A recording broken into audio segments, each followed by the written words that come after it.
Weaveworld by Clive Barker. Copyright 1987 by Clive Barker. Narrated by Bruce Hunty. This book was originally created for audio cassette playback. Any announcements concerning cassettes do not apply to this recording. This version contains markers allowing direct access to major portions of the book. Annotation. In this horrific fantasy, the seer kind, a race of magicians, have woven themselves and their world into a carpet to escape impending genocide from the scourge. A fierce struggle for possession of the carpet threatens a catastrophic end to the entire world. Explicit descriptions of sex and violence. 1987. From the Book Jacket. An epic adventure of the imagination. Here is storytelling on a grand scale, the stuff of which a classic is made. Weaveworld begins with a rug, a wondrous, magnificent rug, into which a world has been woven. It is the world of the seer kind, a people more ancient than man, who possess raptures, the power to make magic. In the last century they were hunted down by an unspeakable horror known as the scourge, and threatened with annihilation, they worked their strongest raptures to weave themselves and their culture into a rug for safekeeping. Since then, the rug has been guarded by human caretakers. The last of the caretakers has just died. Vying for possession of the rug is a spectrum of unforgettable characters. Susanna, granddaughter of the last caretaker, who feels the pull of the weave world long before she knows the extent of her own powers. Calhoun Mooney, a pigeon-raising clerk, who finds the world he's always dreamed of in a fleeting glimpse of the rug. Immaculata, an exiled seer-kind witch intent on destroying her race, even if it means calling back the scourge, and her sidekick, Shadwell, the salesman, who will sell the weave world to the highest bidder. In the course of the novel, the rug is unwoven, and we travel deep into the glorious raptures of the weave world, before we witness the final cataclysmic struggle for its possession. Barker takes us to places where we have seldom been in fiction, places terrifying and miraculous, humorous and profound. With keen psychological insight and prodigious invention, his trademark graphic vision balanced by a spirit of transcendent promise, Barker explores the darkness and the light, the magical and the monstrous, and celebrates the triumph of the imagination. About the author. Clive Barker was born in Liverpool in 1952. In addition to his work as a short story writer and novelist, he also writes and directs for the stage and screen, and is an illustrator as well. Clive Barker now lives in London. Other books by Clive Barker. Books of Blood, 1 through 3. The Inhuman Condition, In the Flesh, The Damnation Game. Dedication to D.J.D. Table of Contents. Book 1, In the Kingdom of the Cuckoo. Side 1. Part 1, Wild Blue Yonder. Side 1. Chapter 1, Homing. Side 1. Chapter 2, The Pursuers. Side 1. Chapter 3, Who Moved the Ground? Side 1. Chapter 4, Contact. Side 1. Chapter 5, Before the Dark. Side 1. Chapter 6, Mad Mooney. Side 1. Part 2, Births, Deaths, and Marriages. Side 2. Chapter 1, A Suit of Lights. Side 2. Chapter 2, The Skin of the Teeth. Side 2. Chapter 3, Selling Heaven. Side 2. Chapter 4, Nuptials. Side 2. Chapter 5, In the Arms of Mama Puss. Side 2. Chapter 6, Sick Souls. Side 2. Chapter 7, The Tall Boy. Side 2. Chapter 8, Following the Thread. Side 3. Chapter 9, Finders Keepers. Side 3. Chapter 10, The Menstruum. Side 3. Part 3, The Exiles. Side 3. Chapter 1, The River. Side 3. Chapter 2, Waking in the Dark. Side 3. Chapter 3, What She Told. Side 3. Chapter 4, Night Terrors. Side 3. Chapter 5, From the Mouths of Babes, Side 4. Chapter 6, Events in a High Wind, Side 4. Chapter 7, The Aftermath, Side 4. Chapter 8, Necessary Evils, Side 4. Chapter 9, On the Might of Princes, Side 4. Chapter 10, Human Kindness, Side 4. Chapter 11, 3 Vignettes, Side 4. Part 4, What Price Wonderland, Side 4. Chapter 1, To Sell is to Own, Side 4. Chapter 2, Tell Me No Lies, Side 4. Chapter 3, So Near, So Far, Side 4. Chapter 4, Breaking the Law, Side 5. Chapter 5, Threshold, Side 5. Book 2, The Fugue, Side 5. Part 5, Revels, Side 5. Chapter 1, Cal Among Miracles, Side 5. Chapter 2, At the Lake and Later, Side 5. Chapter 3, Delusions, Side 5. Chapter 4, Allegiances, Side 5. Chapter 5, The Orchard of Lemuel Lowe, Side 5. Chapter 6, Capra's House, Side 6. Chapter 7, Shadwell on High, Side 6. Chapter 8, The Virgin Blooded, Side 6. Chapter 9, Never and Again, Side 6. Chapter 10, The Summons, Side 6. Chapter 11, At the Gazebo, Side 6. Chapter 12, A Vanishing Breed, Side 6. Chapter 13, A Proposal, Side 6. Part 6, Back Among the Blind Men, Side 6. Chapter 1, Times Gone By, Side 6. Chapter 2, Despair, Side 6. Chapter 3, Forgetfulness, Side 6. Chapter 4, The Nomads, Side 6. Chapter 5, Our Lady of the Bones, Side 7. Chapter 6, The Brittle Machine, Side 7. Chapter 7, Tales of Spook City, Side 7. Part 7, The Demagogue, Side 7. Chapter 1, The Messenger, Side 7. Chapter 2, Seeing the Light, Side 7. Chapter 3, Charisma, Side 7. Chapter 4, As Good Men Go, Side 7. Chapter 5, The Hours Pass, Side 7. Chapter 6, Hello, Stranger, Side 7. Chapter 7, Lost Causes, Side 8. Chapter 8, New Eyes for Old, Side 8. Chapter 9, A Secret Place, Side 8.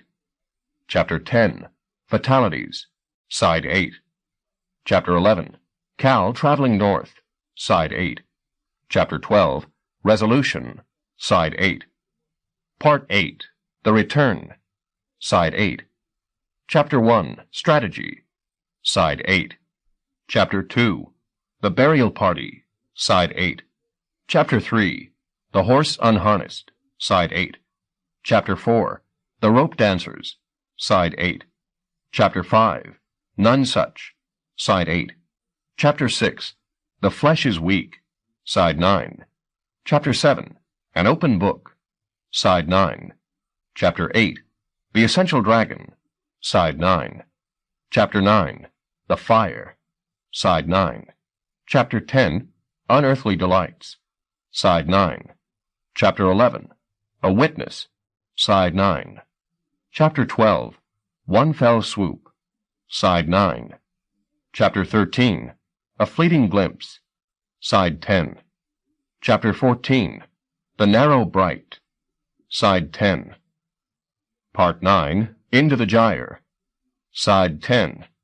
Chapter 1, Trespassers, Side 10. Chapter 2, The Temple, Side 10. Chapter 3, The Miracle of the Loom, Side 10. Chapter 4, Shadwell, Side 11. Chapter 5, A Fragile Peace, side 11. Book 3, Out of the Empty Quarter, side 11. Part 10, The Search for the Scourge, side 11.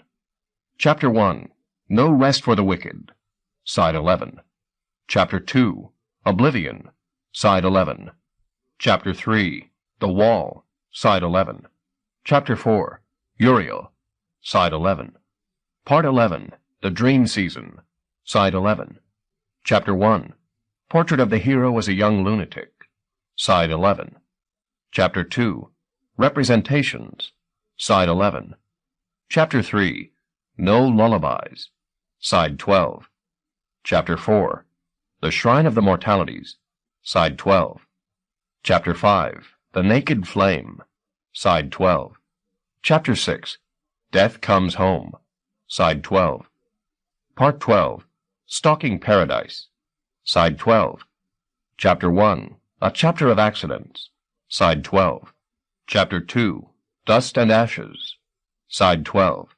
Chapter 3, The Secret Isle, side 13. Chapter 4, Past Hope, side 13. Part 13, Magic Night, side 13. Chapter 1, Blizzard, side 13. Chapter 2, Shelter from the Storm, side 13. Chapter 3, On the Hill, side 13. Chapter 4, Symmetry, side 14. Chapter 5, The Sleepwalker, side 14. Chapter 6, Rapture, side 14. The spirit has its homeland, which is the realm of the meaning of things. Saint-Exupéry, The Wisdom of the Sands. Book 1, In the Kingdom of the Cuckoo. Part 1, Wild Blue Yonder. I, for one, know of no sweeter sight for a man's eyes than his own country. Homer, The Odyssey. Chapter 1, Homing. 1. Nothing ever begins. There is no first moment, no single word or place from which this or any other story springs.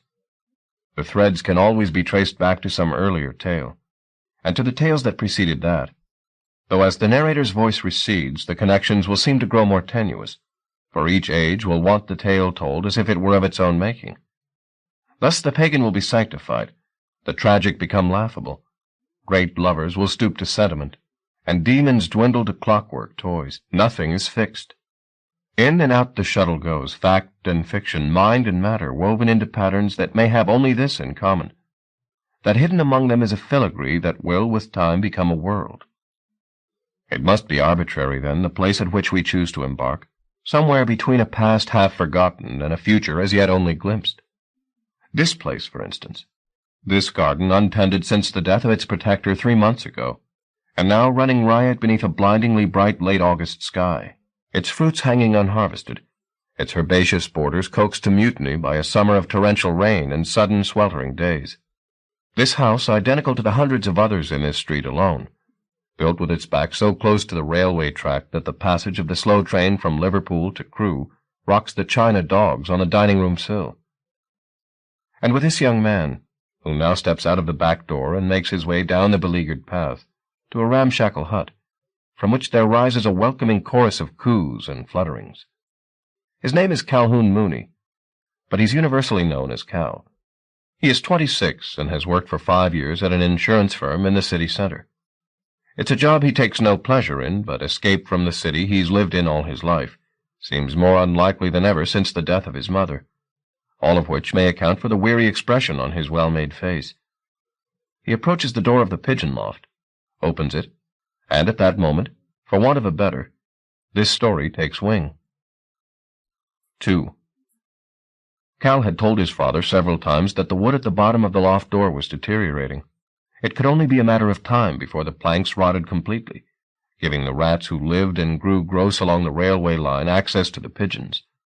But Brendan Mooney had shown little or no interest in his racing bird since Eileen's death. This despite, or perhaps because, The birds had been his abiding passion during her life.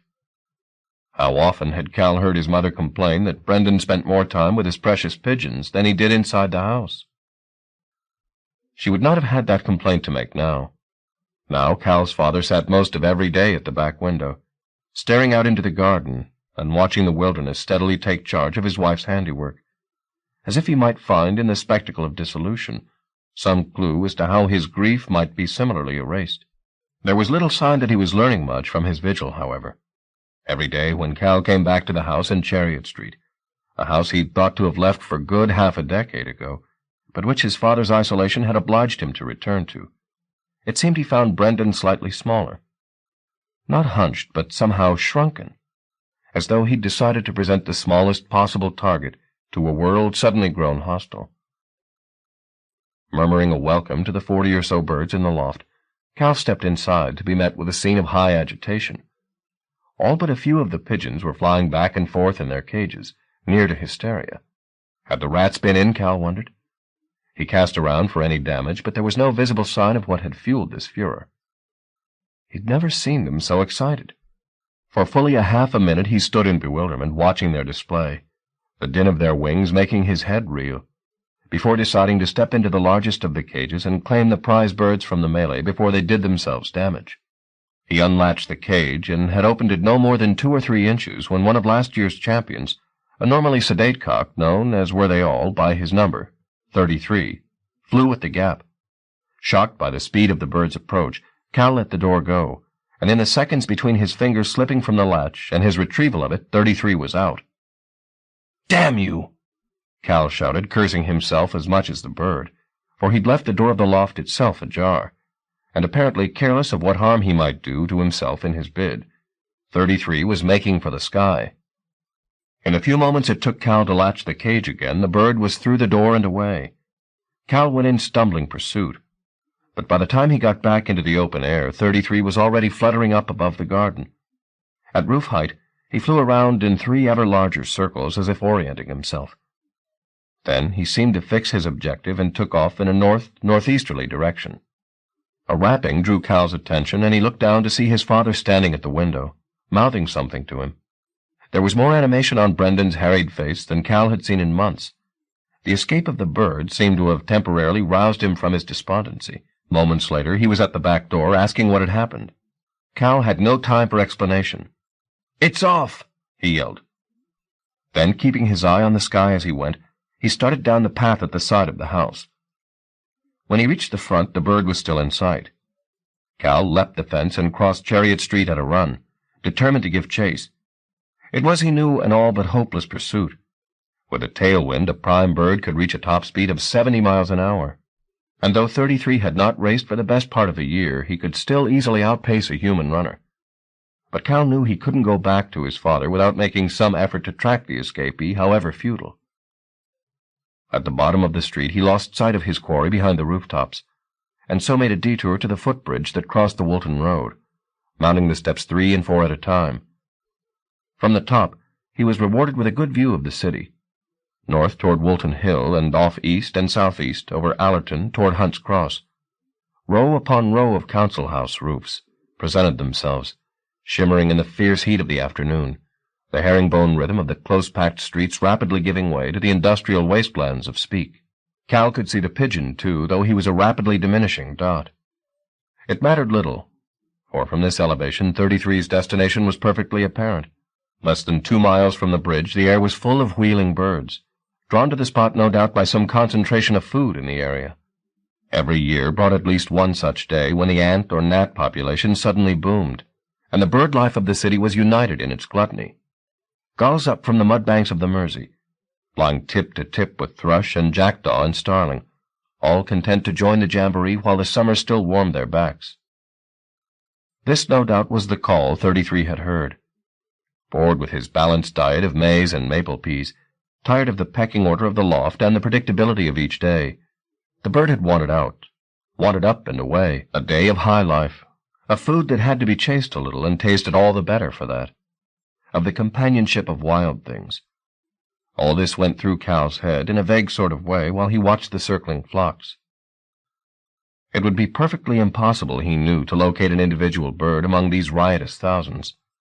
He would have to trust that 33 would be content with his feast on the wing, and when he was sated, do as he was trained to do and come home. Nevertheless, the sheer spectacle of so many birds exercised a peculiar fascination, and crossing the bridge, Cal began to make his way toward the epicenter of this feathered cyclone. Chapter 2. The Pursuers. The woman at the window of the Hanover Hotel drew back the gray curtain and looked down at the street below. "Is it possible?" she murmured to the shadows that held court in a corner of the room. There was no answer to her question forthcoming, nor did there need to be. Unlikely as it seemed, the trail had incontestably led here, to this dog-tired city lying bruised and neglected beside a river that had once borne slave ships and cotton ships, and could now barely carry its own weight out to sea. To Liverpool, such a place, she said. A minor dust dervish had whipped itself up the street outside, lifting antediluvian litter into the air. "Why are you so surprised?" said the man, who half lay and half sat on the bed, pillows supporting his impressive frame, hands linked behind his heavy head. The face was wide, the features upon it almost too expressive, like those of an actor who'd made a career of crowd-pleasers and grown expert in cheap effects. His mouth, which knew 1,000 variations of the smile, found one that suited his leisurely mood and said, "They've led us quite a dance, but we're almost there. Don't you feel it? I do." The woman glanced back at this man. He had taken off the jacket that had been her most loving gift to him, and thrown it over the back of the chair. The shirt beneath was sweat-sodden at the armpits, and the flesh of his face looked waxen in the afternoon light. Despite all she felt for him, and that was enough to make her fearful of computation, he was only human, and today, after so much heat and travel, he wore every one of his 52 years plainly. In the time they had been together pursuing the fugue, she had lent him what strength she could, as he, in his turn, had lent her his wit, and his expertise in surviving this realm. The kingdom of the cuckoo, the families had always called it, this wretched human world which she had endured for vengeance's sake. But very soon now the chase would be over. Shadwell, the man on the bed, would profit by what they were so very close to finding, and she, seeing their quarry besmirched and sold into slavery, would be revenged. Then she would leave the kingdom to its grimy ways, and happily. She turned her attentions back to the street. Shadwell was right. They had been led a dance, but the music would cease soon enough. From where Shadwell lay, Immaculata's silhouette was clear against the window. Not for the first time his thoughts turned to the problem of how he would sell this woman. It was a purely academic exercise, of course, but one that pressed his skills to their limits. He was by profession a salesman. That had been his business since his early adolescence. More than his business, his genius. He prided himself that there was nothing alive or dead he could not find a buyer for. In his time he had been a raw sugar merchant, a small arms salesman, a seller of dolls, dogs, life insurance, salvation rags, and lighting fixtures. He had trafficked in lured water and hashish, in Chinese screens and patented cures for constipation. Among this parade of items there had of course been frauds and fakes aplenty, but nothing that he had not been able to foist upon the public sooner or later, either by seduction or intimidation. But she, Immaculata, the not-quite woman he had shared his every waking moment with these past many years, she, he knew, would defy his talents as a salesman. For one, she was paradoxical, and the buying public had little taste for that. They wanted their merchandise shorn of ambiguity, made simple and safe. She was not safe. Oh, certainly not. Not with her terrible rage and her still more terrible alleluias. Nor was she simple. Beneath the incandescent beauty of her face, behind eyes that concealed centuries yet could be so immediate they drew blood, beneath the deep olive skin, a Jewess's skin, there lay feelings that would blister the air if given vent. She was too much herself to be sold, he decided, not for the first time, and told himself to forget the exercise. It was one he could never hope to master. Why should he torment himself with it?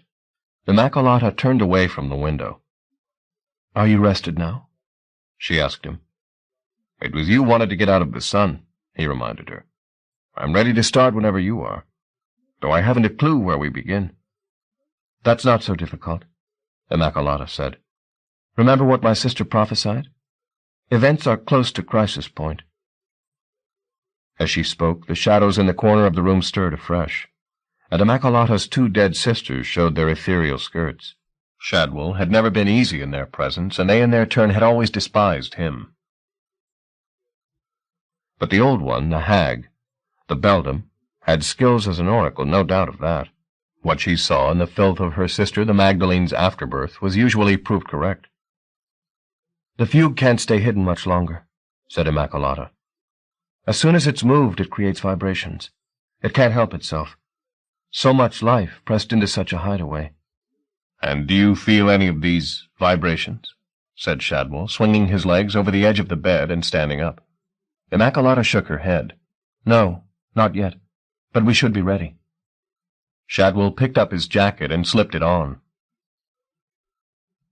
The lining shimmered, casting filaments of seduction across the room. By their momentary brightness he caught sight of the Magdalene and the hag. The old woman covered her eyes against the spillage from the jacket, fearful of its power. The Magdalene did not concern herself. Her lids had long ago been sewn closed over sockets blind from birth. "When the movements begin, it may take an hour or 2 to pinpoint the location," said Immaculata. "An hour?" Shadwell replied. The pursuit that had finally led them here seemed today to have been a lifetime long. "I can wait an hour." Chapter 3. Who Moved the Ground? The birds did not stop their spiraling over the city as Cal approached. For every one that flew off, another 3 or 4 joined the throng. The phenomenon had not gone unnoticed. People stood on the pavement and on doorsteps, hands shading their eyes from the glare of the sky, and stared heavenward. Opinions were everywhere ventured as to the reason for this congregation. Cal didn't stop to offer his, but threaded his way through the maze of streets, on occasion having to double back and find a new route, but by degrees getting closer to the hub. And now, as he approached, it became apparent that his first theory had been incorrect. The birds were not feeding. There was no swooping, nor squabbling over a 6-legged crumb, nor any sign in the lower air of the insect life that might have attracted these numbers. The birds were simply circling. Some of the smaller species, sparrows and finches, had tired of flying and now lined rooftops and fences, leaving their larger brethren, carrion crows, magpies, gulls, to occupy the heights. There was no scarcity of pigeons here either, the wild variety banking and wheeling in flocks of 50 or more, their shadows rippling across the rooftops. There were some domesticated birds, too, doubtless escapees like 33, canaries and budgerigars. Birds called from their millet and their bells by whatever force had summoned the others. For these birds, being here was effectively suicide, though their fellows were at present too excited by this ritual to take note of the pets in their midst. They would not be so indifferent when the circling spell no longer bound them. They would be cruel and quick. They'd fall on the canaries and the budgerigars and peck out their eyes, killing them for the crime of being tamed. But for now the Parliament was at peace. It mounted the air, higher, ever higher, busying the sky. The pursuit of this spectacle had led Cal to a part of the city he'd seldom explored. Here the plain square houses of the council estates gave way to a forlorn and eerie no-man's land, where streets of once fine 3-story terraced houses still stood, inexplicably preserved from the bulldozer, surrounded by areas leveled in expectation of a boom time that had never come. Islands in a dust sea. It was one of these streets, Rue Street, the sign read, that seemed the point over which the flocks were focused. There were more sizable assemblies of exhausted birds here than in any of the adjacent streets. They twittered and preened themselves on the eaves and chimney tops and television aerials. Cal scanned sky and roof alike, making his way along Rue Street as he did so. And there, 1,000 to 1 chance, he caught sight of his bird, a solitary pigeon dividing a cloud of sparrows. Years of watching the sky, waiting for pigeons to return from races, had given him an eagle eye. He could recognize a particular bird by a dozen idiosyncrasies in its flight pattern. He had found 33, no doubt of it. But even as he watched, the bird disappeared behind the roofs of Rue Street. He gave chase afresh, finding a narrow alley that cut between the terraced houses, halfway along the road, and led on to the larger alley that ran behind the row. It had not been well kept. Piles of household refuse had been dumped along its length. orphan dustbins overturned, their contents scattered. But 20 yards from where he stood, there was work going on. 2 removal men were maneuvering an armchair out of the yard behind one of the houses, while a third stared up at the birds. Several hundred were assembled on the yard walls and windowsills and railings. Cal wandered along the alley, scrutinizing his assembly for pigeons. He found a dozen or more among the multitude, but not the one he sought. "What do you make of it?" He had come within 10 yards of the removal men, and one of them, the idler, was addressing the question to him. "I don't know," he answered honestly. "Maybe they're going to migrate," said the younger of the 2 armchair carriers, letting drop his half of the burden and staring up at the sky. "Don't be an idiot, Shane," said the other man, a West Indian. His name, Gideon, was emblazoned on the back of his overalls. "Why'd they migrate in the middle of the fucking summer?" "Too hot," was the idler's reply. "That's what it is. Too fucking hot. It's cooking their brains up there." Gideon had now put down his half of the armchair and was leaning against the backyard wall, applying a flame to the half-spent cigarette he'd fished from his top pocket. "Wouldn't be bad, would it?" he mused. "Being a bird? Getting your end away all spring, then fucking off to the south of France as soon as you get a chill on your bollocks?" "They don't live long," said Cal. "Do they not?" said Gideon, drawing on his cigarette. He shrugged. "Short and sweet," he said. "That'd suit me." Shane plucked at the half-dozen blonde hairs of his would-be mustache. "You know something about birds, do you?" he said to Cal. "Only pigeons." "Race 'em, do you?" "Once in a while. Me brother-in-law keeps whippets," said the third man, the idler. He looked at Cal as though this coincidence verged on the miraculous, and would now fuel hours of debate. But all Cal could think of to say was, "Dogs." "That's right," said the other man, delighted that they were of one accord on the issue. "He's got 5. Only one died." "Pity," said Cal. "Not really. It was fucking blind in one eye and couldn't see in the other." The man guffawed at this observation, which promptly brought the exchange to a dead halt. Cal turned his attention back to the birds, and he grinned to see, there on the upper window ledge of the house, his bird. "I see him," he said. Gideon followed his gaze. "What's that, then?" "My pigeon. He escaped." Cal pointed. "There, in the middle of the sill. See him?" All 3 looked now. "Worth something, is he?" said the idler. "Trust you, Bazo," Shane commented. "Just asking," Bazo replied. "He's won prizes," said Cal with some pride. He was keeping his eyes glued to 33, but the pigeon showed no sign of wanting to fly, just preened his wing feathers, and once in a while turned a beady eye up to the sky. "Stay there," Cal told the bird under his breath. "Don't move." Then to Gideon. "Is it all right if I go in? Try and catch him?" "Help yourself. The old girl who had the house has been carted off to hospital. We're taking the furniture to pay her bills." Cal ducked through into the yard, negotiating the bric-a-brac the trio had dumped there, and went into the house. It was a shambles inside. If the occupant had ever owned anything of substance, it had long since been removed. The few pictures still hanging were worthless. The furniture was old, but not old enough to have come back into fashion.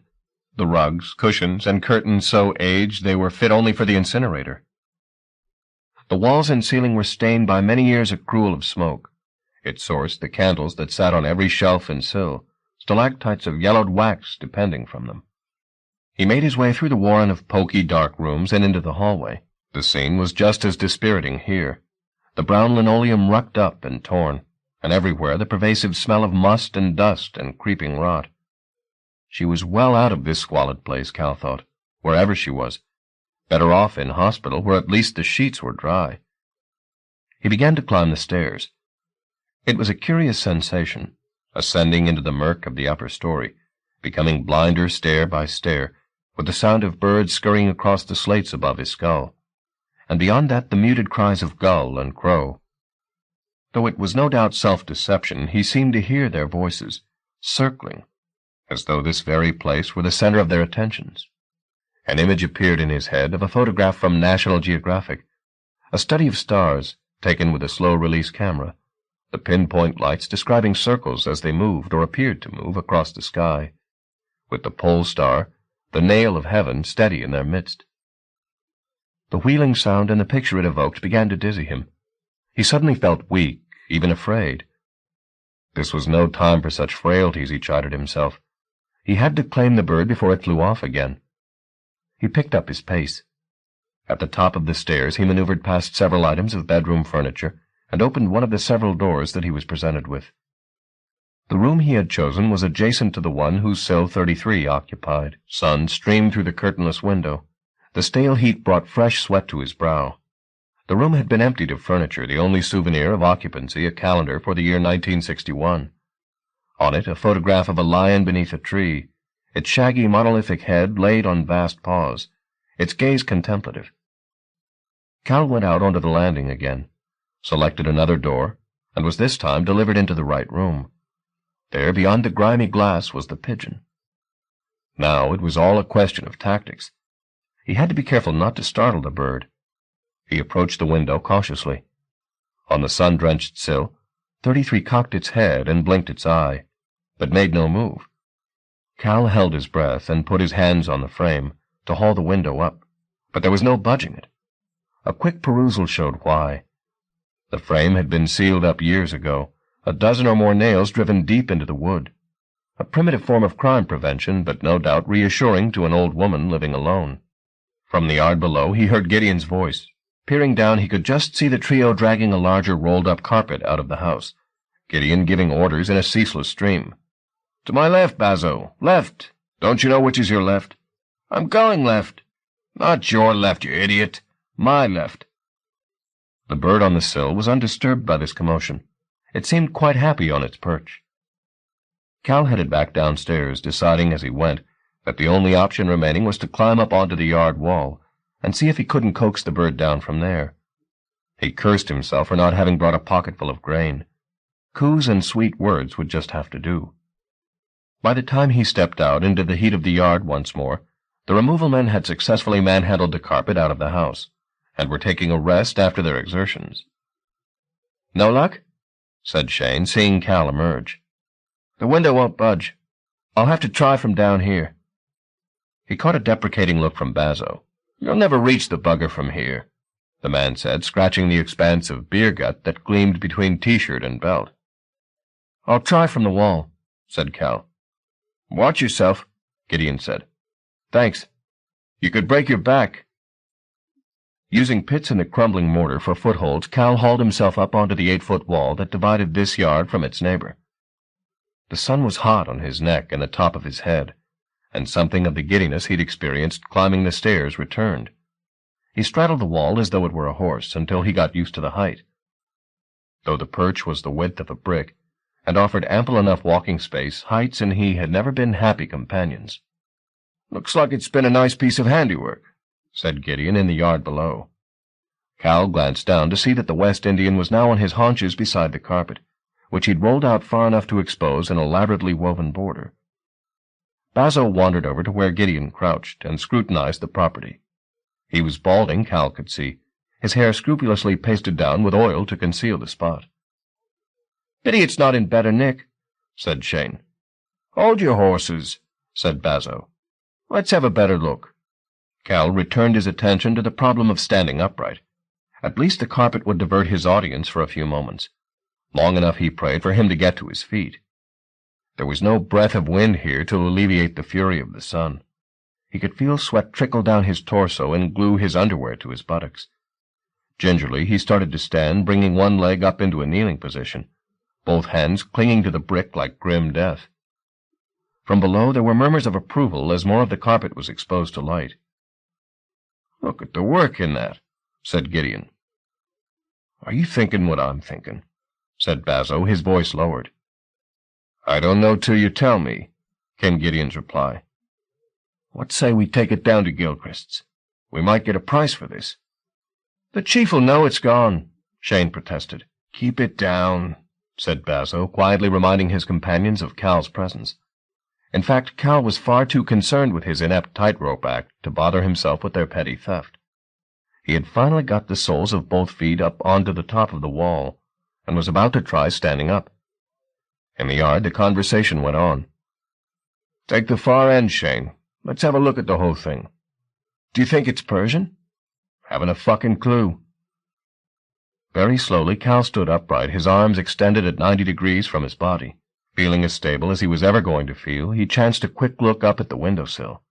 The bird was still there. From below, he heard the sound of the carpet being unrolled further, the men's grunts punctuated with words of admiration. Ignoring their presence as best he could, he took his first faltering step along the wall. "Hey there," he murmured up to the escapee. "Remember me?" 33 took no notice. Cal advanced a second trembling step, and a third, his confidence growing. He was getting the trick of this balancing business now. "Come on down," he coaxed a prosaic Romeo. The bird finally seemed to recognize his owner's voice and cocked his head in Cal's direction. "Here, boy," Cal said, tentatively raising his hand toward the window as he risked another step. At that instant, either his foot slipped or the brick gave way beneath his heel. He heard himself loose a yell of alarm which panicked the birds lining the sill. They were up and off, their wing beats ironic applause as he flailed on the wall. His panicked gaze went first to his feet, then to the yard below. No, not the yard, that had disappeared. It was the carpet he saw. It had been entirely unrolled, and it filled the yard from wall to wall.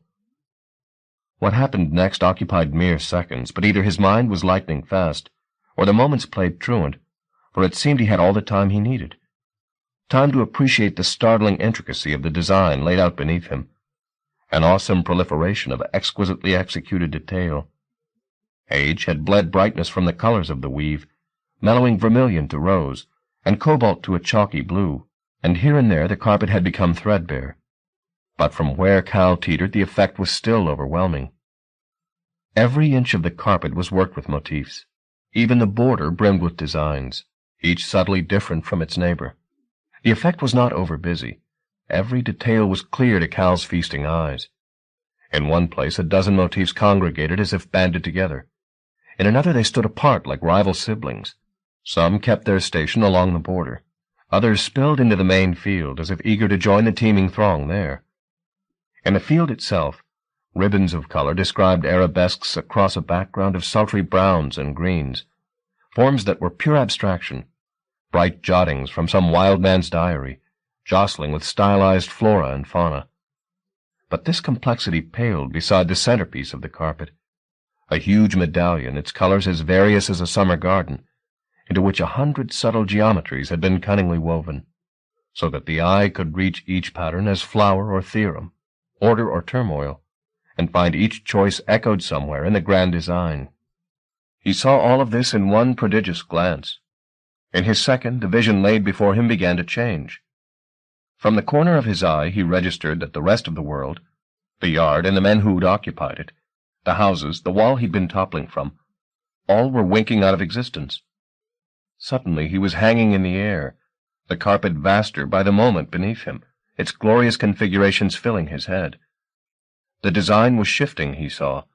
The knots were restless, trembling to slip themselves, and the colors seemed to be merging into each other, new forms springing from this marriage of dyes. Implausible as it seemed, the carpet was coming to life. A landscape, or rather a confusion of landscapes thrown together in fabulous disarray, was emerging from the warp and the weft. Was that not a mountain he could see below him, pressing its head up through a cloud of color? And was that not a river? And could he not hear its roar as it fell in white water torrents into his shadowed gorge? There was a world below him. And he was suddenly a bird, a wingless bird, hovering for a breathless instant on a balmy, sweet-scented wind, sole witness to the miracle sleeping below. There was more to claim his eye with every thump of his heart. A lake with myriad islands dotting its placid waters like breaching whales, a dappled quilt of fields, their grasses and grains swept by the same tides of air that kept him aloft. Velvet woodland creeping up the sleek flank of a hill, on whose pinnacle a watchtower perched, sun and cloud shadow drifting across its white walls. There were other signs of habitation, too, though nothing of the people themselves, a cluster of dwellings hugging a river bend, several houses beetling along the edge of a cliff, tempting gravity, and a town, too, laid out in a city planner's nightmare, half its streets hopelessly serpentine, the other half cul-de-sacs. The same casual indifference to organization was evident everywhere, he saw. zones temperate and intemperate, fruitful and barren, were thrown together in defiance of all laws geological or climatic, as if by a god whose taste was for contradiction. How fine it would be to walk there, he thought, with so much variety pressed into so little space, not knowing whether turning the next corner would bring ice or fire. Such complexity was beyond the wit of a cartographer. To be there in that world would be to live a perpetual adventure. And at the center of this burgeoning province, perhaps the most awesome sight of all, a mass of slate-colored cloud, the innards of which were in perpetual, spiraling motion. The sight reminded him of the birds wheeling above the house in Rue Street, an echo of this greater wheel. At the thought of them and the place he'd left behind, he heard their voices, and in that moment the wind that had swept up from the world below, keeping him aloft, faltered. He felt the horror in his stomach first, and then his bowels. He was going to fall. The tumult of the birds grew louder, crowing their delight at his descent. He, the usurper of their element, he who had snatched a glimpse of a miracle, would now be dashed to death upon it. He started to yell, but the speed of his fall stole a cry from his tongue. The air roared in his ears and tore at his hair. He tried to spread his arms to slow his descent, but the attempt instead threw him head over heels, and over again, until he no longer knew earth from sky.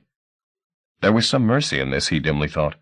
At least he'd be blind to death's proximity, just tumbling and tumbling until the world went out. He fell through a darkness unrelieved by stars, the birds still loud in his ears, and hit the ground hard. It hurt and went on hurting, which struck him as odd. Oblivion, he'd always assumed, would be a painless condition, and soundless too, but there were voices. "Say something," one of them demanded. "If it's only goodbye." There was laughter now. He opened his eyes a hair's breadth. The sun was blindingly bright until Gideon's bulk eclipsed it. "Have you broken anything?" the man wanted to know. Cal opened his eyes a fraction wider. "Say something, man." He raised his head a few inches and looked about him. He was lying in the yard, on the carpet. "What happened?" "You fell off the wall," said Shane. "Must have missed your footing," Gideon suggested. "Fell," Cal said, pulling himself up into a sitting position. He felt nauseated. "Don't think you've done much damage," said Gideon. "A few scrapes, that's all." Cal looked down at himself, verifying the man's remark. He'd taken skin off his right arm from wrist to elbow, and there was tenderness down his body where he'd hit the ground. But there were no sharp pains. The only real harm was to his dignity, and that was seldom fatal. He got to his feet, wincing, eyes to the ground. The weave was playing dumb. There was no telltale tremor in the rows of knots, no sign that hidden heights and depths were about to make themselves known. Nor was there any sign from the others that they'd seen anything miraculous. To all intents and purposes, the carpet beneath his feet was simply that, a carpet. He hobbled toward the yard gate, offering a muttered thanks to Gideon. As he stepped out into the alley, Bazo said, "Your bird flew off." Cal gave a small shrug and went on his way. What had he just experienced? An hallucination brought on by too much sun or too little breakfast? If so, it had been startlingly real. He looked up at the birds still circling overhead. They sensed something untoward here, too. That was why they'd gathered. Either that or they and he were sharing the same delusion. All in sum that he could be certain of was his bruising. That, and the fact that though he was standing no more than 2 miles from his father's house, in the city in which he'd spent his entire life, he felt as homesick as a lost child. Chapter 4. Contact. As Immaculata crossed the width of heat-rattled pavement between the steps of the hotel and the shaded interior of Shadwell's Mercedes, she suddenly let out a cry. Her hand went to her head, the sunglasses she always wore in the kingdom's public places falling from her face. Shadwell was swiftly out of the car and opening the door, but his passenger shook her head. "Too bright," she murmured, and stumbled back through the swinging door into the vestibule of the hotel. It was deserted. Shadwell came in swift pursuit to find Immaculata standing as far from the door as her legs would carry her. The Wraith sisters were guarding her, their presences distressing the stale air. But he couldn't prevent himself from snatching the opportunity, in the guise of legitimate concern, to reach and touch the woman. Such contact was anathema to her and a joy to him, made more potent because she forbade it. He was obliged, therefore, to exploit any occasion when he might pass such contact off as accidental. The ghosts chilled his skin with their disapproval, but Immaculata was quite able to protect her inviolability. She turned, her eyes raging at his presumption. He immediately removed his hand from her arm, his fingers tingling. He would count the minutes until he had a private moment in which to put them to his lips. "I'm sorry," he said. "I was concerned." A voice intervened. The receptionist had emerged from his room, a copy of Sporting Life in hand. "Can I be of help?" he offered. No, said Shadwell. The receptionist's eyes were not on him, however, but on Immaculata. "Touch of heat-stroke, is it?" he said. "Maybe," said Shadwell. Immaculata had moved to the bottom of the stairs, out of the receptionist's inquiring gaze. "Thank you for your concern." The receptionist made a face and returned to his armchair. Shadwell went to Immaculata. She had found the shadows, or the shadows had found her. "What happened?" he said. "Was it just the sun?" She didn't look at him, but she deigned to speak. "I felt the fugue," she said, so softly he had to hold his breath to catch her words. "Then something else." He waited for further news from her, but none came. Then, as he was about to break the silence, she said, "At the back of my throat." She swallowed, as if to dislodge some remembered bitterness. "The scourge." The scourge? Had he heard her correctly? Either Immaculata sensed his doubt or shared it, for she said, "It was there, Shadwell." And when she spoke, even her extraordinary self-control couldn't quite tame the flutter in her voice. "Surely you're mistaken." She made a tiny shake of her head. "It's dead and gone," he said. Her face could have been chiseled from stone. Only her lips moved, and he longed for them despite the thoughts they shaped. "A power like that doesn't die," she said. "It can't ever die. It sleeps. It waits." "What for? Why?" "Till the fugue wakes, maybe," she said. Her eyes had lost their gold, become silvery. Motes of the menstruum, turning like dust in a sunbeam, dropped from her lashes and evaporated inches from his face. He'd never seen her like this before, so close to exposing her feelings. The spectacle of her vulnerability aroused him beyond words. His prick was so hard it ached.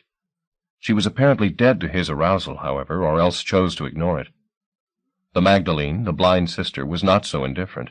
She, Shadwell knew, had an appetite for what a man might spill, and horrid purposes to put it to. Even now he saw her form coagulating in a recess in the wall, one hunger from scalp to soul. "I saw a wilderness," Immaculata said, calling Shadwell's attention from the Magdalene's advances. "Bright sun, terrible sun, the emptiest place on earth." "And that's where the scourge is now?" She nodded. "It's sleeping. I think it's forgotten itself." "It'll stay that way then, won't it?" Shadwell replied. "Who the hell's going to wake it?" His words failed to convince even himself. "Look," he said, "we'll find the fugue and sell it before the scourge can so much as roll over. We haven't come so far to stop now." Immaculata said nothing. Her eyes were still fixed on that nowhere she'd sighted, or tasted, or both, minutes earlier. Only very dimly did Shadwell comprehend what forces were at work here. Finally, he was only a cuckoo, a human being, and that limited his vision, for which fact, as now, he was sometimes grateful. One thing he did comprehend. The fugue trailed legends. In the years of their search, he'd heard it reported so many ways, from cradle song to deathbed confession, and he'd long ago given up attempting to sort fact from fiction. All that mattered was that the many and the mighty longed for that place. Spoke of it in their prayers, without knowing, most of them, that it was real, or had been. And what a prophet he would turn when he had that dream on the block. There had never been a sail its like, nor ever would be again. They could not give up now, not for fear of something lost in time and sleep. "It knows, Shadwell," Immaculata said. "Even in its sleep it knows." Had he had the words to persuade her from her fears, she would have been contemptuous of them. Instead, he played the pragmatist. "The sooner we find the carpet and dispose of it, the happier we'll all be," he said. The response seemed to stir her from the wilderness. "Maybe in a while," she replied, her eyes flickering toward him for the first time since they'd stepped off the street. Maybe then we'll go looking." All sign of the menstruum had abruptly vanished. The moment of doubt had passed, and the old certainty was back. She would pursue the fugue to the end, he knew, as they had always planned. No rumor, even of the scourge, would deflect her from her malice. "We may lose the trail if we don't hurry." "I doubt that," she said. "We'll wait, until the heat dies down."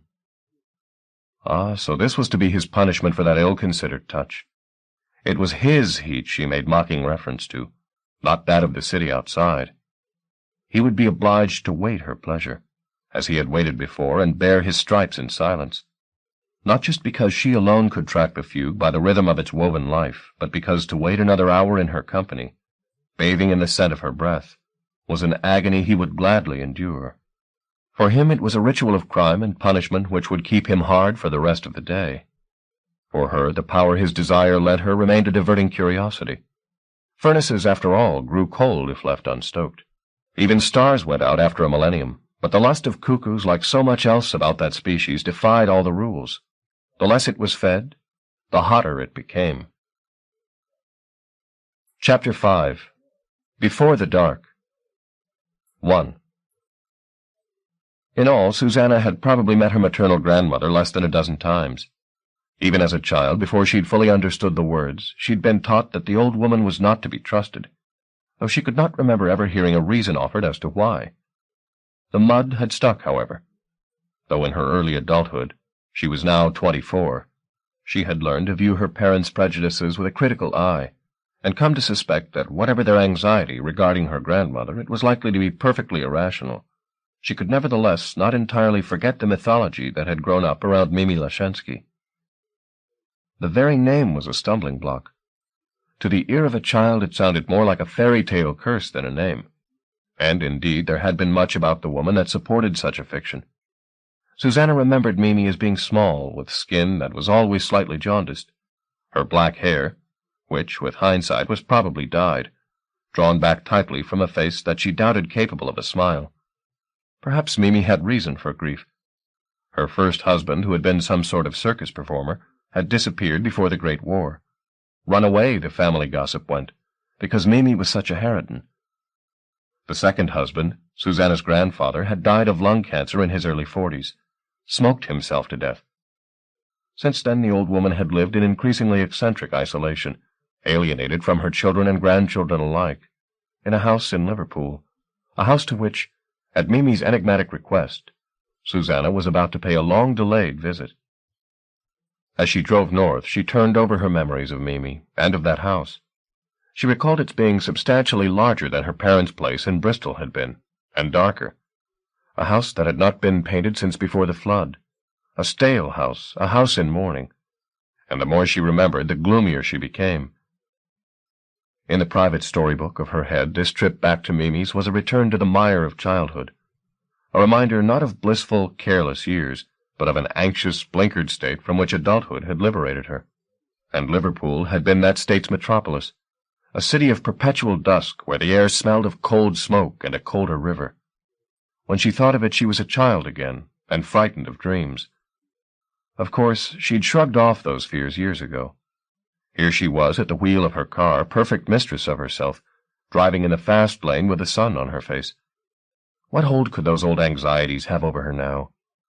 Yet as she drove, she found herself drawing to her keepsakes from her present life, like talismans to keep that city at bay. She thought of the studio she'd left behind in London, and the pots she'd left to be glazed and fired when, in just a little while, she got back. She remembered Finnegan, and the flirtatious dinner she'd had with him 2 nights ago. She thought of her friends, robust and articulate people, any of a dozen of whom she'd trust her life and sanity to. With so much clarity to arm her, she could surely retread the paths of her childhood and remain untainted. She traveled a broader, brighter highway now. Yet the memories were still potent. Some, like her picturing of Mimi and the house, were images she'd recalled before. One in particular, however, emerged from some hidden niche in her head, unvisited since the day she'd sealed it up there. The episode didn't come, as many had, piece by piece.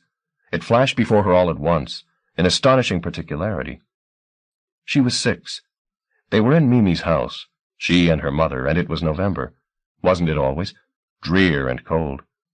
They'd come on one of their rare visits to Grandma, a duty which Father had always been spared. She saw Mimi now sitting in an armchair near a fire that barely warmed the soot in the grate. Her face, soured and sad to the brink of tragedy, was pale with powder, the brows meticulously plucked, the eyes glittering even in the dour light through the lace curtains. She spoke, and her soft syllables drowned out the din of the motorway. "Susanna." Addressed from the past, she listened. "I've something for you." The child's heart had fallen from its place and thumped around in her belly. "Say thank you, Susie," her mother chided. The child did as she was told. "It's upstairs," Mimi said. "In my bedroom. You can go and get it for yourself, can't you? It's all wrapped up at the bottom of the tall boy. Go on, Susie." She felt her mother's hand on her arm, pushing her away toward the door. "Hurry up now." She glanced at her mother, then back at Mimi. There was no mercy to be had from either. They would have her up those stairs, and no protest would mellow them. She left the room and went to the bottom of the stairs. They were a mountain face before her, and the darkness at the summit a terror she tried not to contemplate. In any other house she would not have been so fearful. But this was Mimi's house, Mimi's darkness. She climbed, her hand clinging to the banister, certain that something terrible awaited her on every stair. But she reached the top without being devoured, and crossed the landing to her grandmother's bedroom. The drapes were barely parted. What little light fell between was the color of old stone. A clock ticked on the mantelpiece at a quarter the speed of her pulse. On the wall above the clock, gazing down the length of the head-high bed, was an oval portrait photograph of a man in a suit that was buttoned up to the neck.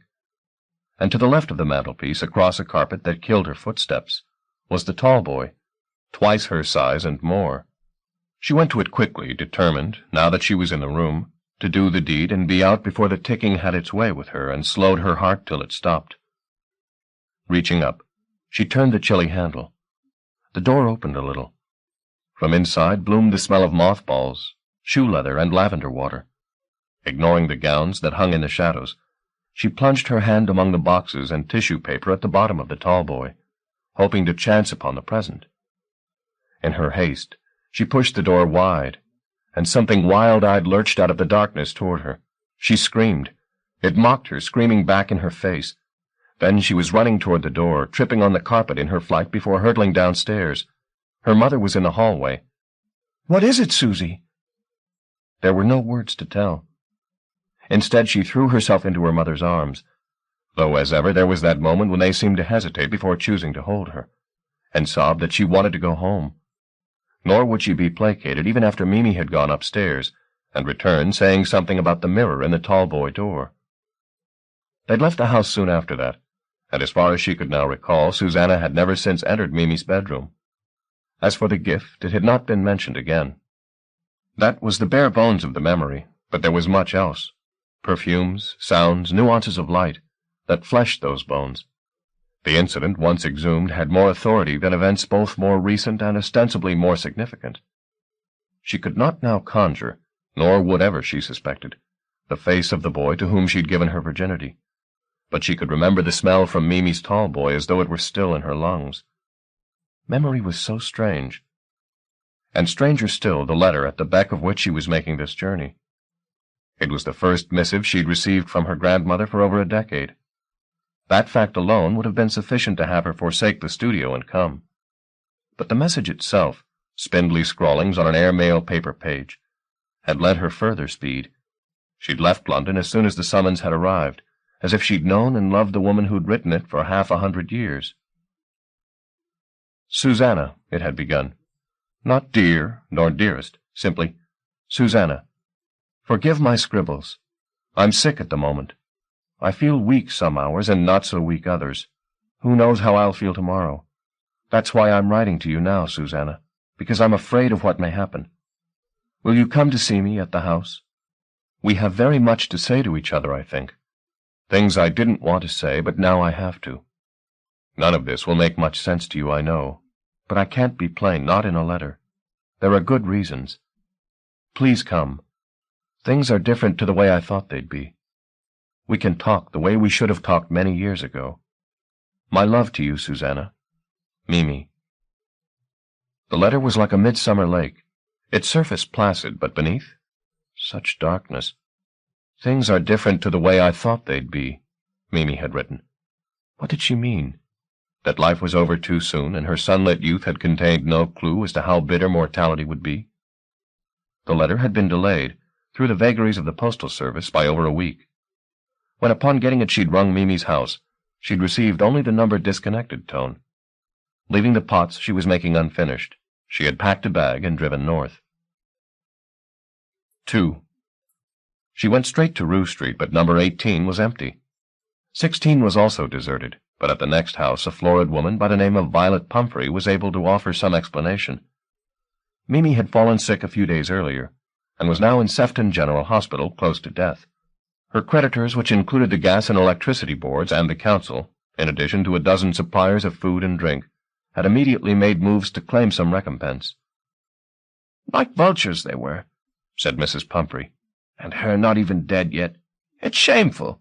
There they were, taking everything they could lay their hands on. Mind you, she was difficult. Hope you don't mind my being plain, love. But she was. Kept herself hidden away in the house most of the time. It was a bloody fortress. That's why they waited, see? Till she was pegging out. If they'd tried to get in with her there, they'd have still been trying." Had they taken the tall boy? Susanna idly wondered.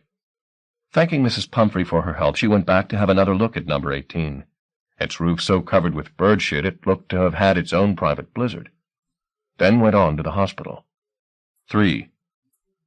The nurse wore her show of compassion indifferently well. "I'm afraid Mrs. Leshensky's very sick. Are you a close relative?" "I'm her granddaughter. Has anybody else been to see her?" "Not that I know of. There really isn't that much point. She's had a major stroke, Miss Parrish. Susanna Parrish. Your grandmother's unconscious most of the time, I'm afraid." "I see. So please don't expect too much." The nurse led her down a short corridor to a room that was so quiet Susanna could have heard a petal drop, but that there were no flowers. She wasn't unfamiliar with death rooms. Her mother and father had died 3 years before, within 6 months of each other. She recognized the scent and the hush as soon as she stepped inside. "She's not been awake today," said the nurse as she stood back to let Mimi's visitor approach the bed. Susanna's first thought was that there'd been some colossal error. This couldn't be Mimi. This poor woman was too frail, too white. The objection was on the tip of her tongue when she realized that the error was hers. Though the hair of the woman in the bed was so thin that her scalp gleamed through, and the skin of her face was draped slackly on her skull like wet muslin, this was nevertheless Mimi. Robbed of power, reduced by some malfunction of nerve and muscle to this unwelcome passivity, but still Mimi. Tears rose in Susanna, seeing her grandmother tucked up like a child, except that she was sleeping not in preparation for a new day, but for endless night. She had been so fierce, this woman, and so resolute. Now all the strength had gone, and forever. "Shall I leave you alone a while?" said the nurse, and without waiting for a reply, withdrew. Susanna put her hand to her brow to keep the tears at bay. When she looked again, the old woman's blue-veined lids were flickering open. For a moment it seemed Mimi's eyes had focused somewhere beyond Susanna. Then the gaze sharpened, and the look that found Susanna was as compelling as she had remembered it. Mimi opened her mouth. Her lips were fever-dried. She passed her tongue across them to little effect. Utterly unnerved, Susanna approached the bedside. "Hello," she said softly. "It's me. It's Susanna." The old woman's eyes locked with Susanna's. "I know who you are," the stare said. "Would you like some water?" A tiny frown nicked Mimi's brow. "Water?" Susanna repeated, and again the tiniest of frowns by way of reply. They understood each other. Susanna poured an inch of water from the plastic jug on the bedside table into a plastic glass, and took the glass to Mimi's lips. As she did so, the old woman lifted her hand a fraction from the crisp sheet and brushed Susanna's arm. The touch was feather-light, but it sent such a jolt through Susanna that she almost dropped the glass. Mimi's breath had suddenly become uneven, and there were ticks and twitches around her eyes and mouth as she struggled to shape a word. Her eyes blazed with frustration, but the most she could produce was a grunt in her throat. "It's all right," said Susanna. The look on the parchment face refused such platitudes. "No," the eyes said. "It isn't all right. It's very far from all right. Death is waiting at the door, and I can't even speak the feelings I have." "What is it?" Susanna whispered, bending closer to the pillow. The old woman's fingers still trembled against her arm. Her skin tingled at the contact, her stomach churned. "How can I help you?" she said. It was the vaguest of questions, but she was shooting in the dark. Mimi's eyes flickered closed for an instant, and the frown deepened. She had given up trying to make words, apparently. Perhaps she had given up entirely. And then, with a suddenness that made Susanna cry out, the fingers that rested on her arm slid around her wrist. The grip tightened till it hurt. She might have pulled herself free, but she had no time. A subtle marriage of scents was filling her head, dust and tissue paper and lavender. The tall boy, of course. It was the perfume from the tall boy. And with that recognition, another certainty, that Mimi was somehow reaching into Susanna's head and putting the perfume there. There was an instant of panic, the animal in her responding to this defeat of her mind's autonomy. Then the panic broke before a vision. Of what she wasn't certain. A pattern of some kind, a design that melted and reconfigured itself over and over again. Perhaps there was color in the design, but it was so subtle she could not be certain. Subtle, too, the shapes evolving in the kaleidoscope. This, like the perfume, was Mimi's doing. Though reason protested, Susanna couldn't doubt the truth of that. This image was somehow of vital significance to the old lady. That was why she was using the last drops of her will's resources to have Susanna share the sight in her mind's eye. But she had no chance to investigate the vision. Behind her, the nurse said, "Oh, my God!" The voice broke Mimi's spell, and the patterns burst into a storm of petals, disappearing. Susanna was left staring down at Mimi's face, their gazes momentarily locking before the old woman lost all control of her racked body. The hand dropped from Susanna's wrist. The eyes began to rove back and forth grotesquely. Dark spittle ran from the side of her mouth. "You'd better wait outside," the nurse said, crossing to press the call button beside the bed. Susanna backed off toward the door, distressed by the choking sounds her grandmother was making. A second nurse had appeared. "Call Dr. Chai," the first said. Then to Susanna, "Please, will you wait outside?" She did as she was told. There was nothing she could do inside but hamper the experts. The corridor was busy. She had to walk 20 yards from the door of Mimi's room before she found somewhere she could take hold of herself. Her thoughts were like blind runners. They rushed back and forth wildly, but went nowhere. Time and again she found memory taking her to Mimi's bedroom in Rue Street, the tall boy looming before her like some reproachful ghost. What had Grandma wanted to tell her, with the scent of lavender? And how had she managed the extraordinary feat of passing thoughts between them? Was it something she'd always been capable of? If so, what other powers did she own? "Are you Susanna Parrish?" Here at least was a question she could answer. "Yes. I'm Dr. Chai." The face before her was round as a biscuit and as bland. "Your grandmother, Mrs. Lashensky?" "Yes." "There's been a serious deterioration in her condition. Are you her only relative?" "The only one in this country. My mother and father are dead. She has a son in Canada." "Do you have any way of contacting him?" "I don't have his telephone number with me, but I could get it." "I think he should be informed," said Chai. "Yes, of course," said Susanna. "What should I mean, can you tell me how long she's going to live?" The doctor sighed. "Anybody's guess," he said. "When she came in, I didn't think she'd last the night. But she did. And the next, and the next. She's just kept holding on. Her tenacity's really remarkable." He halted, looking straight at Susanna. "My belief is she was waiting for you." "For me?" "I think so. Your name's the only coherent word she's spoken since she's been here. I don't think she was going to let go until you'd come." "I see," said Susanna. "You must be very important to her," he replied. "It's good you've seen her. So many of the old folks you know die in here, and nobody ever seems to care. Where are you staying?" "I hadn't thought. A hotel, I suppose." "Perhaps you'd give us a number to contact you at, should the necessity arise." "Of course." So saying, he nodded and left her to the runners. They were no less blind for the conversation. Mimi Lashensky did not love her as the doctor had claimed. How could she? She knew nothing of the way her grandchild had grown up. They were like closed books to each other. and yet something in what Chai had said rang true. Perhaps she had been waiting, fighting the good fight until her daughter's daughter came to her bedside. And why? To hold her hand and expend her last ounce of energy giving Susanna a fragment of some tapestry? It was a pretty gift, but it either signified too much or too little. Whichever, Susanna did not comprehend it. She went back to room 5. The nurse was in attendance, the old lady still a stone on her pillow, eyes closed, hands laid by her side. Susanna stared down at the face, slack once more. It could tell her nothing. She took hold of Mimi's hand, and she held it for a few moments, tight, then went on her way. She would go back to Rue Street, she decided, and see if being in the house jogged a memory or two. She'd spent so much time forgetting her childhood, putting it where it couldn't call the bluff of hard-won maturity. And now, with the boxes sealed, what did she find? A mystery that defied her adult self, and coaxed her back into the past in search of a solution. She remembered the face in the tall boy mirror that had sent her sobbing down the stairs.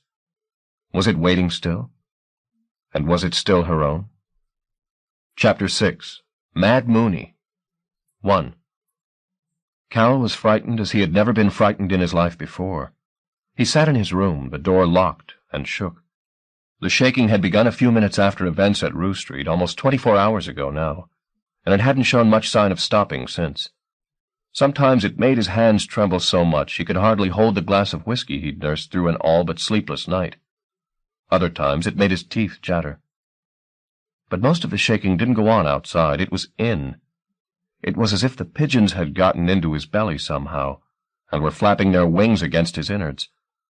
And all because he'd seen something wonderful, and he knew in his bones that his life would never be the same again. How could it? He'd climbed the sky and looked down on the secret place that he'd been waiting since childhood to find. He'd always been a solitary child, as much through choice as circumstance, happiest when he could unshackle his imagination and let it wander. It took little to get such journeys started. Looking back, it seemed he'd spent half his school days gazing out of the window, transported by a line of poetry whose meaning he couldn't quite unearth, or the sound of someone singing in a distant classroom, into a world more pungent and more remote than the one he knew, a world whose scents were carried to his nostrils by winds mysteriously warm in a chill December, whose creatures paid him homage on certain nights at the foot of his bed, and whose peoples he conspired with in sleep. But despite the familiarity of this place, the comfort he felt there, its precise nature and location remained elusive, and though he'd read every book he could find that promised some rare territory, he always came away disappointed. They were too perfect, those childhood kingdoms, all honey and summer. The true wonderland was not like that, he knew.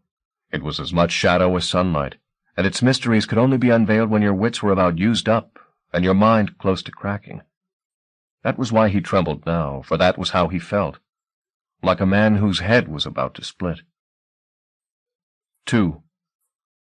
He'd woken early, gone downstairs, and cooked himself a fried egg and bacon sandwich, then sat with the ruins of his gluttony until he heard his father stirring above. He quickly called the firm and told Wilcox that he was sick and wouldn't be in work today. He told the same to Brendan, who was about his morning ablutions and, with the door locked, couldn't see the ashen, anxious face his son was wearing this morning. Then, these duties done, he went back to his room and sat on his bed to examine the events at Rue Street afresh, hoping that the nature of yesterday's mysteries could eventually be made to come clear. It did little good. Whichever way he turned events, they seemed impervious to rational explanation, and he was left only with the same razor-sharp memory of the experience and the ache of longing that came with it. Everything he'd ever wanted had been in that land. He knew it.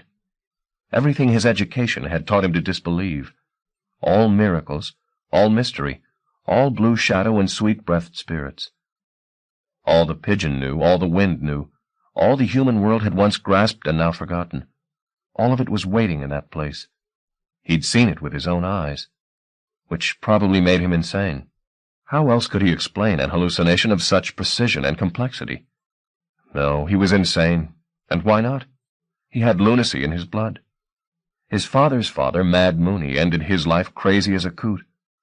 The man had been a poet, according to Brendan, though tales of his life and times had been forbidden in Chariot Street. "Hush your nonsense," Eileen had always said whenever Brendan mentioned the man. Though whether this taboo was against poetry, delirium, or the Irish, Cal had never decided. Whichever, it was an edict his father had often broken when his wife's back was turned, for Brendan was fond of Mad Mooney and his verses. Cal had even learned a few at his father's knee. And now here he was, carrying on that family tradition, seeing visions and crying into his whiskey. The question was, to tell or not to tell, to speak what he'd seen and endure the laughter and the sly looks, or to keep it hidden. Part of him badly wanted to talk, to spill everything to somebody, Brendan even, and see what he made of it. But another part said, be quiet, be careful. Wonderland doesn't come to those who blab about it, only to those who keep their silence and wait. So that's what he did. He sat and shook and waited. 3. Wonderland didn't turn up, but Geraldine did, and she was in no mood for lunatics. Cal heard her voice in the hall below, heard Brendan telling her that Cal was ill and didn't want to be disturbed, heard her tell Brendan that she intended to see Cal, whether he was sick or not. Then she was at the door. Cal? She tried the handle, found the door locked, and rapped on it. Cal? It's me! Wake up! He feigned bleariness, aided by a tongue now well whiskey-sodden. Who is it? He said. Why's the door locked? It's me, Geraldine. I'm not feeling too good. Let me in, Cal. He knew better than to argue with her in such a mood. He shambled to the door and turned the key. You look terrible, she said, her voice mellowing as soon as she set eyes on him. What's wrong with you? I'm all right, he protested. Really, I just had a fall. Why didn't you ring me? I was expecting you at the wedding rehearsal last night. Had you forgotten? The following Saturday, Geraldine's elder sister Teresa was to marry the love of her life, a good Catholic boy whose fertility could scarcely be in question. His beloved was 4 months pregnant. Her swelling belly was not being allowed to overshadow proceedings, however. The wedding was to be a grand affair. Cal, who'd been courting Geraldine for 2 years, was to be a valued guest, given the general expectation that he'd be the next to exchange vows with one of Norman Kellaway's 4 daughters. Doubtless his missing the rehearsal had been viewed as minor heresy. I did remind you, Cal, Geraldine said. You know how important it is to me.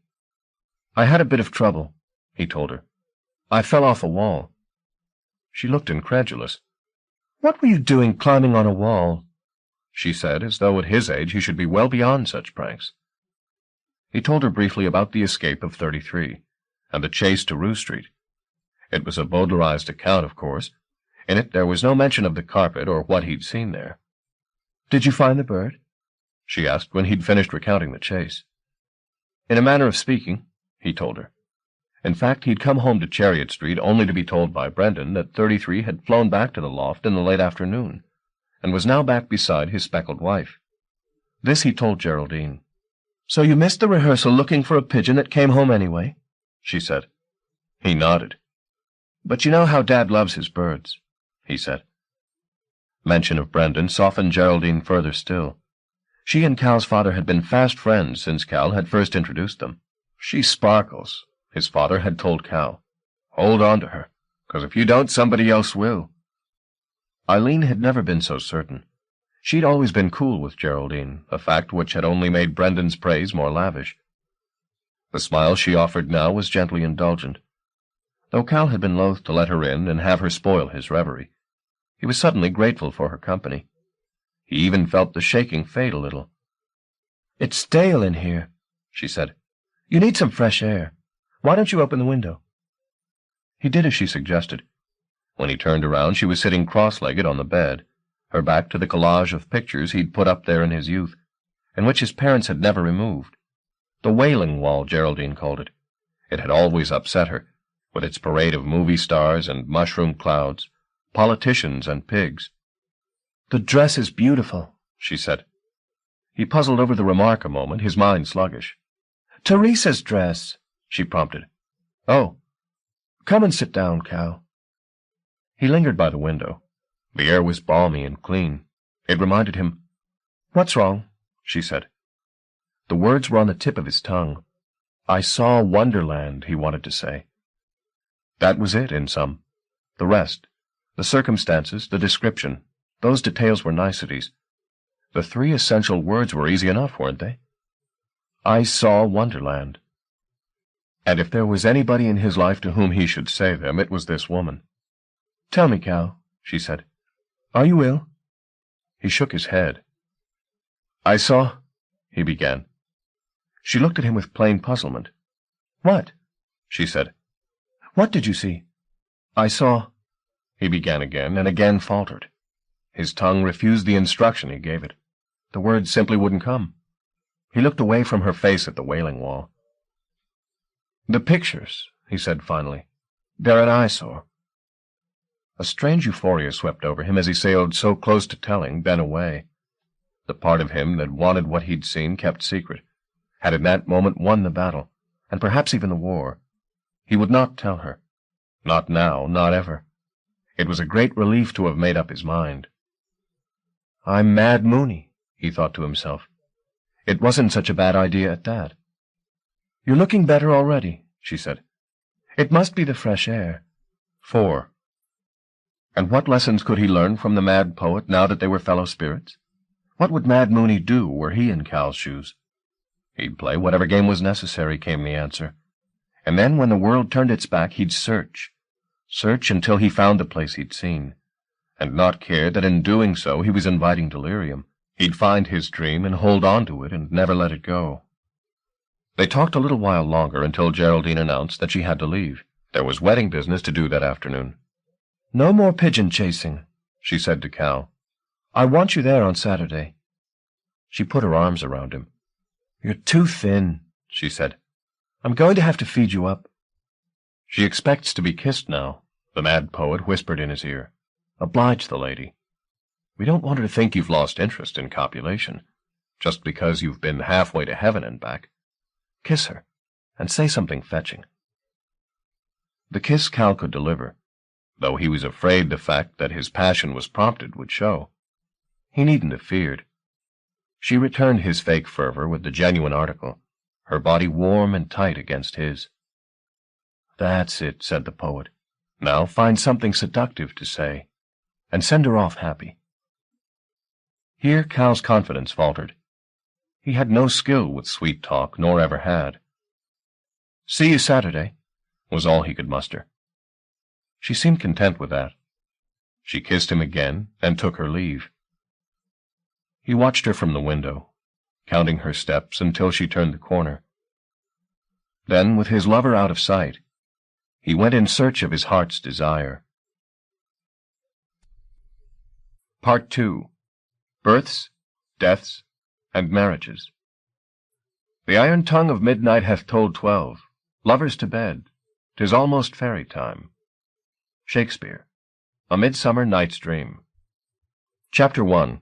A Suit of Lights. 1. The day Cal stepped out into was humid and stale. It could not be long before the summer let fall take its toll. Even the breeze seemed weary, and its condition was contagious. By the time Cal reached the vicinity of Rue Street, his feet felt swollen in his shoes and his brain in his skull. And then, to add insult to injury, he couldn't find the damn street. He'd made his way to the house the previous day with his eyes on the birds rather than on the route he was following, so he had only an impressionistic notion of its whereabouts. Knowing he could well wander for several hours and not find the street, he asked the way from a gaggle of 6-year-olds engaged in war games on a street corner. He was confidently redirected. Either through ignorance or malice, however, the directions proved hopelessly incorrect, and he found himself wandering around in ever more desperate circles, his frustration mounting. Any sixth sense he might have hoped for, some instinct that would lead him unerringly to the region of his dreams, was conspicuous by its absence. It was luck, then, pure luck, that brought him finally to the corner of Rue Street, and to the house that had once belonged to Mimi Lashensky. 2. Susanna had spent much of the morning attempting to do as she had promised Dr. Chai, notifying Uncle Charlie in Toronto. It was a frustrating business. For one thing, the small hotel she'd found the previous night only boasted a single public telephone, and other guests wanted access to it as well as she. For another, she had to call round several friends of the family until she located one who had Charlie's telephone number, all of which took the best part of the morning. When around 1 she finally made contact, Mimi's only son took the news without a trace of surprise. There was no offer to drop his work and rush to his mother's bedside. only a polite request that Susanna call back when there was more news, meaning presumably that he didn't expect her to ring again until it was time for him to send a wreath. So much for filial devotion. The call done, she rang the hospital. There was no change in the patient's condition. "She's hanging on," was the duty nurse's phrase. It conjured an odd image of Mimi as mountaineer, clinging to a cliff face. She took the opportunity to ask about her grandmother's personal effects, and was told that she'd come into hospital without so much as a nightgown. Most probably the vultures Mrs. Pumphrey had spoken of would by now have taken anything of worth from the house, the tall boy included. But she elected to call by anyway in case she could salvage anything, to make Mimi's dwindling hours a little more comfortable. She found a small Italian restaurant in the vicinity of the hotel to lunch in, then drove to Rue Street. 3. The backyard gate had been pushed closed by the removal men, but left unbolted. Cal opened it and stepped into the yard. If he had expected some revelation, he was disappointed. There was nothing remarkable here, just parched chickweed sprouting between the paving stones, and a litter of chattels the trio had discarded as worthless. Even the shadows, which might have hidden some glory, were wan and unsecretive. Standing in the middle of the yard, where all of the mysteries that had overturned his sanity had been unveiled, he doubted for the first time, truly doubted, that anything had in fact happened the previous day. Maybe there would be something inside the house, he told himself, some flotsam he could cling to that would bear him up in his flood of doubt. He crossed the ground where the carpet had lain, to the back door. The removal men had left it unlocked, or else vandals had broken in. Either way it stood ajar. He stepped inside. At least the shadows were heavier within. There was some room for the fabulous. He waited for his eyes to accommodate the murk. Was it really only 24 hours since he'd been here, he thought, as his sharpening gaze scanned the grim interior. Only yesterday that he'd entered this house with no more on his mind than catching a lost bird. This time he had so much more to find. He wandered through to the hallway, looking everywhere for some echo of what he'd experienced the day before. With every step he took, his hopes fell further. Shadows there were, but they were deserted. The place was shorn of miracles. They'd gone when the carpet was removed. Halfway up the stairs he halted. What was the use of going any further? It was apparent he'd missed his chance. If he was to rediscover the vision he'd glimpsed and lost, he'd have to search elsewhere. It was mere doggedness, therefore, one of Eileen's attributes, that made him continue to climb. At the top of the stairs the air was so leaden it made drawing breath a chore. That, and the fact that he felt like a trespasser today, unwelcome in this tomb, made him anxious to confirm his belief that the place had no magic to show him, then get gone. As he went to the door of the front bedroom, something moved behind him. He turned. The laborers had piled several articles of furniture at the top of the stairs, then apparently decided they weren't worth the sweat of moving any further. A chest of drawers, several chairs and tables. The sound had come from behind this furniture, and now it came again. Hearing it, he imagined rats. The sound suggested several sets of scurrying paws. Live and let live, he thought. He had no more right to be here than they did. Less, perhaps. They'd probably occupied the house for rat generations. He returned to the job at hand, pushed open the door, and stepped into the front room.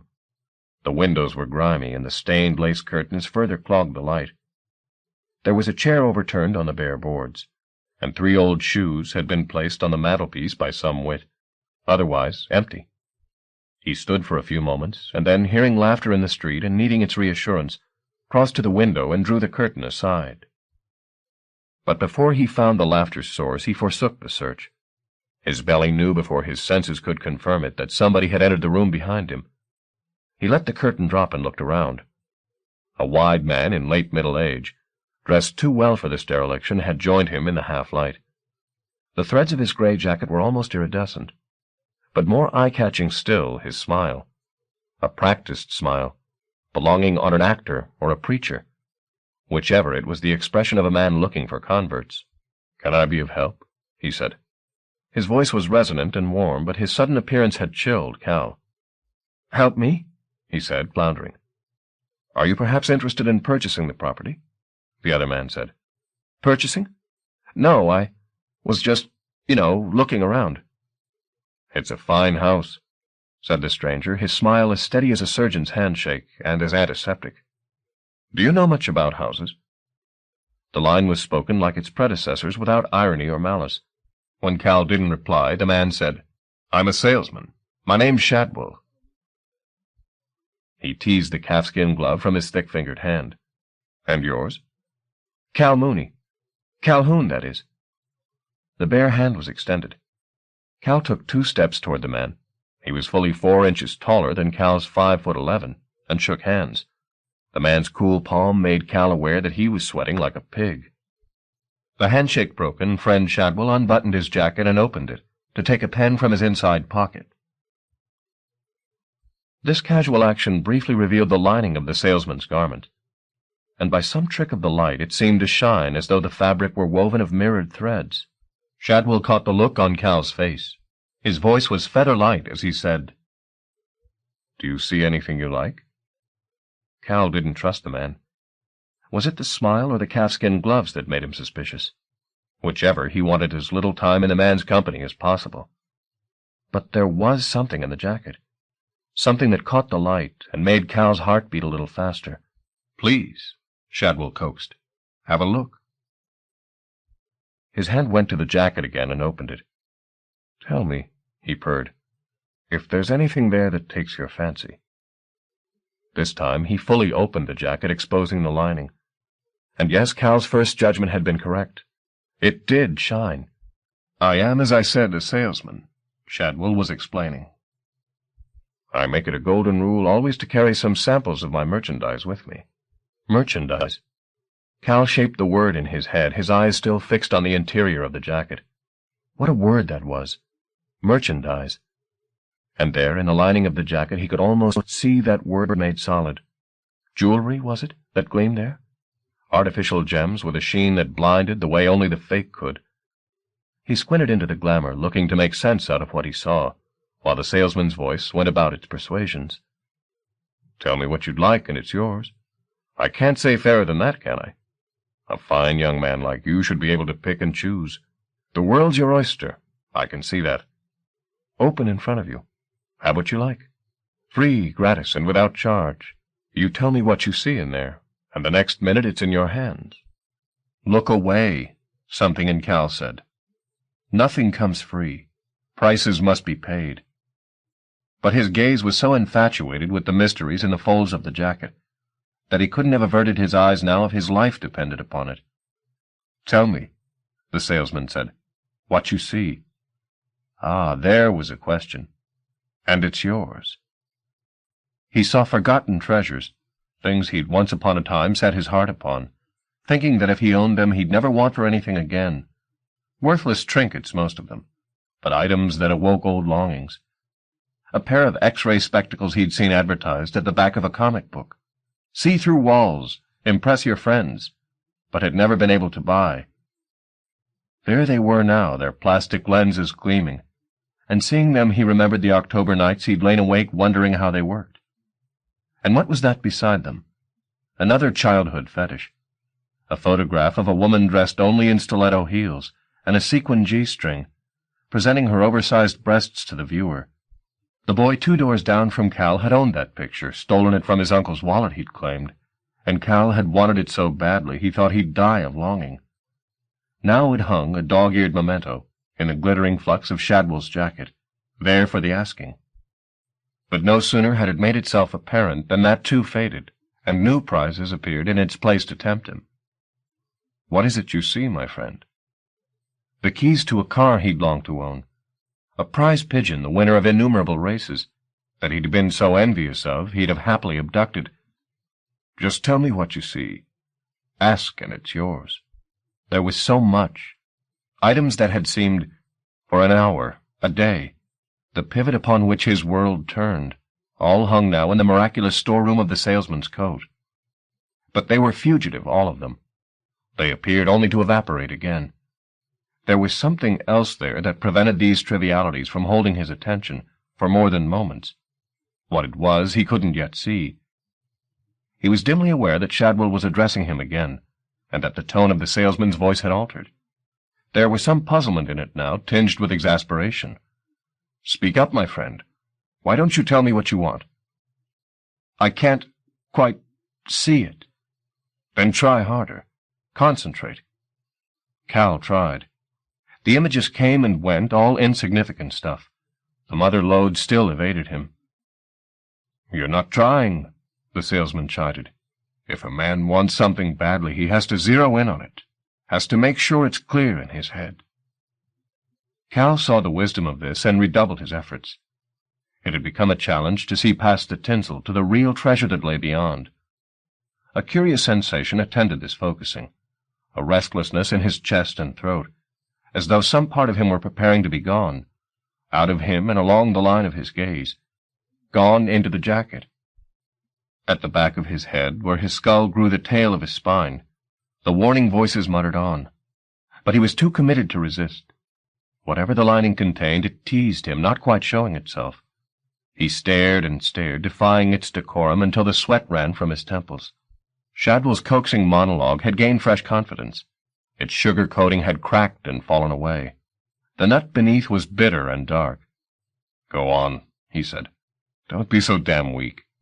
There's something here you want, isn't there? Very badly. Go on. Tell me. Spit it out. No use waiting. You wait and your chance slips away. Finally, the image was coming clear. Tell me, and it's yours.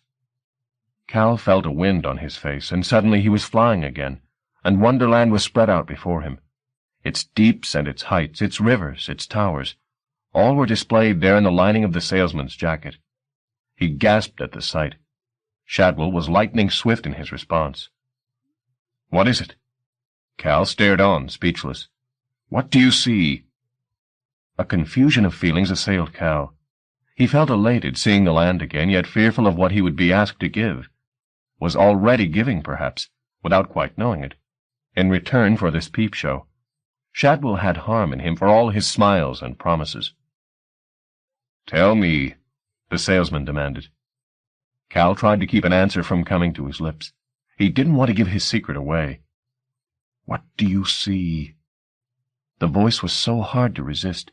He wanted to keep his silence, but the reply rose in him unbidden. Don't say it, the poet warned. I see. Fight it. There's harm here. I see. He sees the fugue. The voice that finished the sentence was that of a woman. Are you sure? Said Shadwell. Never more certain. Look at his eyes. Cal felt foolish and vulnerable, so mesmerized by the sight still unfolding in the lining, he was unable to cast his eyes in the direction of those who now appraised him. He knows, the woman said. Her voice held not a trace of warmth, even perhaps of humanity. You're right, then, said Shadwell. It's been here. Of course. Good enough, said Shadwell, and summarily closed the jacket. The effect on Cal was cataclysmic. With the world, the fugue, she'd called it, so abruptly snatched away, he felt weak as a babe. It was all he could do to stand upright. Queasily, his eyes slid in the direction of the woman. She was beautiful. That was his first thought.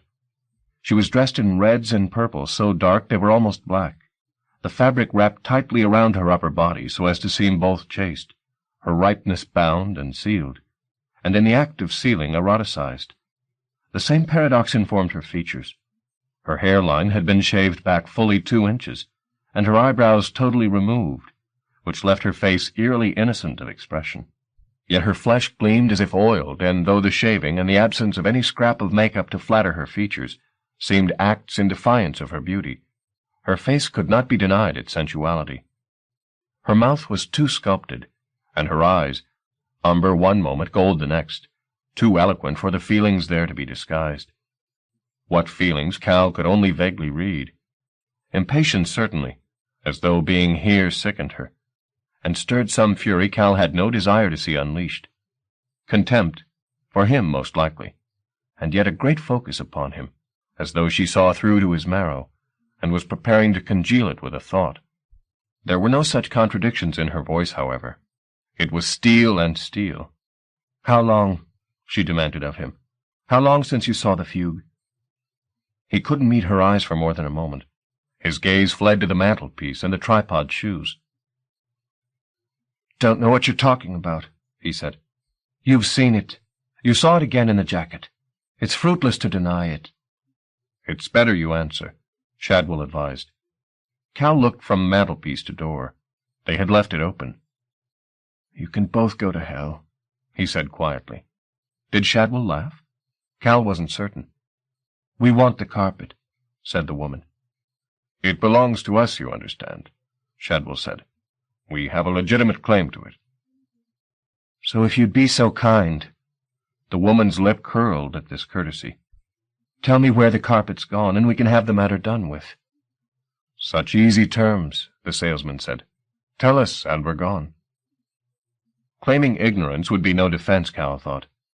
They knew that he knew, and they wouldn't be persuaded otherwise. He was trapped.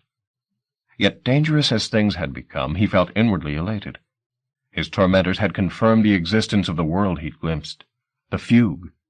The urge to be out of their presence as fast as possible was tempered by the desire to play them along, and hoped they'd tell him more about the vision he'd witnessed. Maybe I did see it, he said. No, maybe, the woman replied. It's hazy, he said. I remember something, but I'm not quite sure what. You don't know what the fugue is? Said Shadwell. Why should he?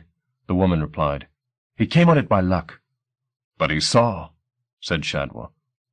A lot of cuckoos have some sight. It doesn't mean they understand. He's lost like all of them. Cal resented her condescension, but in essence she was right. Lost he was. What you saw isn't your business, she said to him. Just tell us where you put the carpet, then forget you ever laid eyes on it. I don't have the carpet, he said. The woman's entire face seemed to darken, the pupils of her eyes like moons barely eclipsing some apocalyptic light. From the landing, Cal heard again the scuttling sounds he'd previously taken to be rats. Now he wasn't so sure. I won't be polite with you much longer, she said. You're a thief. No, he protested. Yes. You came here to raid an old woman's house, and you got a glimpse of something you shouldn't. We shouldn't waste time, said Shadwell. Cal had begun to regret his decision to play the pair along. He should have run while he had half a chance. The noise from the other side of the door was getting louder. Hear that? Said the woman. Those are some of my sister's bastards. Her byblows. They're vile, said Shadwell. He could believe it. Once more, she said. The carpet. And once more he told her, I don't have it. This time his words were more appeal than defense. Then we must make you tell, said the woman. Be careful, Immaculata, said Shadwell. If the woman heard him, she didn't care for his warning. Softly she rubbed the middle and fourth fingers of her right hand against the palm of her left, and at this all but silent summons, her sister's children came running. Chapter 2. The Skin of the Teeth. 1. Susanna arrived on Rue Street a little before 3, and went first to tell Mrs. Pumphrey of her grandmother's condition. She was invited into the house with such insistence she couldn't refuse. They drank tea and talked for 10 minutes or so, chiefly of Mimi. Violet Pumphrey spoke of the old woman without malice, but the portrait she drew was far from flattering. They turned off the gas and electricity in the house years ago, Violet said. She hadn't paid the bills, living in squalor she was, and it weren't for want of me keeping a neighbourly eye. But she was rude, you know, if you inquired about her health. She lowered her voice a little. I know I shouldn't say it, but your grandmother wasn't entirely of sound mind. Susanna murmured something in reply, which she knew would go unheard. All she had was candles for light. No television, no refrigerator. God alone knows what she was eating. Do you know if anyone has a key to the house? Oh, no, she wouldn't have done that. She had more locks on that house than you've had hot dinners. She didn't trust anybody, you see. Not anybody. I just wanted to look around. Well, there's been people in and out since she went. Probably find the place wide open by now. Even thought of having a look myself, but I didn't fancy it. Some houses, they're not quite natural. You know what I mean? She knew. Standing finally on the doorstep of number 18, Susanna confessed to herself that she'd welcomed the various duties that had postponed this visit. The episode at the hospital had validated much of the family's suspicion regarding Mimi. She was different. She could give her dreams away with a touch. And whatever powers the old woman possessed, or was possessed by, would they not also haunt the house she'd spent so many years in? Susanna felt the grip of the past tighten around her, except that it was no longer that simple. She wasn't here hesitating on the threshold just because she feared a confrontation with childhood ghosts. It was that here, on a stage she'd thought to have made a permanent exit from, she dimly sensed dramas waiting to be played, and that Mimi had somehow cast her in a pivotal role. She put her hand on the door. Despite what Violet had said, it was locked. She peered through the front window into a room of debris and dust. The desolation proved oddly comforting. Maybe her anxieties would yet prove groundless. She went around to the back of the house. Here she had more luck. The yard gate was open, and so was the back door. She stepped inside. The condition of the front room was reprised here. Practically all trace of Mimi Lashensky's presence, with the exception of candles and valueless junk, had been removed. She felt an unhappy mixture of responses. On the one hand, the certainty that nothing of value would have survived this clearance, and that she'd have to go back to Mimi empty-handed. And on the other, an undeniable relief that this was so, that the stage was deserted. Though her imagination hung the missing pictures on the walls and put the furniture back in place, it was all in her mind. There was nothing here to spoil the calm good order of the life she lived. She moved through from the parlor into the hallway, glancing into the small sitting room before turning the corner to the stairs. They were not so mountainous nor so dark, but before she could climb them she heard a movement on the floor above. "Who's there?" she called out. 2. The words were sufficient to break Immaculata's concentration. The creatures she'd summoned, the Byblos, halted their advance toward Cal, awaiting instruction. He took his opportunity and threw himself across the room, kicking at the beast closest to him. The thing lacked a body, its forearms springing straight from a bulbous neck, beneath which clusters of sacs hung, wet as liver and lights. Cal's blow connected, and one of the sacs burst, releasing a sewer stench. With the rest of the siblings close upon him, Cal raced for the door, but the wounded creature was fastest in pursuit, sidling crab-like on its hands and spitting as it came. A spray of saliva hit the wall close to Cal's head, and the paper blistered. Revulsion gave heat to his heels. He was at the door in an instant. Shadwell moved to intercept him, but one of the beasts got beneath his feet like an errant dog. And before he could regain his equilibrium, Cal was out of the room and onto the landing. The woman who'd called out was at the bottom of the stairs, face upturned. She stood as bright day to the night he'd almost succumbed to in the room behind him. Wide gray-blue eyes, curls of dark auburn hair framing her pale face, a mouth upon which a question was rising, but which his wild appearance had silenced. "Get out of here!" he yelled as he hurtled down the stairs. She stood and gaped. "The door!" he said. "For God's sake, open the door!" He didn't look to see if the monsters were coming in pursuit, but he heard Shadwell cry out, "Stop, thief!" from the top of the stairs. The woman's eyes went to the salesman, then back to Cal, then to the front door. "Open it!"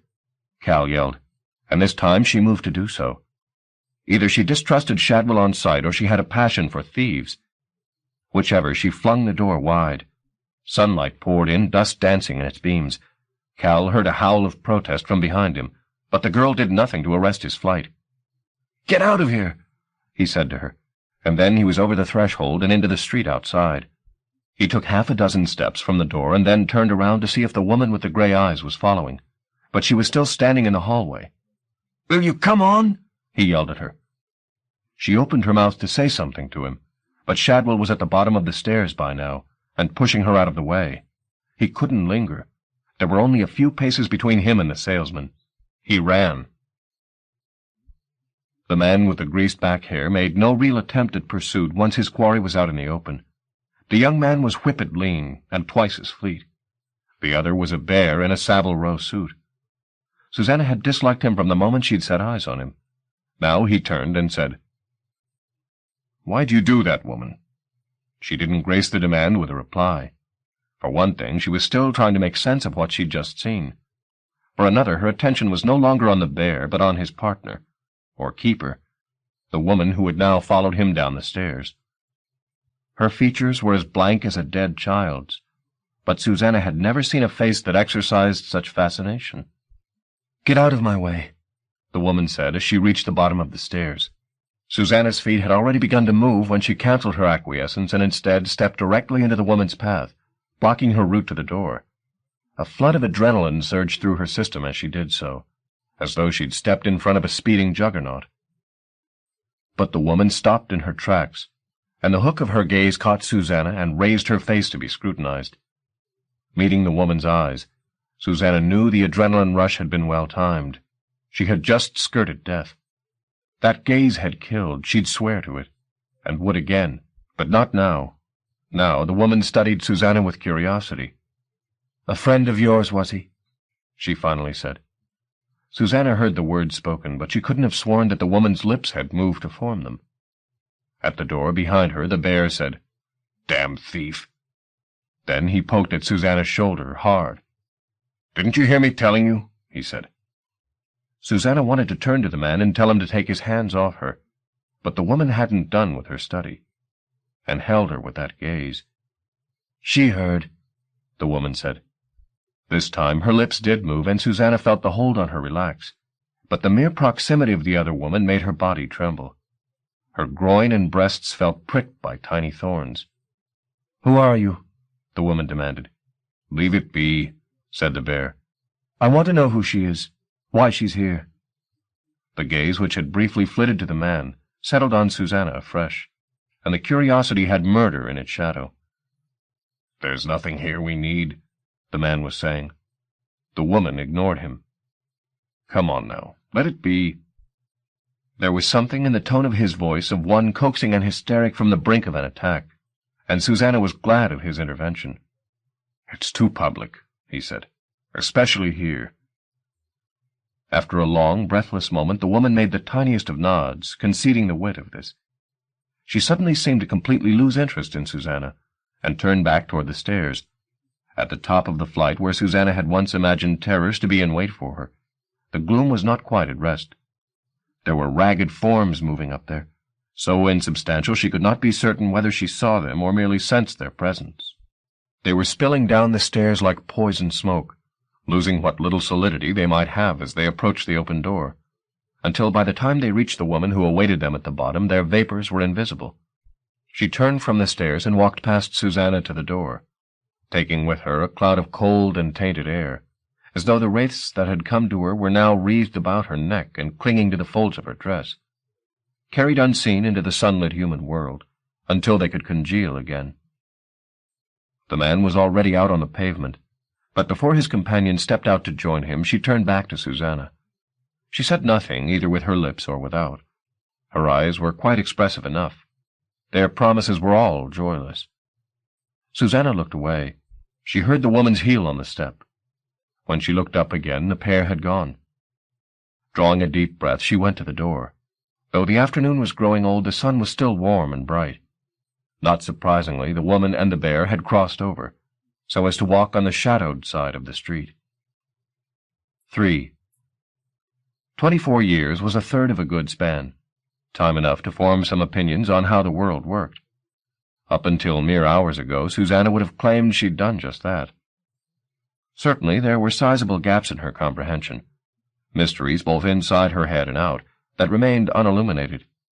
But that had only made her the more determined not to succumb to any sentiment or self-delusion that would give those mysteries power over her, a zeal that touched both her private and professional lives. In her love affairs she had always tempered passion with practicality, avoiding the emotional extravagance she'd seen so often become cruelty and bitterness. In her friendships she'd pursued a similar balance, neither too cloying nor too detached, and no less in her craft. The very appeal of making bowls and pots was its pragmatism, the vagaries of art disciplined by the need to create a functional object. The question she would ask, viewing the most exquisite jug on earth, would be, does it pour? And it was in a sense a quality she sought in every facet of her life. But here was a problem that defied such simple distinctions, that threw her off balance, left her sick and bewildered. First the memories, then Mimi, more dead than alive, but passing dreams through the air.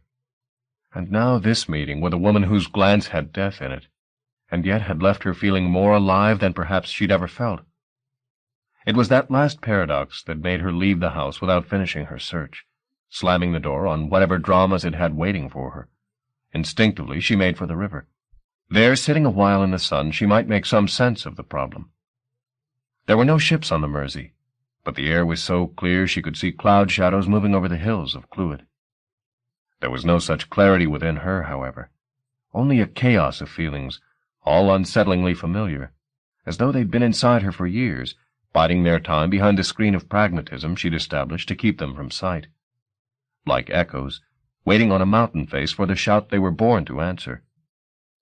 She'd heard that shout today, or rather met it face to face, on the very spot in the narrow hallway where, as a 6-year-old, she'd stood and trembled in fear of the dark.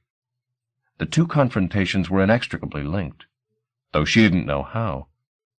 All she knew was that she was suddenly alive to a space inside herself, where the haste and habit of her adult life had no dominion. She sensed the passions that drifted in that space only vaguely, as her fingertips might sense fog. But she would come to know them better with time, those passions and the acts that they'd engender. She was certain of that, as she'd been certain of nothing in days. She'd know them, and God help her, she'd love them as her own. Chapter 3. Selling Heaven. Mr. Mooney? Mr. Brendan Mooney? That's right. Do you happen to have a son by the name of Calhoun? What business is it of yours? Brendan wanted to know. Then, before the other could answer, said, Nothing's happened to him. The stranger shook his head, taking hold of Brendan's hand and pumping it vigorously. You're a very lucky man, Mr. Mooney, if I may make so bold. That, Brendan knew, was a lie. What do you want? He said. Are you selling something? He withdrew his hand from the grip of the other man. Whatever it is, I don't want it. Selling? Said Shadwell. Perish the thought. I'm giving, Mr. Mooney. Your son's a wise boy. He volunteered your name, and lo and behold, you've been selected by a computer as the recipient of— I told you I don't want it. Brendan interrupted and tried to close the door, but the man already had one foot on the threshold.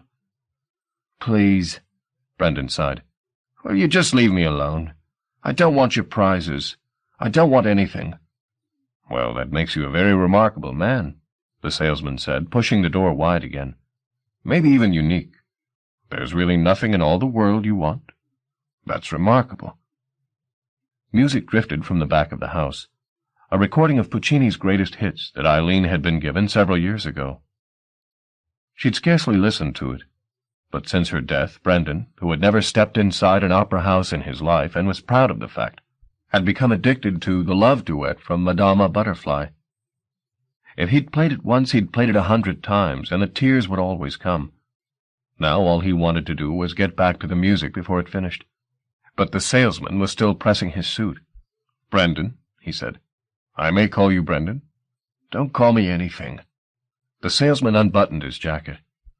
Really, Brendan, we have a great deal to discuss, you and I. Your prize, for one. The lining of the jacket scintillated, drawing Brendan's eye. He'd never in his life seen a fabric its equal. Are you sure there's nothing you want? The salesman said. Absolutely sure. The love duet had reached a new plateau, the voices of Butterfly and Pinkerton urging each other on to fresh confessions of pain. Brendan heard, but his attention was increasingly focused on the jacket. And yes, there was something there that he wanted. Shadwell watched the man's eyes and saw the flame of desire ignited. It never failed. You do see something, Mr. Mooney. Yes, Brendan admitted softly. He saw, and the joy he felt at what he saw made his heavy heart light. Eileen had said to him once, when they were young and mortality was just another way to express their devotion to each other, If I die first, Brendan, I'll find some way to tell you what heaven's like. I swear I will. He'd hushed her with kisses then, and said that if she were to die, he would die too of a broken heart. But he hadn't died, had he? He'd lived 3 long, empty months, and more than once in that time he'd remembered her frivolous promise. And now, just as he felt despair would undo him utterly, here on his doorstep was this celestial messenger. An odd choice, perhaps, to appear in the shape of a salesman, but no doubt the seraphim had their reasons. "Do you want what you see, Brendan?" the visitor asked. "Who are you?" Brendan breathed, awestruck. "My name's Shadwell." And you brought this for me? Of course. But if you accept it, Brendan, you must understand there will be a small charge for the service. Brendan didn't take his eyes off the prize the jacket housed. Whatever you say, he replied. We may ask for your help, for instance, which you'd be obliged to furnish. Do angels need help? Once in a while. Then of course, said Brendan. I'd be honored. Good. The salesman smiled. Then please. He opened the jacket a little wider. Help yourself. Brendan knew how the letter from Eileen would smell and feel long before he had it in his hands. It did not disappoint him. It was warm as he'd expected, and the scent of flowers lingered about it. She'd written it in a garden, no doubt, in the Paradise Garden. So, Mr. Mooney, we have a deal, do we? The love duet had ended. The house behind Brendan was silent. He held the letter close to his chest, still fearful that this was all a dream, and he'd wake to find himself empty-handed. Whatever you want, he said, desperate that this salvation not be snatched from him. Sweetness and light, came the smiling reply. That's all a wise man ever wants, isn't it? Sweetness and light. Brendan was only half listening. He ran his fingers back and forth over the letter. His name was on the front, in Eileen's cautious hand. So tell me, Mr. Mooney, the seraphim said, about Cal. Cal? Can you tell me where I can find him? He's at a wedding. A wedding? Ah. Could you perhaps furnish me with the address? Yes, of course. We've got a little something for Cal, too. Lucky man. Chapter 4. Nuptials. 1. Geraldine had spent many long hours giving Cal a working knowledge of her family tree, so that come Teresa's wedding he'd know who was who. It was a difficult business. The Calloway family was heroically fecund, and Cal had a poor memory for names, so it wasn't surprising that many of the 130 guests who packed the reception hall this balmy Saturday evening were unknown to him. He didn't much mind. He felt safe among such numbers, even if he didn't know who they were, and the drink, which had flowed freely since 4 in the afternoon, further allayed his anxieties. He didn't even object when Geraldine presented him before a parade of admiring aunts and uncles, every one of whom asked him when he was going to make an honest woman of her. He played the game, smiled, charmed, did his best to seem sane. Not that a little lunacy would have been noticeable in such a heady atmosphere. Norman Calloway's ambition for his daughter's wedding day seemed to have been upped a notch for every inch her waistline had swelled. The ceremony had been grand, but necessarily decorous. The reception, however, was a triumph of excess over good taste. The hall had been decorated from floor to ceiling with streamers and paper lanterns. Ropes of colored lights were looped along the walls and in the trees out at the back of the hall. The bar was supplied with beer, spirits, and liqueurs, sufficient to intoxicate a modest army. Food was in endless supply, carried to the tables of those content to sit and gorge by a dozen harassed waitresses. Even with all the doors and windows open, the hall soon grew hot as hell. The heat, in part, generated by those guests who'd thrown inhibitions to the wind, and were dancing to a deafening mixture of country and western and rock and roll, the latter bringing comical exhibitions from several of the older guests, applauded ferociously from all sides. At the edge of the crowd, lingering by the door that led out behind the hall, the groom's younger brother, accompanied by 2 young bucks who'd both at some point courted Teresa, and a 4th youth whose presence was only countenanced because he had cigarettes, stood in a litter of beer cans and surveyed the talent available. The pickings were poor. Those few girls who were of bettable age were either spoken for or judged so unattractive that any approach would have been evidence of desperation. Only Elroy, Teresa's penultimate boyfriend, could lay claim to any hint of success tonight. Since the ceremony he'd had his eyes on one of the bridesmaids, whose name he'd yet to establish, but who'd twice chanced to be at the bar while he was there, a significant statistic. Now he leaned against the door and watched the object of his lust across the smoky room. The lights had been dimmed inside the hall, and the mood of the dancing had changed from cavortings to slow, smoochy embraces. This was the moment he judged to make his approach. He'd invite the woman onto the dance floor, then, after a song or two, take her out for a breath of fresh air. Several couples had already retired to the privacy of the bushes, there to do what weddings were made to celebrate, beneath the pretty vows and the flowers, They were here in the name of fucking, and he was damned if he was going to be left out. He'd caught sight of Cal chatting with the girl earlier on. It'd be simplest, he thought, to have Cal introduce them. He pressed through the crush of dancers to where Cal was standing. "How you doing, mate?" Cal looked at Elroy blearily. The face before him was flushed with alcohol. "I'm doing fine." "Didn't much like the ceremony," Elroy said. "I think I'm allergic to churches. Do us a favor, will you?" "What is it?" "I'm in lust." "Who with?" "One of the bridesmaids. She was over by the bar. Long blonde hair." "You mean Loretta?" Cal said. "She's a cousin of Geraldine's." It was odd, but the drunker he got, the more of his lessons on the Calloway family he remembered. "She's a fucking cracker, and she's been giving me the eye all night." "Is that right?" "I was wondering. Will you introduce us?" Cal looked at Elroy's panting eyes. "I think you're too late," he said. "Why?" "She went outside." Before Elroy could voice his irritation, Cal felt a hand on his shoulder. He turned. It was Norman, the father of the bride. "A word, Cal, my boy?" he said, glancing across at Elroy. "I'll catch you later," Elroy said, retreating in case Norman nabbed him, too. "Are you enjoying yourself?" "Yes, Mr. Calloway." "Less of this Mr. Calloway shit, Cal. Call me Norm." He poured a generous measure of whiskey from the bottle he was armed with into Cal's lager glass, then drew on his cigar. "So tell me," he said, "how long before I have to give my other little girl away? Don't think I'm pushing, son. I'm not. But one bride in labor's enough." Cal swilled the whiskey around the bottom of his glass, hoping for a prompt from the poet. None came. "I've got a job for you at the works," Norm went on, unfazed by Cal's silence. "I want to see my baby live in a little style. You're a good lad, Cal. Her mother likes you a lot, and I always trust her judgment. So you think on it." He transferred the bottle to his cigar-wielding right hand and reached into his jacket. The gesture, innocent as it was, brought a chill of recognition.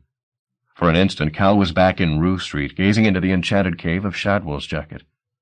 But Calloway had simpler gifts to give.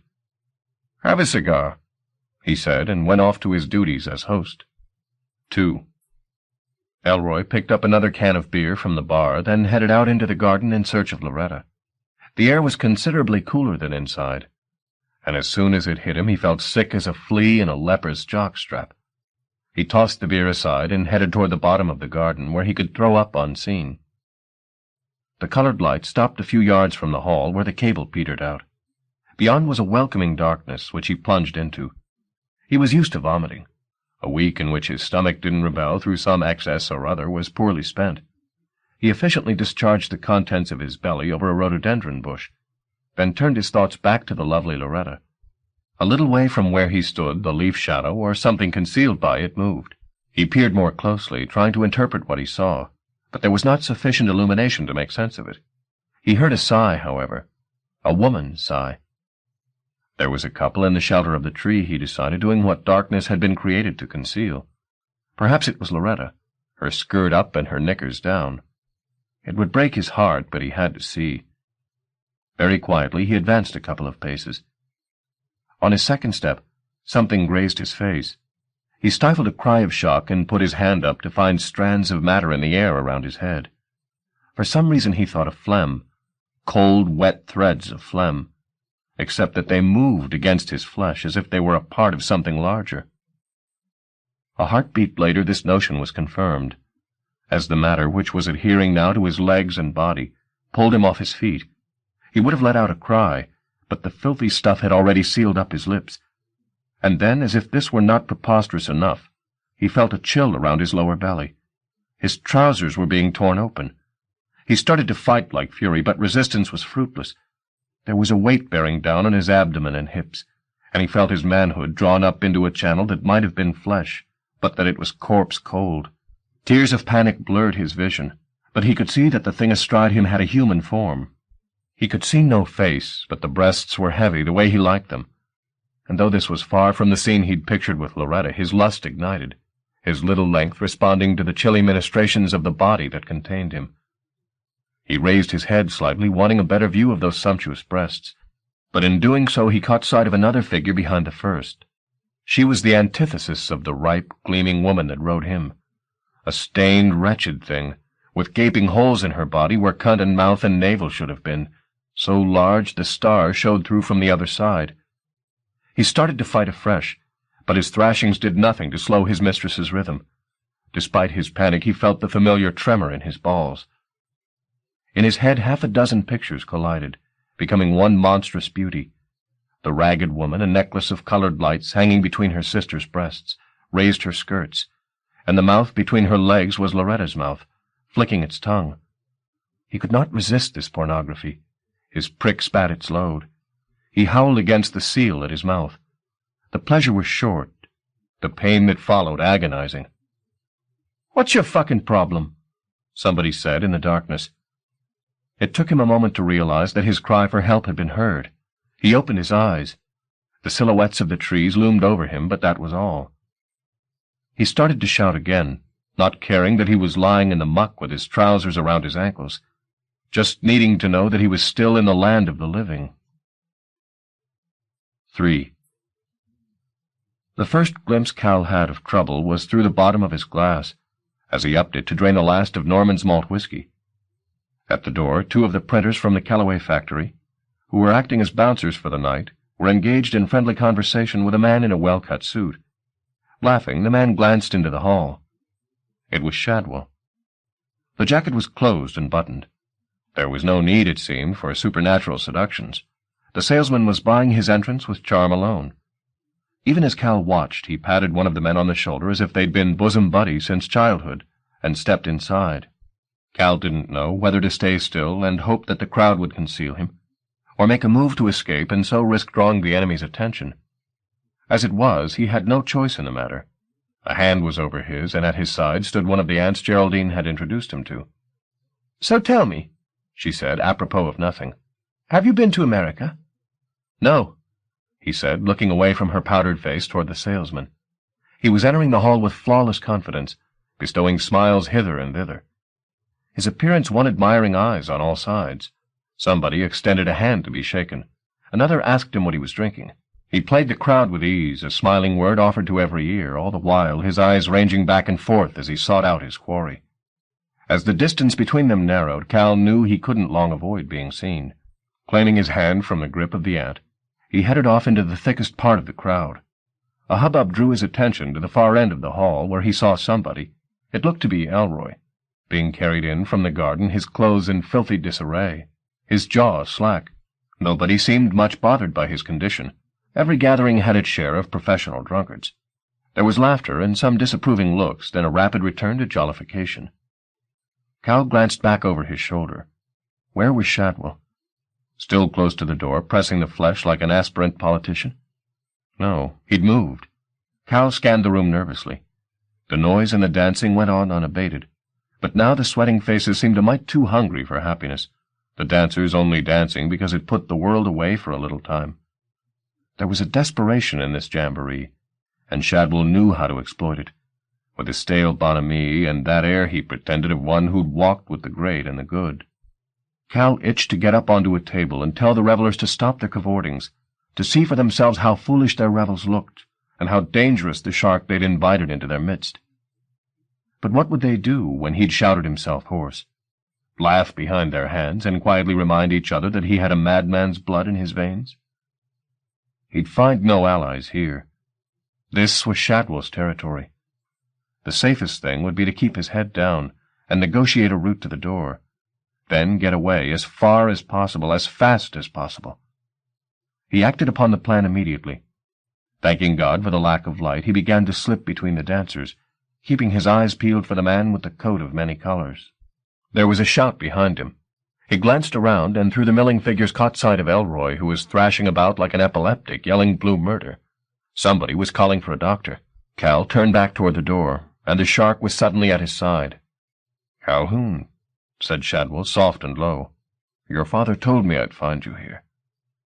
Cal didn't reply to Shadwell's words, merely pretended he hadn't heard. The salesman wouldn't dare do anything violent in such a crowd, surely, and he was safe from the man's jacket as long as he kept his eyes off the lining. "Where are you going?" Shadwell said as Cal moved off. "I want a word with you." Cal kept walking. "We can help each other." Somebody called Cal's name, asking him if he knew what was wrong with Elroy. He shook his head and forged on through the crowd toward the door. His plan was simple. Tell the bouncers to find Geraldine's father and have Shadwell thrown out. "Tell me where the carpet is," the salesman was saying, "and I'll make sure her sisters never get their hands on you." His manner was placatory. "I've no argument with you," he said. "I just want some information." "I told you," said Cal, knowing even as he spoke that any appeal was a lost cause. "I don't know where the carpet went." They were within a dozen yards of the vestibule now, and with every step they took, Shadwell's courtesy decayed further. "They'll drain you dry," he warned. "Those sisters of hers. And I won't be able to stop them, not once they've got their hands on you. They're dead, and the dead don't take discipline." "Dead?" "Oh, yes. She killed them herself while the three of them were still in the womb. Strangled them with their own cords." True or not, the image was sickening, and more sickening still the thought of the sister's touch. Cal had tried to put both from his mind as he advanced, Shadwell still at his side. All pretense to negotiation had vanished. There were only threats now. "You're a dead man, Mooney, if you don't confess. I won't lift a finger to help you." Cal was within hailing distance of the men. He shouted across to them. They broke off their drinking and turned in his direction. "What's the problem?" "This man," Cal began, looking toward Shadwell. But the salesman had gone. In the space of seconds he'd left Cal's side and melted into the crowd, an exit as skillful as his entrance. "Got some trouble?" the bigger of the two men wanted to know. Cal glanced back at the man, fumbling for words. There was no use his trying to explain, he decided. "No," he said. "I'm all right. I just need some air." "Too much to drink?" said the other man, and stood aside to let Cal step out into the street. It was chilly after the suffocation of the hall, but that was fine by Cal. He breathed deeply, trying to clear his head. Then a familiar voice. "Do you want to go home?" It was Geraldine. She was standing a short way from the door, a coat draped over her shoulders. "I'm all right," he told her. "Where's your father?" "I don't know. Why do you want him?" "There's somebody in there who shouldn't be," said Cal, crossing to where she stood. To his drunken gaze, she seemed more glamorous than he'd ever seen her, eyes shining like dark gems. "Why don't we walk together a little way?" she said. "I have to speak to your father," he insisted, but she was already turning from him, laughing lightly. Before he could voice a protest, she was away around the corner. He followed. There were a number of lamps not working along the street, and the silhouette he dogged was fitful. But she trailed her laughter still, and he went after it. "Where are you going?" he wanted to know. She only laughed again. Above their heads the clouds were moving quickly, stars glimmering between, their fires too feeble to illuminate much below. They caught Cal's eye for an instant, and when he looked back at Geraldine she was turning to him, making a sound somewhere between a sigh and a word. The shadows that embraced her were dense, but they unfolded even as he watched, and what they revealed made his gut somersault. Geraldine's face had dislodged somehow, her features running like heated wax, and now as the facade fell away he saw the woman beneath. Saw and knew. The browless face, the joyless mouth. Who else but Immaculata? He would have run then, but that he felt the cold muzzle of a gun against his temple, and the salesman's voice said, "Make a sound and it's going to hurt." He kept his silence. Shadwell gestured toward the black Mercedes that was parked at the next intersection. "Move," he said. Cal had no choice, scarcely believing, even as he walked, that this scene was taking place on a street whose paving cracks he'd counted since he was old enough to know one from two.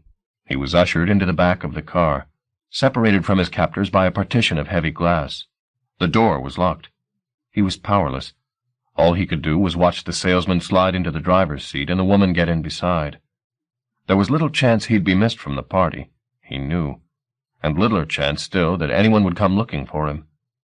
It would simply be assumed that he'd tired of the festivities and headed off home. He was in the hands of the enemy and helpless to do anything about it. What would Mad Mooney do now, he wondered. The question vexed him only a moment before the answer came. Taking out the celebratory cigar Norman had given him, he leaned back in the leather seat and lit up. "Good," said the poet. "Take what pleasure you can while there's still pleasure to be had. and breath to take it with. Chapter 5. In the Arms of Mama Puss. In the haze of fear and cigar smoke, he soon lost track of their route. His only clue to their whereabouts, when they finally came to a halt, was that the air smelt sharply of the river, or rather, of the acreage of black mud that was exposed at low tide, expanses of muck which he'd had a terror of as a child. It wasn't until he'd reached double figures that he'd been able to walk along Otterspool Promenade without an adult between him and the railings. The salesman ordered him from the car. He got out obediently. It was difficult not to be obedient with a gun in his face. Shadwell immediately snatched the cigar from Cal's mouth, grinding it beneath his heel, then escorted him through a gate into a walled compound. Only now, as he laid eyes on the canyons of household refuse ahead, did Cal realize where they'd brought him, the municipal rubbish tip. In former years, acres of parkland had been built on the city's detritus, but there was no longer the money to transform trash into lawns. Trash had remained. Its stench, the sweet and sour of rotting vegetable matter, even overpowered the smell of the river. "Stop," said Shadwell when they reached a place that seemed in no way particular. Cal looked around in the direction of the voice. He could see very little, but it seemed Shadwell had pocketed his gun. Seizing the instant, he began to run, not choosing any particular direction, merely seeking escape. He'd covered maybe 4 paces, when something tangled with his legs, and he fell heavily. The breath knocked from him. Before he had a chance to get to his feet, forms were converging on him from every side, an incoherent mass of limbs and snarls that could only be the Wraith sisters' children. He was glad of the darkness. At least he couldn't see their deformities. But he felt their limbs upon him, heard their teeth snapping at his neck. They didn't intend to devour him, however. At some cue he neither saw nor heard. Their violence dwindled to mere bondage. He was held fast, his body so knotted up his joints creaked, while a terrible spectacle unfolded a few yards in front of him. It was one of Immaculata's sisters. He had no doubt of that.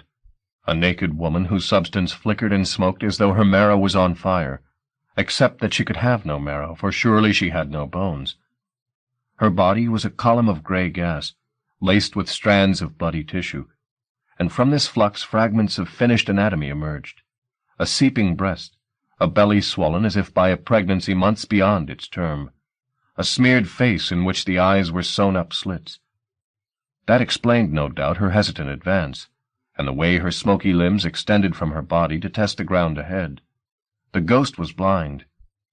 By the light this unholy mother gave off, Cal could see the children more clearly. No perversion of anatomy had been overlooked among them. Bodies turned inside out to parade the bowel and stomach, organs whose function seemed simply to seep and wheeze, lining the belly of one like tits, and mounted like a coxcomb on another's head. Yet despite their corruptions, their heads were all turned adoringly upon Mama Puss, their eyes unblinking so as not to miss a moment of her presence. She was their mother, they her loving children. Suddenly she started to shriek. Cal turned to look at her again. She'd taken up a squatting posture, her legs splayed, her head thrown back as she voiced her agony. Behind her there now stood a second ghost, as naked as the first, more so perhaps, for she could scarcely lay claim to flesh. She was obscenely withered, her dugs like empty purses, her face collapsed upon itself in a jumble of tooth, shard, and hair. She'd taken hold of her squatting sister, whose scream had now reached a nerve-shredding height. As the swollen belly came close to bursting, there was an issue of smoldering matter from between the mother's legs. The sight was greeted with a chorus of welcomes from the children. They were entranced. So, in his horrified way, was Cal. Mama Puss was giving birth. The scream became a series of smaller, rhythmic shouts, as the child began its journey into the living world. It was less born than shat, dropping from between its parents' legs like a vast mewling turd. No sooner had it hit the ground than the withered midwife was about her business, coming between mother and spectators to draw away veils of redundant matter from the child's body. The mother, her labors over, stood up, the flame in her flesh dying, and left the child to her sister's ministrations. Now Shadwell came back into view. He looked down at Cal. "Do you see?" he said, his voice all but a whisper. "What kind of horrors these are? I warned you. Tell me where the carpet is, and I'll try to make sure the child doesn't touch you. I don't know. I swear I don't. The midwife had withdrawn. Shadwell, a sham of pity on his face, now did the same. In the dirt a few yards from Cal, the child was already standing up. It was the size of a chimpanzee, and shared with its siblings the appearance of something traumatically wounded. Portions of its inner workings were teased out through its skin, leaving its torso to collapse upon itself in places, and in others sport ludicrous appendages of gut. Twin rows of dwarf limbs hung from its belly, and between its legs a sizable scrotum depended, smoking like a censer, uncompanioned by any organ to discharge what boiled within. The child knew its business from its first breath, to terrorize. Though its face was still wreathed with afterbirth, its gummy eyes found Cal, and it began to shamble toward him. "Oh, Jesus!" Cal began looking for the salesman, but the man had vanished. "I told you," he yelled into the darkness. "I don't know where the fucking carpet is." Shadwell didn't respond. Cal shouted again. Mama Puss's bastard was almost upon him. "Jesus, Shadwell, listen to me, will you?" Then the Biblo spoke. "Cal," it said. He stopped struggling against his restraints a moment and looked at it in disbelief. It spoke again. The same syllable. "Cal." Even as it pronounced his name, its fingers pulled at the muck about its head. The face that appeared from beneath lacked a complete skull, but it was recognizably that of its father, Elroy. Seeing familiar features in the midst of such deformity was the crowning horror. As Elroy's child reached to touch him, Cal started yelling again, scarcely aware of what he was saying, only begging Shadwell to keep the thing from touching him. The only reply was his own voice, echoing back and forth until it died. The child's arms jerked forward, and its long fingers latched onto Cal's face. He tried to fight it off, but it drew closer to him, its sticky body embracing him. The more he struggled, the more he was caught. The rest of the Biblos loosed their hold on him now, leaving him to the new child. It was only minutes old, but its strength was phenomenal, the vestigial hands on its belly raking Cal's skin. Its grip so tight his lungs labored for breath. With its face inches from Cal's, it spoke again, but the voice that came from the ruined mouth was not its father's this time, but that of Immaculata. "Confess," she demanded. "Confess what you know." "I just saw a place," he said, trying to avoid the trail of spittle that was about to fall from the beast's chin. He failed. It hit his cheek and burned like hot fat. "Do you know what place?" the incantatrix demanded. "No," he said. "No, I don't." "But you've dreamed it, haven't you? Wept for it?" Yes, was the answer. Of course he'd dreamed it. Who hadn't dreamed of paradise?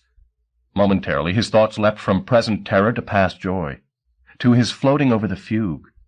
The sight of that wonderland kindled a sudden will to resist in him.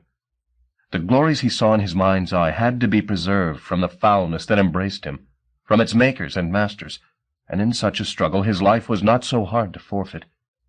Though he knew nothing about the carpet's present whereabouts, he was ready to perish rather than risk letting anything slip that Shadwell might profit by. And while he had breath, he'd do all in his power to confound them. Elroy's child seemed to read this newfound resolution. It drew its arms more tightly about him. "I'll confess," he yelled in its face. "I'll tell you everything you want to know."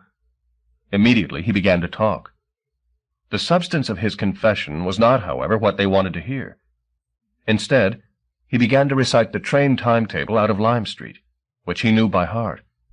He'd first started learning it at the age of 11, having seen a memory man on television who demonstrated his skills by recalling the details of randomly chosen football matches, teams, scores, and scorers, back to the 1930s.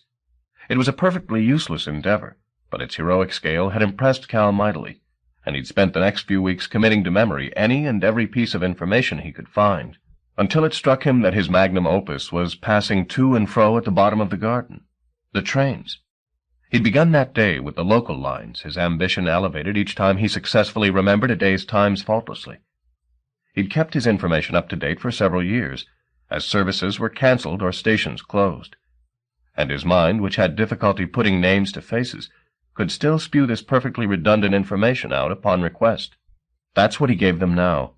The services to Manchester, Crewe, Stafford, Wolverhampton, Birmingham, Coventry, Cheltenham Spa, Reading, Bristol, Exeter, Salisbury, London, Colchester. All the times of arrival and departure, and footnotes as to which services only operated on Saturdays, and which never ran on bank holidays. "I'm Mad Mooney," he thought, as he delivered this filibuster, listing the services with a bright, clear voice, as if to an imbecile. The trick confounded the monster utterly. It stared at Cal while he talked, unable to understand why the prisoner had forsaken fear. Immaculata cursed Cal through her nephew's mouth, and offered up new threats, but he scarcely heard them. The timetables had their own rhythm, and he was soon carried along by it. The beast's embrace grew tighter. It could not be long before Cal's bones began to break. But he just went on talking, drawing in gulps of breath to start each day, and letting his tongue do the rest. "It's poetry, my boy," said Mad Mooney. "Never heard its like. Pure poetry." And maybe it was. Verses of days and lines of hours transmuted into the stuff of poets, because it was all spat into the face of death. They'd kill him for this defiance, he knew, when they finally realized that he'd never exchange another meaningful word with them.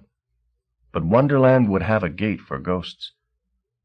He had just begun the Scottish services, to Edinburgh, Glasgow, Perth, Inverness, Aberdeen, and Dundee, when he caught sight of Shadwell from the corner of his eye. The salesman was shaking his head, and now exchanged some words with Immaculata, something about having to ask the old woman. Then he turned and walked into the darkness. They'd given up on their prisoner. The coup de grace could only be seconds away. He felt the grip relax.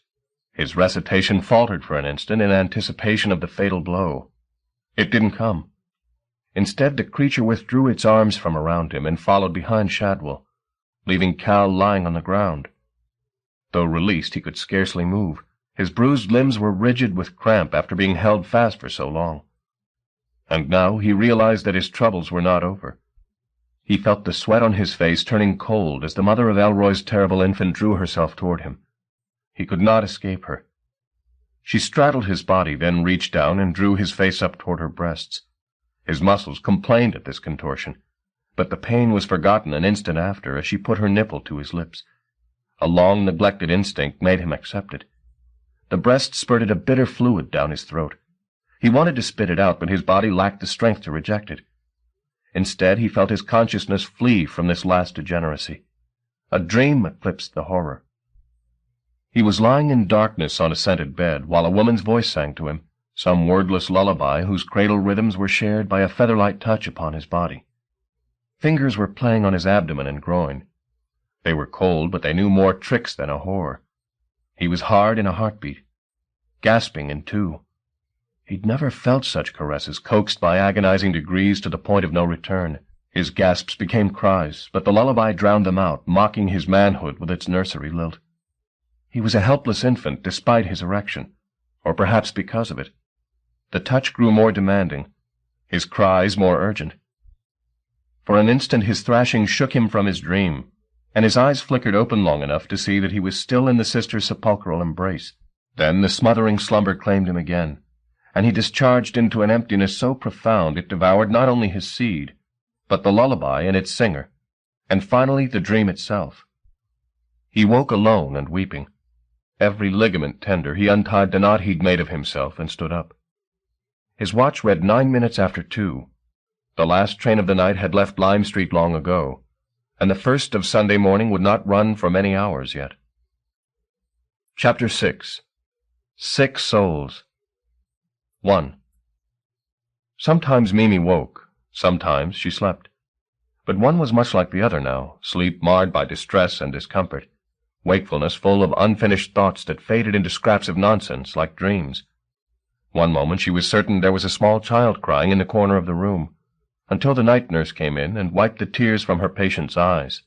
Another moment she could see, as if through a dirtied window, some place she knew but had lost, and her old bones ached with wanting to be there. But then came another vision, and this one she hoped against hope was a dream. It was not. "Mimi?" said the dark woman. The stroke that had crippled Mimi had dimmed her eyes, but she had sight enough to recognize the figure standing at the bottom of her bed.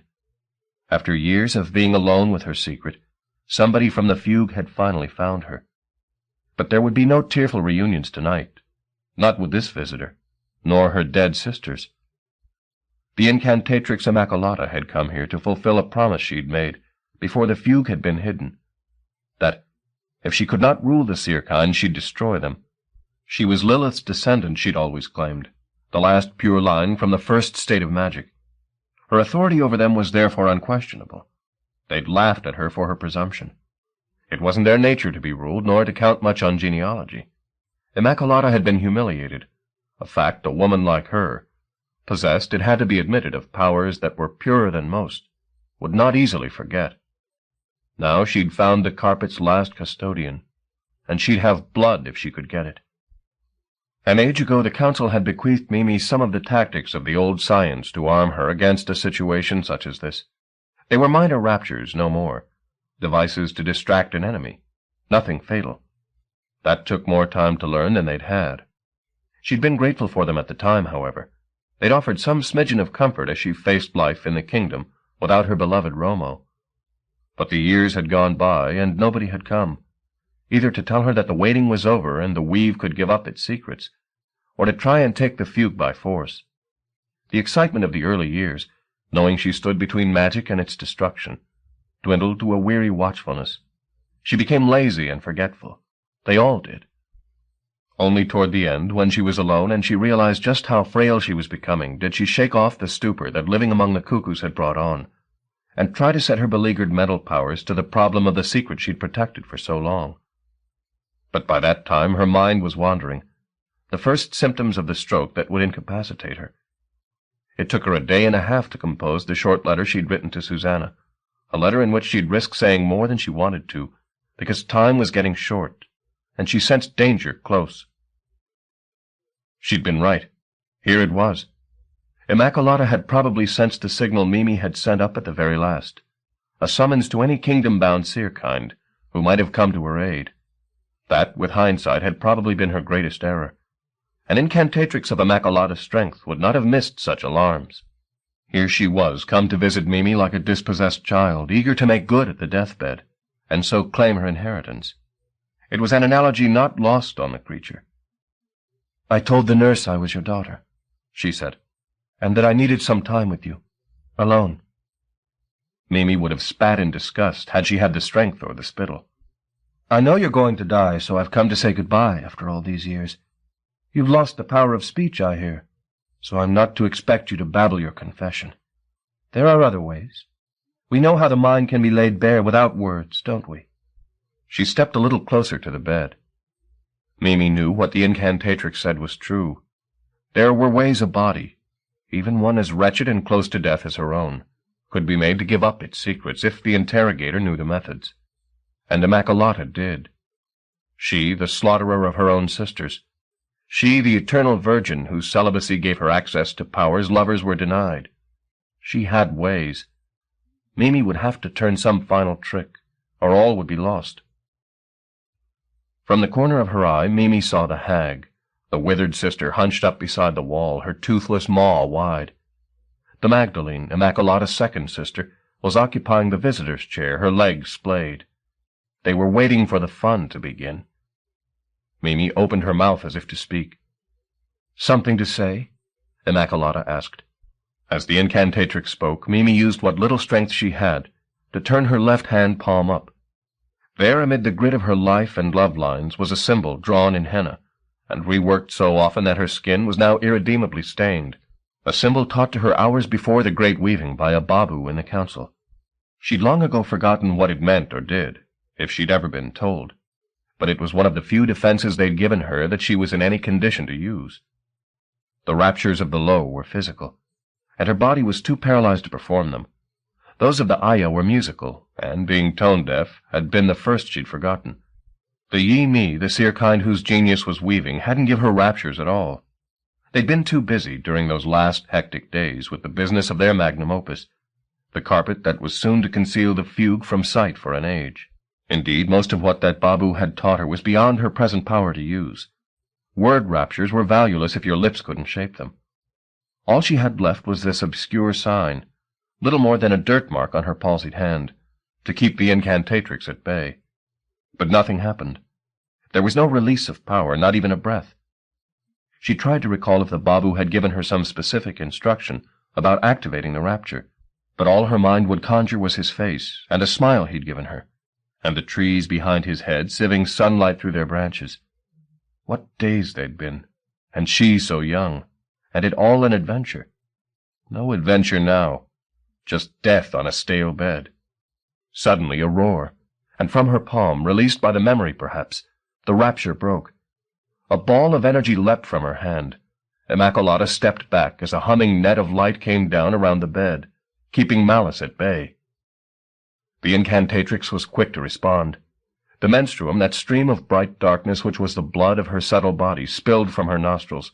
It was a power Mimi had seen manifested no more than a dozen times, always and only by women, an etheric solution in which it was said the wielder could dissolve all experience, and make it again in the image of her desire. While the old science was a democracy of magic, available to all, independent of gender, age, or moral standing, the menstruum seemed to choose those it favored. It had driven a fair number of those chosen to suicide with its demands and its visions. But it was undeniably a power, perhaps even a condition of the flesh, that knew no bounds. It took a few droplets only, their spheres becoming barbed in the air, to lacerate the net that the Babu rapture had created, leaving Mimi utterly vulnerable. Immaculata stared down at the old woman, fearful of what would come next. Doubtless, the council had left the custodian with some endgame rapture, which, in extremis, she'd unleash. That was why she'd counseled Shadwell that they try other routes of investigation first, in order to avoid this potentially lethal confrontation. But those routes had all been cul-de-sac. The house in Rue Street had been robbed of its treasure. The sole witness, Mooney, had lost his wits. She'd been obliged to come here and face the custodian, not fearing Mimi herself, but rather the scale of the defenses the council had surely lodged with her. "Go on," she said. "Do your worst." The old woman just lay there, her eyes full of anticipation. "We haven't got forever," Immaculata said. "If you've got rapture, show them." Still she just lay there, with the arrogance of one who had power in plentiful supply. Immaculata could bear the waiting no longer. She took a step toward the bed, in the hope of making the bitch show her powers, whatever they were. There was still no response. Was it possible that she'd misread the signs? Was it perhaps not arrogance that made the woman lie so still, but despair? Dare she hope that the custodian was somehow, miraculously, defenseless? She touched Mimi's open palm, brushing the spent calligraphy. The power there was defunct, and nothing further came to meet her from the woman on the bed. If Immaculata knew pleasure, she knew it then. Unlikely as it seemed, the custodian was unarmed. She possessed no final, devastating rapture. If she'd ever had such authority, age had decayed it. "Time to unburden yourself," she said, and let a dribble of torment climb into the air above Mimi's trembling head. 2. The night nurse consulted the clock on the wall. It was 30 minutes since she'd left the tearful daughter with Mrs. Lashensky. Strictly speaking, she should have told the visitor to return the following morning, but the woman had traveled through the night, and besides, there was every chance the patient would not make it to first light. Rules had to be tempered with compassion, but half an hour was enough. As she started down the corridor, she heard a cry issuing from the old lady's room, and the sound of furniture being overturned. She was at the door in seconds. The handle was clammy and refused to turn. She rapped on the door as the noise within grew louder still. "What's going on?" she demanded. Inside, the incantatrix looked down at the bag of dry bones and withered flesh on the bed. Where did this woman find the will power to defy her, to resist the needles of interrogation the menstruum had driven up through the roof of her mouth, into her very thoughts? The council had chosen well, electing her as one of the 3 guardians of the Weaveworld. Even now, with the menstruum probing the seals of her brain, she was preparing a final and absolute defense. She was going to die. Immaculata could see her willing death upon herself before the needles pricked her secrets out. On the other side of the door, the nurse's inquiries rose in pitch and volume. "Open the door, please! Will you open the door?" Time was running out. Ignoring the nurse's calls, Immaculata closed her eyes and dug into the past for a marriage of forms that she hoped would unseat the old woman's reason, long enough for the needles to do their work. One part of the union was easily evoked. an image of death plucked from her own true refuge in the kingdom, the shrine of the mortalities. The other was more problematic, for she'd only seen the man Mimi had left behind in the fugue once or twice. But the menstruum had its way of dredging the memory up, and what better proof of the illusion's potency than the look that now came over the old woman's face, as her lost love appeared to her at the bottom of the bed, raising his rotting arms. Taking her cue, Immaculata pressed the points of her inquiry into the custodian's cortex. But before she had a chance to find the carpet there, Mimi, with one last gargantuan effort, seized hold of the sheet with her good hand and flung it toward the phantom, a punning call on the incantatrix's bluff. Then she fell sideways from the bed, dead before she hit the floor. Immaculata shrieked her fury, and as she did so, the nurse flung the door open. What the woman saw in room 5 she would never tell, not for the rest of her long life, in part because she feared the derision of her peers, in part because if her eyes told the truth, and there were in the living world such terrors as she glimpsed in Mimi Lashensky's room, to talk of them might invite their proximity, and she, a woman of her times, had neither prayers nor wit enough to keep such darkness at bay. Besides, they were gone, even as her eyes fell upon them, the naked woman and the dead man at the foot of the bed, gone as if they'd never been. And there was just the daughter saying, "No, no," and her mother dead on the floor. "I'll get the doctor," said the nurse. "Please stay here." But when she got back to the room, the grieving woman had made her final farewells and left. 3. "What happened?" said Shadwell as they drove from the hospital. "She's dead," said Immaculata, and said no more until they'd driven 2 miles from the gates. Shadwell knew better than to press her. She would tell what she had to tell in her own good time. Which she did, saying, "She had no defense, Shadwell, except some poxy trick I learned in my cot." "How's that possible?" "Maybe she just grew old," came Immaculata's reply. "Her mind rotted." "And the other custodians?" "Who knows? Dead, maybe. Wandered off into the kingdom. She was on her own at the last." The incantatrix smiled, an expression her face was not familiar with. "There was I, being cautious and calculating, afraid she'd have raptures that'd undo me, and she had nothing. Nothing. Just an old woman dying in a bed." "If she's the last, there's no one to stop us, is there? No one to keep us from the fugue?" "So it'd seem," Immaculata replied, then lapsed into silence again, content to watch the sleeping kingdom slide past the window. It still amazed her, this woeful place, not in its physical particulars, but in its unpredictability. They'd grown old here, the keepers of the weave, they, who'd loved the fugue enough to give their lives to keep it from harm. They'd finally wearied of their vigil and withered into forgetfulness. Hate remembered, though.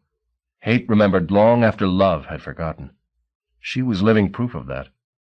Her purpose, to find the fugue and break its bright heart, was undimmed after a search that had occupied a human lifetime. And that search would soon be over. The fugue found and put up for auction, its territories playgrounds for the cuckoos, its peoples, the 4 great families, sold into slavery or left to wander in this hopeless place. She looked out at the city. A fidgety light was washing brick and concrete, frightening off what little enchantment the night might have lent. The magic of the seer kind could not survive long in such a world. And stripped of their raptures, what were they? A lost people, with visions behind their eyes and no power to make them true. They and this tarnished, forsaken city would have much to talk about. Chapter 7. The Tall Boy. 1. 8 hours before Mimi's death in the hospital, Susanna had returned to the house in Rue Street. Evening was falling, and the building, pierced from front to back with shafts of amber light, was almost redeemed from its dreariness. But the glory didn't last for long, and when the sun took itself off to another hemisphere, she was obliged to light the candles, many of which remained on the sills and the shelves, set in the graves of their predecessors. The illumination they offered was stronger than she'd expected, and more glamorous. She moved from room to room, accompanied everywhere by the scent of burning wax, and could almost imagine Mimi might have been happy here, in this cocoon. Of the design her grandmother had shown her, she could find no sign. It was not in the grain of the floorboards, nor in the pattern of the wallpaper. Whatever it had been, it was gone now, She didn't look forward to the melancholy task of breaking that news to the old lady.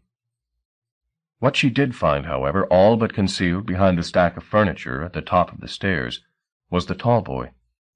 It took a little time to remove the items piled in front of it, but there was a revelation waiting when she finally set the candle on the floor before it and opened the doors. The vultures who'd picked the household clean had forgotten to rifle the contents of the tall boy.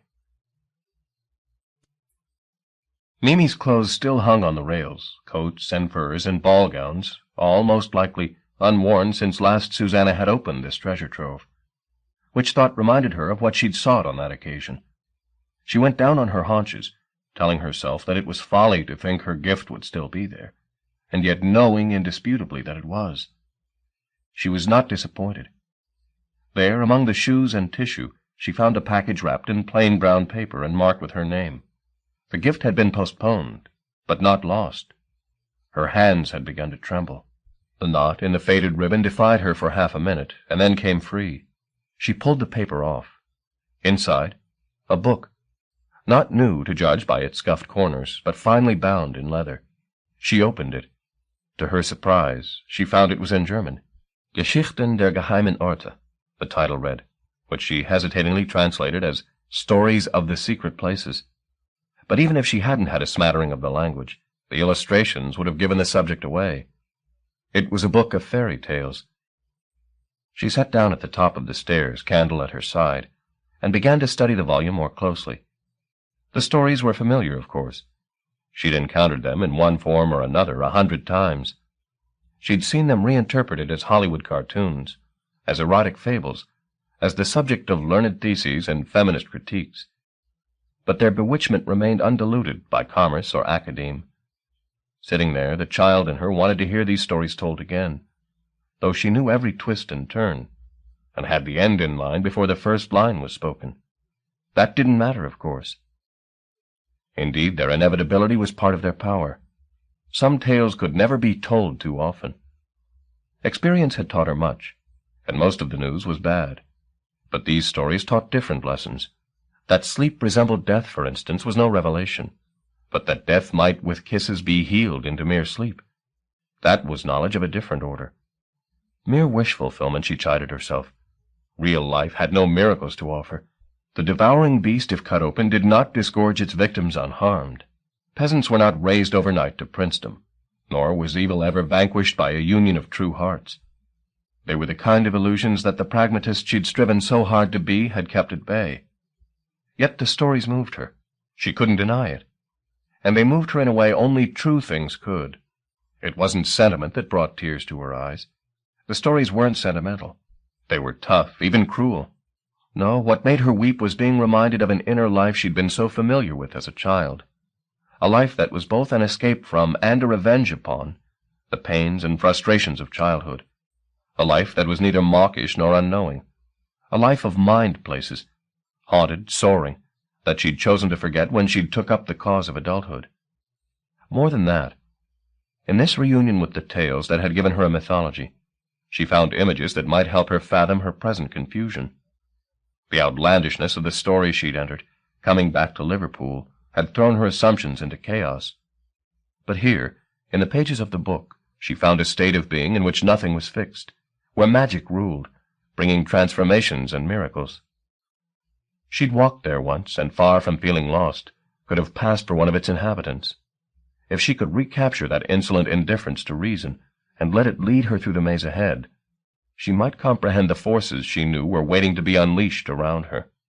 It would be painful to relinquish her pragmatism, however. It had kept her from sinking so often. In the face of waste and sorrow, she'd held on by staying cool, rational.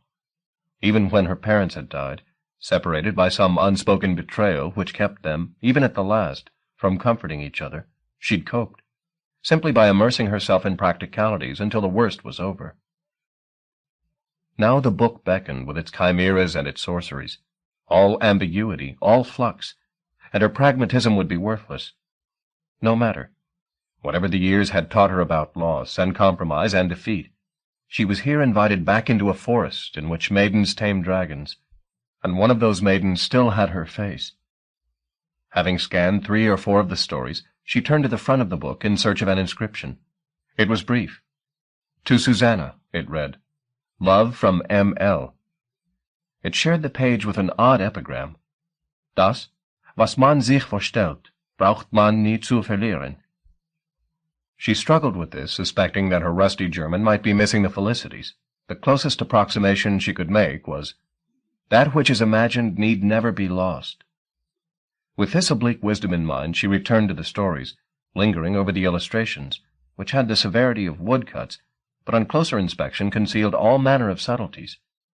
Fish with human faces gazed up from beneath the pristine surface of a pool. Two strangers at a banquet exchanged whispers that had taken solid form in the air above their heads. In the heart of a wild wood, figures all but hidden among the trees showed pale, expectant faces. The hours came and went, and when, having been through the book from cover to cover, she briefly closed her eyes to rest them, sleep overcame her. When she woke, she found her watch had stopped a little after 2. The wick at her side flickered in a pool of wax, close to drowning. She got up, limping around the landing until the pins and needles had left her foot, and then went into the back bedroom in search of a fresh candle. There was one on the window ledge. As she picked it up, her eye caught a movement in the yard below. Her heart jumped, but she stood absolutely still so as not to draw attention to herself, and watched. The figure was in shadow, and it wasn't until he forsook the corner of the yard that the starlight showed her the young man she'd seen here the day before. She started downstairs, picking up a fresh flame on the way. She wanted to speak to the man, wanted to quiz him on the reasons for his flight, and the identity of his pursuers. As she stepped out into the yard, he rose from his hiding place and made a dash for the back gate. "Wait!" she called after him. "It's Susanna." The name could mean little to him, but he halted nevertheless. "Who?" he said. "I saw you yesterday. You were running." The girl in the hall, Cal realized. The one who'd come between him and the salesman. "What happened to you?" she said. He looked terrible. His clothes were ripped, his face dirtied, and though she couldn't be sure, bloodied too. "I don't know," he said, his voice scraping gravel. "I don't know anything any longer. Why don't you come inside?" He didn't move. "How long have you been here?" he said. "Hours. And the house is empty?" "Except for me, yes." With this ascertained, he followed her through the back door. She lit several more candles. The light confirmed her suspicions. There was blood on him and a cesspit smell. "Is there any running water?" he said. "I don't know. We can try." They were in luck. The water board had not turned off the supply. The kitchen tap rattled and the pipes roared, but finally a stream of icy water was spat forth. Cal slung off his jacket and doused his face and arms. "I'll see if I can find a towel," said Susanna. "What's your name, by the way?" "Cal." She left him to his ablutions. With her gone, he stripped off his shirt and sluiced down his chest, neck, and back with chilly water. She was back before he was done, with a pillow slip. "Nearest thing I can find to a towel," she said. She had set 2 chairs in the lower front room and lit several candles there. They sat together and talked. "Why did you come back?" she wanted to know. "After yesterday." "I saw something here," he said cautiously. "And you? Why are you here?" "This is my grandmother's house. She's in the hospital, dying. I came back to look around." "The 2 I saw yesterday," Cal said. "Were they friends of your grandmother's?" "I doubt it. What do they want with you?" Here Cal knew he got into sticky ground. How could he begin to tell her what joys and fears the last days had brought? "It's difficult," he said. "I mean, I'm not sure anything that's happened to me recently makes much sense." "That makes 2 of us," she replied. He was looking at his hands like a palmist in search of a future. She studied him. His torso was covered in scratches as though he'd been wrestling wolves. When he looked up, his pale blue eyes, fringed with black lashes, caught her scrutiny. He blushed slightly. "You said you saw something here," she said. "Can you tell me what?" It was a simple question, and he saw no reason not to tell her. If she disbelieved him, that was her problem, not his. But she didn't. Indeed, as soon as he described the carpet, her eyes grew wide and wild. "Of course," she said. "A carpet. Of course." "You know about it?" he said. She told him about what had happened at the hospital, the design Mimi had tried to show her. Now any lingering doubts about telling the whole story were forgotten.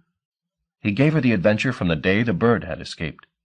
His vision of the fugue, Shadwell and his coat, Immaculata, the byblows, their mother and the midwife, events at the wedding and after. She punctuated his narrative with insights of her own, about Mimi's life here in the house, the doors bolted, the windows nailed down, living in a fortress as if awaiting siege. She must have known somebody would come for the carpet sooner or later. Not for the carpet, said Cal. For the fugue.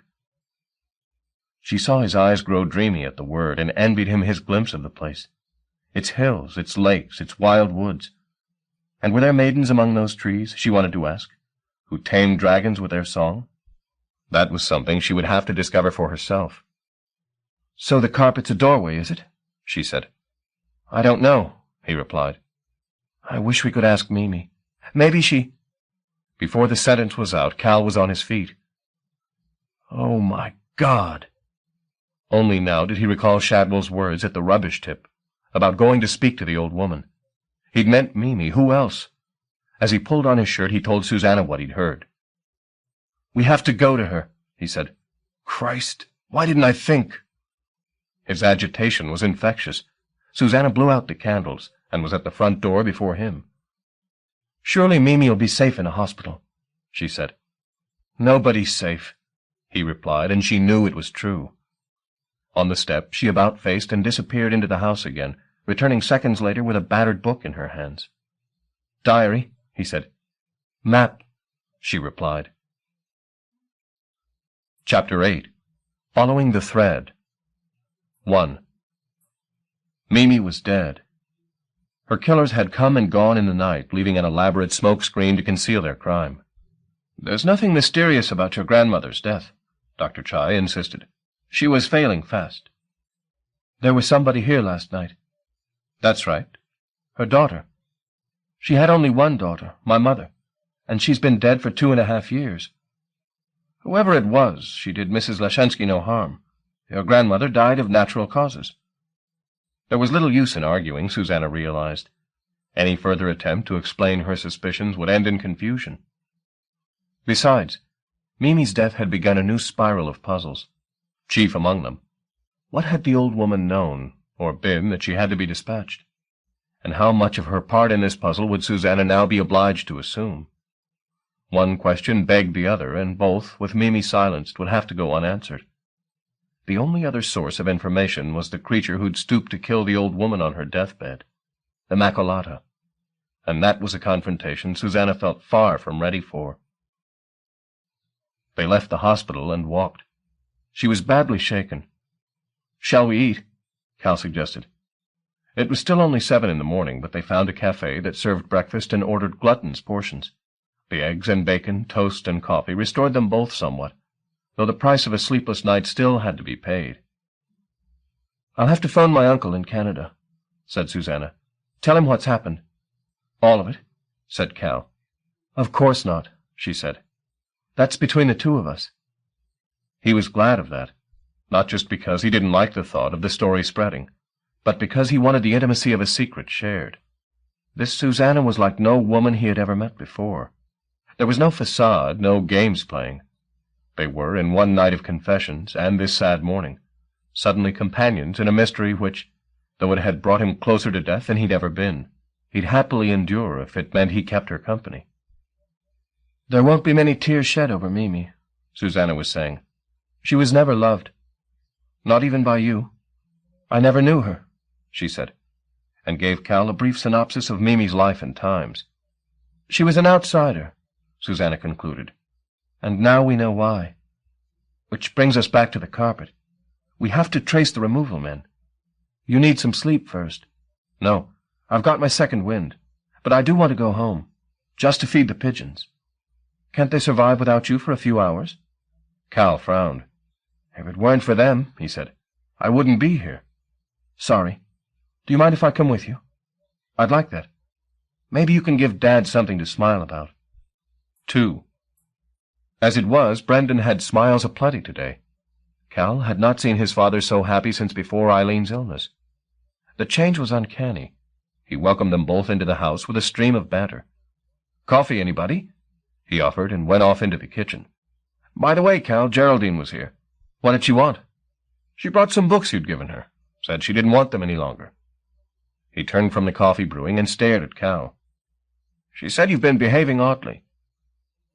"Must be in the blood," said Cal, and his father grinned. "I'm going to look at the birds. I've already fed them today, and cleaned them out." "You're really feeling better?" "Why not?" said Brendan. "I've got people watching over me." Cal nodded, not quite comprehending. Then he turned to Susanna. "Want to see the champions?" he said, and they stepped outside. The day was already balmy. "There's something off about Dad," said Cal as he led the way down the clogged path to the loft. 2 days ago he was practically suicidal. "Maybe the bad times have just run their course," she said. "Maybe," he replied as he opened the loft door. As he did so, a train roared by, making the earth tremble. 9:25 to Penzance, Cal said as he led her inside. "Doesn't it disturb the birds?" she asked, "being so close to the tracks?" "They got used to it when they were still in their shells," he replied, and went to greet the pigeons. She watched him talking to them, paddling his fingers against the wire mesh. He was a strange one, no doubt of that, but no stranger than she, probably. What surprised her was the casual way they dealt with the imponderables that had suddenly entered their lives. They stood, she sensed, on a threshold. In the realm beyond, a little strangeness might be a necessity. Cal suddenly turned from the cage. "Gilchrist," he said, with a fierce grin. "I just remembered. They talked about a guy called Gilchrist." "Who did?" "When I was on the wall. The removal men." "God, yes." "I looked at the birds and it all came back. I was on the wall and they were talking about selling the carpet to someone called Gilchrist. That's our man, then." Cal was back in the house in moments. "I don't have any cake," Brendan said as his son made for the telephone in the hallway. "What's the panic?" "It's nothing much," said Susanna. Brendan poured her a cup of coffee while Cal riffled through the directory. "You're not a local, lass, are you?" Brendan said. "I live in London." "Never liked London," he commented. "Soulless place." "I've got a studio in Muswell Hill. You'd like it." When Brendan looked puzzled at this, she added, "I make pottery." "I've found it," said Cal, directory in hand. "K.W. Gilchrist," he read. "Second-hand retailer." "What's all this about?" said Brendan. "I'll give them a call," Cal said. "It's Sunday," said Susanna. "A lot of these places are open Sunday morning," he replied, and returned to the hallway. "Are you buying something?" Brendan said. "In a manner of speaking," Susanna replied. Cal dialed the number. The receiver at the other end was picked up promptly. A woman said, "Gilchrist?" "Hello," said Cal. "I'd like to speak to Mr. Gilchrist, please." There was a beat silence, then the woman said, "Mr. Gilchrist's dead." Jesus, Shadwell was fast, Cal thought. But the telephonist hadn't finished. "He's been dead 8 years, she said. Her voice had less color than the speaking clock. "What's your inquiry concerning?" "A carpet," said Cal.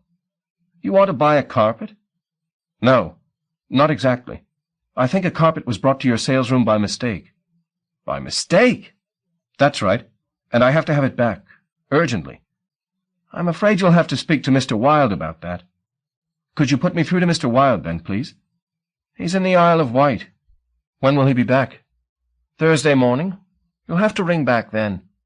Surely that must be—" He stopped, realizing the line was dead. "Damn," he said. He looked up to see Susanna standing at the kitchen door. "Nobody there to talk to," he sighed. "Where does that leave us?" "Like thieves in the night," she replied softly. 3. When Cal and the woman had gone, Brendan sat a while watching the garden. He'd have to get to work on it soon. Eileen's letter had chastised him for being so lax in its upkeep. Musing on the letter inevitably led him back to its carrier, the celestial Mr. Shadwell. Without analyzing why, he got up and went to the phone, consulting the card the angel had given him, then dialed. His memory of the encounter with Shadwell had almost been burned away by the brightness of the gift the salesman had brought. but there'd been a bargain made, that he did remember, and it somehow concerned Cal. "Is that Mr. Shadwell?" "Who is this, please?" "It's Brendan Mooney." "Oh, Brendan, how good to hear your voice. Do you have something to tell me? About Cal?" "He went to a warehouse for furniture and such." "Did he indeed? Then we shall find him and make him a happy man. Was he alone?" "No. There was a woman with him, a lovely woman." "Her name?" "Susanna Parrish." "And the warehouse?" A vague twinge of doubt touched Brendan. "Why is it you need Cal?" "I told you. A prize." "Oh, yes, a prize." Something to take his breath away. "The warehouse, Brendan. We have a deal, after all. Fair's fair." Brendan put his hand into his pocket. The letter was still warm. There was no harm in making bargains with angels, was there? What could be safer? He named the warehouse. "They only went for a carpet," Brendan said. The receiver clicked. "Are you still there?" he said. But the divine messenger was probably already winging his way. Chapter 9. Finders Keepers. 1. Gilchrist's second-hand furniture warehouse had once been a cinema, in the years when cinemas were still palatial follies. A folly it remained, with its mock rococo facade and the unlikely dome perched on its roof. But there was nothing remotely palatial about it now. It stood within a stone's throw of the dock road, the only property left in its block that remained in use. The rest were either boarded up or burned out. Standing at the corner of Jamaica Street, staring across at the dereliction, Cal wondered if the late Mr. Gilchrist would have been proud to have his name emblazoned across such a decayed establishment. Business could not flourish here unless they were the kind of dealings best done out of the public eye. The opening times of the warehouse were displayed on a weather-beaten board, where the cinema had once announced its current fare. Sundays it was open between 9:30 and 12. It was now 1:15. The double doors were closed and bolted, and a pair of huge ironwork gates, a grotesque addition to the facade, padlocked in front of the doors. "What are your housebreaking skills like?" Cal asked Susanna. "Underdeveloped," she replied, "but I'm a fast learner." They crossed Jamaica Street for a closer inspection. There was little need to pretend innocence. There had been no pedestrians on the street since they'd arrived, and traffic was minimal. "There must be some way in," said Susanna. "You head around the far side. I'll go this way." "Right. Meet you at the back." They parted. Whereas Cal's route had taken him into shadow, Susanna's left her in bright sunlight. Oddly, she found herself longing for some clouds. The heat was making her blood sing, as though she was tuned into some alien radio station, and its melodies were whining around her skull. As she listened to them, Cal stepped around the corner, startling her. "I've found a way," he said, and led her around to what had once been the cinema's emergency exit. It, too, was padlocked, but both chain and lock were well rusted. He had already found himself half a brick, with which he now berated the lock. Brick shards flew off in all directions, but after a dozen blows the chain surrendered. Cal put his shoulder to the door and pushed. There was a commotion from inside as a mirror and several other items piled against the door toppled over, but he was able to force a gap large enough for them to squeeze through. 2. The interior was a kind of purgatory in which thousands of household items, armchairs, wardrobes, lamps large and small, curtains, rugs, awaited judgment, piled up in dusty wretchedness. The place stank of its occupants, of things claimed by woodworm and rot and sheer usage, of once fine pieces now so age-worn even their makers could not have given them house-room. And beneath the smell of decrepitude, something more bitter and more human. The scent of sweat, perhaps, soaked up by the boards of a sick-bed, or in the fabric of a lamp that burned through a night whose endurer had known no morning. Not a place to linger too long. They separated once more for speed's sake. "Anything that looks promising," Cal said. "Holler." He was now eclipsed by piles of furniture. The whine in Susanna's skull did not die down once she was out of the sun. It worsened. Maybe it was the enormity of the task before them that made her head spin like an impossible quest from some fairy tale, seeking a particle of magic in a wilderness of decay. The same thought, though formulated differently, was passing through Cal's mind. The more he searched, the more he doubted his memory. Maybe it hadn't been Gilchrist they'd named. Or perhaps the removal men had decided the profit made bringing the carpet here would not repay their effort. As he turned a corner, he heard a scraping sound from behind a stack of furniture. "Susanna?" he said. The word went out and returned unanswered. The noise had already faded behind him, but it had sent adrenaline rushing through his system, and it was with speedier step that he made his way to the next mountain of goods and chattels. Even before he came within 5 yards of it, his eyes had alighted upon the rolled carpet that was all but concealed beneath half a dozen dining chairs and a chest of drawers. All of these items lacked price tags, which suggested they were recent, unsorted acquisitions. He went down on his knees and pulled at the edge of the carpet, in an attempt to see the design. The border was damaged, the weave weak. When he pulled, he felt strands snap. But he could see enough to confirm what his gut already knew, that this was the carpet from Rue Street, the carpet Mimi Lashensky had lived and died protecting, the carpet of the fugue. He stood up and started to unpile the chairs, deaf to the sound of approaching footsteps at his back. 3. The first thing Susanna saw was a shadow on the ground. She looked up. A face appeared between 2 wardrobes, only to move off again before she could call it by its name. Mimi! It was Mimi! She walked over to the wardrobes. There was no sign of anyone. Was she losing her sanity? First the din in her head, now hallucinations? And yet, why were they here if they didn't believe in miracles? Doubt was drowned in a sudden rush of hope, that the dead might somehow break the seal on the invisible world and come among the living. She called her grandmother's name softly, and she was granted an answer, not in words, but in the scent of lavender water. Off to her left, down a corridor of piled tea-chests, a ball of dust rolled and came to rest. She went toward it, or rather toward the source of the breeze that had carried it, the scent getting stronger with every step she took. 4. "That's my property, I believe," said the voice at Cal's back. He turned. Shadwell was standing a few feet from him. His jacket was unbuttoned. "Perhaps you'd stand aside, Mooney, and let me claim what's mine." Cal wished he'd had the presence of mind to come here armed. At that moment, he'd have had no hesitation in stabbing Shadwell through his gleaming eye, and calling himself a hero for it. As it was, all he had was his bare hands. They'd have to suffice. He took a step toward Shadwell, but as he did so, the man stood aside. There was somebody standing behind him. One of the sisters, no doubt, or their bastards. Cal didn't wait to see, but turned and picked up one of the chairs from those dumped on the carpet. His action brought a small avalanche of chairs spilling between him and the enemy. He threw the one he held toward the shadowy form that had taken Shadwell's place. He picked up the second, and threw it the way of the first, but now the target had disappeared into the labyrinth of furniture. So had the salesman. Cal turned, his muscles fired, and put his back into shifting the chest of drawers. He succeeded. The chest toppled backward, knocking over several other pieces as it fell. He was glad of the commotion. Perhaps it would draw Susanna's attention. Now he reached to take possession of the carpet, but as he did so, something seized him from behind. He was dragged bodily from his prize, a small section of the carpet coming away in his hand. Then he was flung across the floor. He came to a halt against a pile of ornately framed paintings and photographs, several of which toppled and smashed.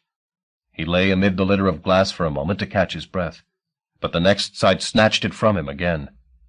The by-blow was coming at him out of the gloom. "Get up," it told him. He was deaf to its instruction, his attention claimed by the face before him. It wasn't Elroy's offspring, though this monstrosity also had its father's features. No, this child was his. The horror he'd glimpsed, stirring from the lullaby he'd heard lying in the dirt of the rubbish tip, had been all too real. The sisters had squeezed his seed from him, and this beast with his face was the consequence. It was not a fine likeness. Its naked body was entirely hairless, and there were several horrid distortions. The fingers of one hand were twice their natural length, and those of the other half-inch stumps, while from the shoulder blades eruptions of matter sprang like malformed wings, parodies perhaps of the creatures his dreams envied. It was made in more of its father's image than the other beasts had been, however, and faced with himself he hesitated. It was enough, that hesitation, to give the beast the edge. It leapt at him, seizing his throat with its long-fingered hand, its touch without a trace of warmth, its mouth sucking at his as if to steal the breath from his lips. It intended patricide, no doubt of that. Its grip was unconditional. He felt his legs weaken, and the child allowed him to collapse to his knees, following him down. The knuckles of his fingers brushed against the glass shards, and he made a fumbling attempt to pick one up. But between mind and hand the instruction lost urgency. The weapon dropped from his hand. Somewhere in that place of breath and light from which he was outcast, he heard Shadwell laughing.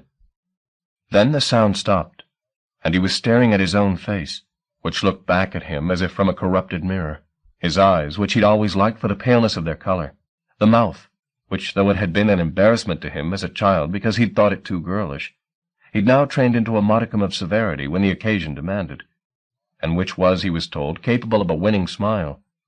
The ears, large and protuberant, a comedian's ears on a face that warranted something sleeker. Probably most people slip out of the world with such trivialities in their heads. Certainly it was that way for Cal. As he thought of his ears, the undertow took hold of him and dragged him down. Chapter 10. The Menstruum. Susanna knew the instant before she stepped into what had once been the cinema foyer that this was an error. Even then she might have retreated, but that she heard Mimi's voice speak her name, and before any argument could stay her step, her feet had carried her through the door. The foyer was darker than the main warehouse, but she could see the vague figure of her grandmother standing beside the boarded-up box office. "Mimi?" she said, her mind a blur of contrary impressions. "Here I am," said the old lady, and opened her arms to Susanna. The proffered embrace was also an error of judgment, but on the part of the enemy.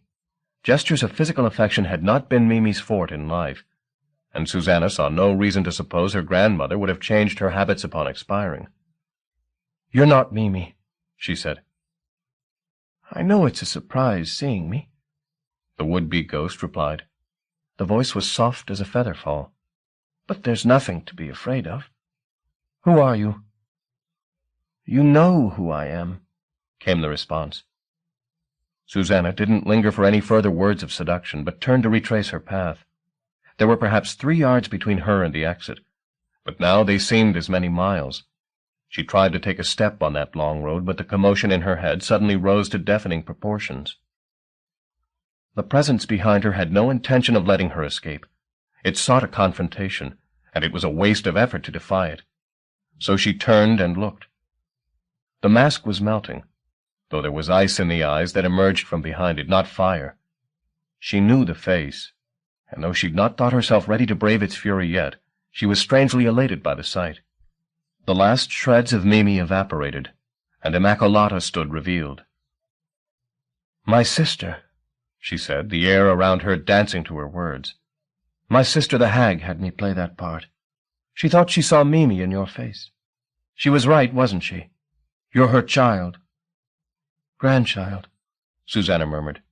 "Child," came the certain reply. Susanna stared at the woman before her, fascinated by the masterwork of grief half concealed in those features. Immacolata flinched at her scrutiny. "How dare you pity me?" she said, as if she'd read Susanna's thought, and on the words something leapt from her face. It came too fast for Susanna to see what it was. She had time only to throw herself out of its winding path.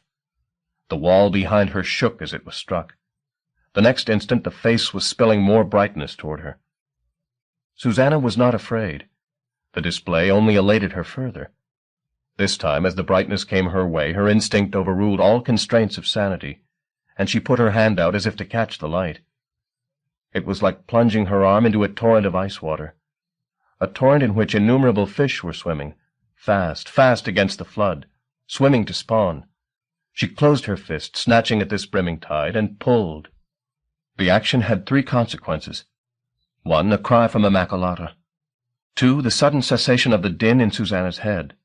3, all that her hand had felt, the chill, the torment, and the shoal it contained. All of that was suddenly within her. Her body was the flood.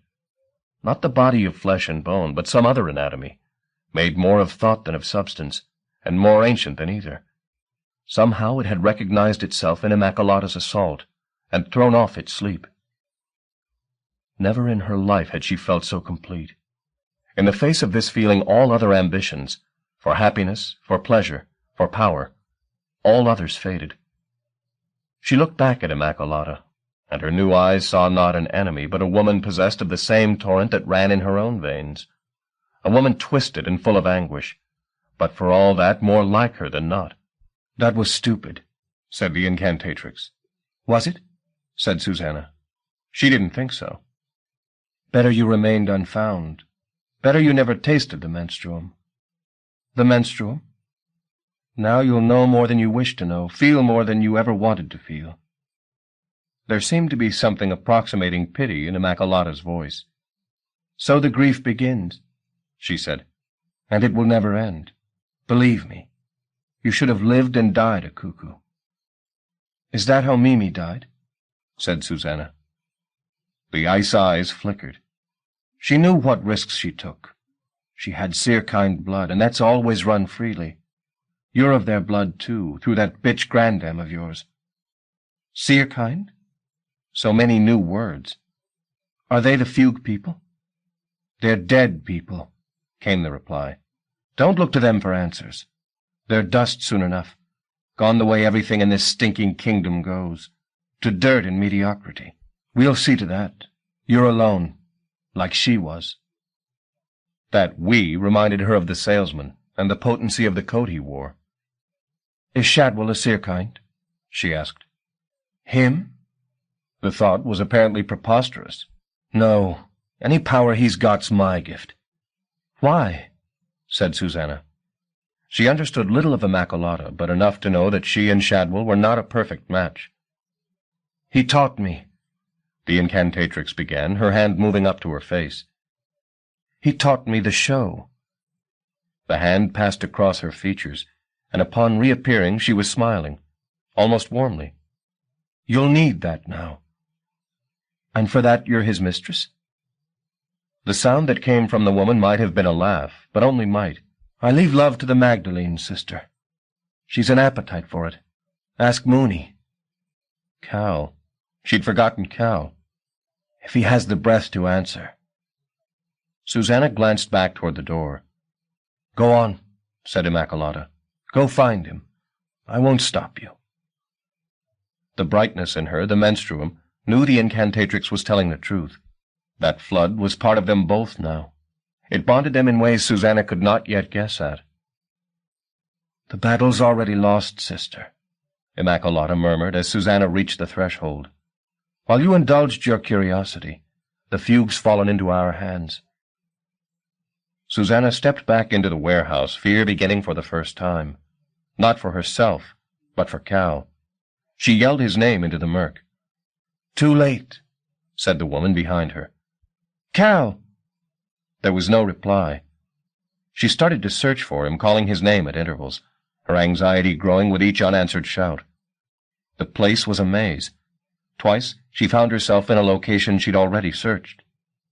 It was the glitter of broken glass that drew her attention. And then, lying face down a little way from it, Cal. Before she got close enough to touch him, she sensed the profundity of his stillness. He was too brittle, the menstruum in her said. You know how these cuckoos are. She rejected the thought. It wasn't hers. "Don't be dead." That was hers. It slipped from her as she knelt down beside him, a plea to his silence. "Please, God, don't be dead." She was frightened to touch him for fear of discovering the worst, all the while knowing that she was the only help he had. His head was turned toward her, his eyes closed, his mouth open, trailing blood-tinged spittle. Instinctively her hand went to his hair, as if she might stroke him awake. But pragmatism had not entirely deserted her, and instead her fingers sought the pulse in his neck. It was weak. "So the grief begins," Immaculata had said, mere minutes before. Had she known, even as she offered that prophecy, that Cal was halfway to dying already? Of course she'd known. Known and welcomed the grief this would bring, because she wanted Susanna's pleasure in the menstruum soured from its discovery. Wanted them sisters in sorrow. Distracted by the realization, she focused again on Cal to find that her hand had left his neck and was once again stroking his hair. Why was she doing this? He wasn't a sleeping child. He was hurt. He needed more concrete help. but even as she rebuked herself, she felt the menstruum start to rise from her lower abdomen, washing her entrails and lungs and heart, and moving, without any conscious instruction, down her arm toward Cal. Before it had been indifferent to his wounding. You know how these cuckoos are, it had said to her. But her rage, or perhaps her sadness, had chastened it. Now she felt its energies carry her need to wake him, to heal him, through the palm of her hand and into his sealed head. It was both an extraordinary sensation and one she felt perfectly at ease with. When, at the last moment, it seemed not to want to go, she pressed it forward, and it obeyed her, its stream flowing into him. It was hers to control, she realized, with a rush of exhilaration, which was followed immediately by an ache of loss, as the body below her drank the torment down. He was greedy for healing. Her joints began to jitter as the menstruum ran from her, and in her skull that alien song rose like a dozen sirens. She tried to take her hand from his head, but her muscles wouldn't obey the imperative. The menstruum had taken charge of her body, it seemed. She'd been too hasty, assuming control would be easy. It was deliberately depleting itself to teach her not to press it. An instant before she passed out, it decided enough was enough and removed her hand. The flow was abruptly stemmed. She put her shaking hands up to her face, Cal's scent on her fingertips. By degrees, the whine in her skull wound down. The faintness began to pass. "Are you all right?" Cal asked her. She dropped her hands and looked across at him. He'd raised himself from the ground and was now gingerly investigating his bloodied mouth. "I think so," she said. "You?" "I'll do," he replied. "I don't know what happened." The words trailed away as the memory came back, and a look of alarm crossed his face. "The carpet!" He hauled himself to his feet, looking all around. "I had it in my hand," he said. "Jesus, I had it in my hand." "They've taken it," she said. She thought he was going to cry, the way his features crumpled up, but it was rage that emerged. "Fucking Shadwell!" he shouted, sweeping a copse of table lamps off the top of the chest of drawers. "I'll kill him! I swear!" She stood up, still feeling giddy, and her downcast eyes caught sight of something in the litter of broken glass beneath their feet. She stooped again, cleared the fragments, and there was a piece of the carpet. She picked it up. "They didn't get it all," she said, offering the find to Cal. The anger melted from his face.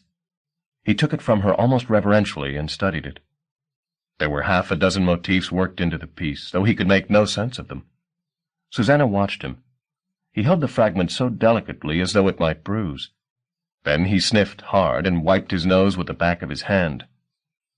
"Fucking Shadwell," he said again, but softly now, numbly. "What do we do now?" she wondered aloud. He looked up at her. This time there were tears in his eyes. "Get out of here," he said. "See what the sky says." "Huh?" He offered a tiny smile. "Sorry," he said. "Must be Mad Mooney talking." Part 3. The Exiles. Wandering between two worlds, one dead, the other powerless to be born. Matthew Arnold. The Grand Chartreuse. Chapter 1. The River. The defeat they'd sustained was utter. The salesman had snatched the weave from Cal's very fingers. But though they had nothing to be jubilant about, they had at least survived the clash. Was it simply that fact that made his spirits rise when they stepped out of the warehouse into the warm air? It smelled of the Mersey, of silt and salt. And it was there, at Susanna's instigation, they went. They walked without exchanging a word down Jamaica Street to the dock road, then followed the high, black wall that bounded the docks, until they found a gate that gave them access to the wharfs. The region was deserted. It was years since the last of the big cargo vessels had berthed here to unload. They wandered through a ghost town of empty warehouses to the river itself, Cal's gaze creeping back and back again, to the face of the woman at his side. There was some change in her, he sensed, some freight of hidden feeling which he couldn't unlock. The poet had something to say on the subject. "Lost for words, boy?" he piped up in Cal's head. "She's a strange one, isn't she?" That was certainly the truth. From his first sight of her at the bottom of the stairs, she'd seemed haunted. They had that in common. They shared, too, the same determination, fueled perhaps by an unspoken fear that they'd lose sight of the mystery they'd dreamed of for so long. Or was he kidding himself, reading lines from his own story into her face? Was it just his eagerness to find an ally that made him see similarities between them? She was staring into the river, snakes of sunlight from the water playing on her face. He'd known her only a night and a day, but she awoke in him the same contradictions, unease and profound contentment, a sense that she was both familiar and unknown, that his first glimpse of the fugue had aroused. He wanted to tell her this and more if he could just find the words. But it was Susanna who spoke first. "I saw Immaculata," she said, "while you were facing Shadwell." "Yes?" "I don't quite know how to explain what happened." She began haltingly, still staring at the river as though mesmerized by its motion. He understood some of what she was telling him, that Mimi was part of the seer kind, the occupants of the fugue, and Susanna, her granddaughter, had that people's blood in her. But when she began to talk about the menstruum, the power she'd somehow inherited or plugged into, or both, he lost any hold on what she was saying. In part because her talk became vaguer, dreamier. In part because staring at her as she struggled to find the words for her feelings gave him the words for his own. "I love you," he said. She had stopped trying to describe the torrent of the menstruum, just given herself over to the rhythm of the water as it lapped against the wharf. He wasn't sure she'd heard him. She didn't move, didn't speak. Finally, she just said his name. He suddenly felt foolish. She didn't want professions of love from him. Her thoughts were somewhere else entirely. In the fugue, perhaps, where, after this afternoon's revelations, she had more right to be than he. "I'm sorry," he muttered, attempting to cover his faux pas with further fumblings. "I don't know why I said that. Forget I spoke." His denial stung her from her trance. Her gaze left the river and found his face, a look of hurt in her eyes, as though drawing her gaze from its brilliance pained her. "Don't say that," she said. "Never say that." She stepped toward him and put her arms around him, holding him hard. He answered the demand and hugged her in return. Her face was hot against his neck, wetting him not with kisses but with tears. They didn't speak, but stood like that for several minutes while the river flowed on at their side. Eventually he said, "Shall we go back to the house?" She stepped back and looked at him, seeming to study his face. "Is it all over or just beginning?" she asked. He shook his head. She made a tiny sideways glance back at the river. But before its liquid life could claim her again, he took hold of her hand and led her back toward the concrete and the brick. Chapter 2. Waking in the Dark. They returned, through a dusk that had autumn in its hollows, to Chariot Street.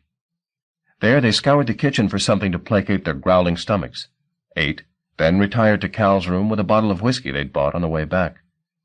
The intended debate on what they should do next soon faltered. A mixture of tiredness and an unease generated by the scene at the river made the conversation hesitant. They circled the same territory over and over, but there were no inspirations as to how they should proceed. The only token they had of their adventures to date was the carpet fragment, and it offered up no clues. The exchange dwindled, half-finished sentences punctuated by longer and still longer silences. Around 11, Brendan came home, hailing Cal from below, then retired to bed. His arrival stirred Susanna. "I should go," she said. "It's late." The thought of the room without her made Cal's heart sink. "Why not stay?" he said. "It's a small bed," she replied. "But it's comfortable." She put her hand to his face and brushed the bruised place around his mouth. "We're not meant to be lovers," she said quietly. "We're too much alike." It was bluntly put, and it hurt to have it said. But in the same moment as having any sexual ambition dampened, he had a different and finally more profound hope confirmed. That they belonged together in this enterprise. She, the child of the fugue. He, the innocent trespasser. Against the brief pleasure of making love to her, he set the grander adventure. And he knew, despite the dissension from his cock, that he had the better of the deal. "Then we'll sleep," he said, "if you want to stay." She smiled. "I want to stay," she said. They stripped off their dirty clothing and slipped beneath the covers. Sleep was upon them before the lamp had cooled. It was not empty sleep, far from it. There were dreams, or rather a particular dream which filled both their heads. They dreamed a noise, a planet of bees all buzzing fit to burst their honeyed hearts, a rising swell that was summer's music. They dreamed smell, a confusion of scents, of streets after rain and faded cologne, and wind out of a warm country. But most of all they dreamed sight. It began with a pattern, a knotting and weaving of countless strands, dyed in 100 colors, carrying a charge of energy that so dazzled the sleepers they had to shield their minds' eyes. And then, as if the pattern were becoming too ambitious to hold its present order, the knots began to slide and slip. The colors at each intersection bled into the air, until the vision was obscured in a soup of pigments, through which the loosed strands described their liberty in line and comma and dot, like the brush-strokes of some master calligrapher. At first, the marks seemed quite arbitrary, but as each trace drew color to itself, and another stroke was laid upon it, and another upon that, it became apparent that forms were steadily emerging from the chaos. Where, dream moments ago, there had been only warp and weft, there were now 5 distinct human forms appearing from the flux, the invisible artist adding detail to the portraits with insolent facility. And now the voices of the bees rose, and singing in the sleepers' heads, gave names to these strangers. The first of the quintet to be called was a young woman in a long dark dress, her small face pale, her closed eyes fringed with ginger lashes. This, the bee said, is Lilia Palicia. As if waking to her name, Lilia opened her eyes. As she did so, a rotund, bearded individual in his 50s, a black coat draped over his shoulders and a brimmed hat on his head, stepped forward. "Frederick Camel," the bees said, and the eyes behind the coin-sized lenses of his spectacles snapped open. His hand went to his hat immediately, and took it off to reveal a head of immaculately coiffured hair, oiled to his scalp. "So," he said, and smiled. Another now. Impatient to be free from this world of dyes, she also was dressed as if for a wake. What happened, the dreamers wondered, to the brilliance that the strands had first bled? Were those colors hidden somewhere beneath this funereal garb, in parrot-bright petticoats? The dour face of this third visitor did not suggest a taste for such indulgence. "Apolline Dubois," the bees announced, and the woman opened her eyes, the scowl that instantly came to her face displaying teeth the color of old ivory. The last members of this assembly arrived together. One, a Negro whose fine face, even in repose, was shaped for melancholy. The other, the naked baby he held in his arms, drooling on his protector's shirt. "Jericho St. Louis," the bees said, and the Negro opened his eyes. He immediately looked down at the child he held, who had begun to bawl even before his name was heard. "Nimrod," the bees called, and though the baby was surely not yet a year old, he already knew the 2 syllables of his name. He raised his lids to reveal eyes that had a distinctly golden cast to them. His waking brought the process to an end. The colors, the bees, and the threads all retreated, their tide leaving the 5 strangers stranded in Cal's room. It was Apolline Dubois who spoke first. "This can't be right," she said, making for the window and pulling back the curtains. "Where the hell are we?" "And where are the others?" said Frederick Camel. His eyes had found the mirror on the wall, and he was scrutinizing himself in it. Tutting, he took a pair of scissors from his pocket and began to snip at some overlong hairs on his cheek. "That's a point," said Jericho. Then to Apolline, "What does it look like out there?" "Deserted," said the woman. "It's the middle of the night, and—" "What?" "Look for yourself," she said, sucking spit through her broken teeth. "There's something amiss here." She turned from the window. "Things aren't the way they were." It was Lilia Palicia who took Apolline's place at the sill. "She's right," the girl said. "Things are different." "And why is it only us who are here?" Frederick asked for the second time. "That's the real point." "Something's happened," said Lilia softly. "Something terrible." "No doubt you feel it in your kidneys," Apolline remarked, "as usual." "Let's keep it civil, Miss Dubois," said Frederick with a pained expression of a schoolmaster. "Don't call me miss," Apolline said. "I'm a married woman." Immersed in sleep, Cal and Susanna listened to these exchanges, entertained by the nonsenses their imaginations had conjured. Yet for all the oddity of these people, their antiquated clothes, their names, their absurd conversations, they were uncannily real, every detail perfectly realized. And as though to confuse the dreamers further, the man the bees had called Jericho now looked toward the bed and said, "Perhaps they can tell us something." Lilia turned her pale gaze toward the slumbering pair. "We should wake them," she said, and reached to shake the sleepers. "This is no dream," Susanna realized as she pictured Lilia's hand approaching her shoulder. She felt herself rising from sleep, and as the girl's fingers touched her, she opened her eyes. The curtains had been pulled apart as she'd imagined they'd been. The street lamps cast their light into the little room. And there, standing, watching the bed, were the five, her dream made flesh. She sat up. The sheet slipped, and the gaze of both Jericho and the child Nimrod flitted to her breasts. She pulled the sheet over her, and in so doing uncovered Cal. The chill stirred him. He peered at her through barely open eyes. "What's going on?" he asked, his voice slurred by sleep. "Wake up," she said. "We've got visitors." "I had this dream," he muttered. Then, "Visitors?" He looked up at her, following her gaze into the room. "Oh, sweet Jesus!"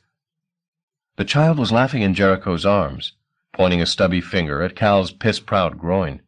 He snatched up a pillow and concealed his enthusiasm. "Is this one of Shadwell's tricks?" he whispered. "I don't think so," said Susanna. "Who's Shadwell?" Pauline wanted to know. "Another cuckoo, no doubt," said Frederick, who had his scissors at the ready should either of these two prove belligerent.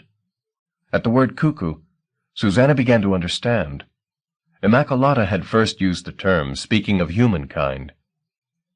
"The fugue," she said. Naming the place had every eye upon her, and Jericho demanding, "What do you know about the fugue?" "Not much," she replied. "You know where the others are?" Frederick asked. "What others?" "And the land," said Lilia. "Where is it all?" Cal had taken his eyes off the quintet and was looking at the table beside the bed where he'd left the fragment of the weave. It had gone. "They came from that piece of carpet," he said, not quite believing what he was saying. "That was what I dreamed." "I dreamed it too," said Susanna. "A piece of the carpet?" said Frederick, aghast. "You mean we're separated?" "Yes," Cal replied.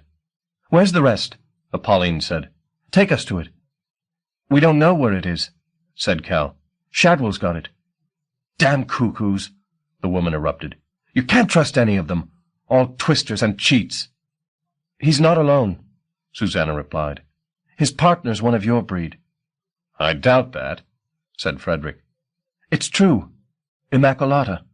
The name brought an exclamation of horror from both Frederick and Jericho. Pauline, ever the lady, simply spat on the floor. "Have they not hanged that bitch yet?" she said. "Twice, to my certain knowledge," Jericho replied. "She takes it as flattery," Lilia remarked. Cal shuddered. He was cold and tired. He wanted dreams of sunlit hills and bright rivers, not these mourners, their faces riddled with spite and suspicion. Ignoring their stares, he threw away the pillow, walked over to where his clothes lay on the floor, and started to pull on his shirt and jeans. "And where are the custodians?" said Frederick, addressing the entire room. "Does anyone know that?" "My grandmother," said Susanna. "Mimi." "Yes?" said Frederick, homing in. "Where's she?" "Dead, I'm afraid."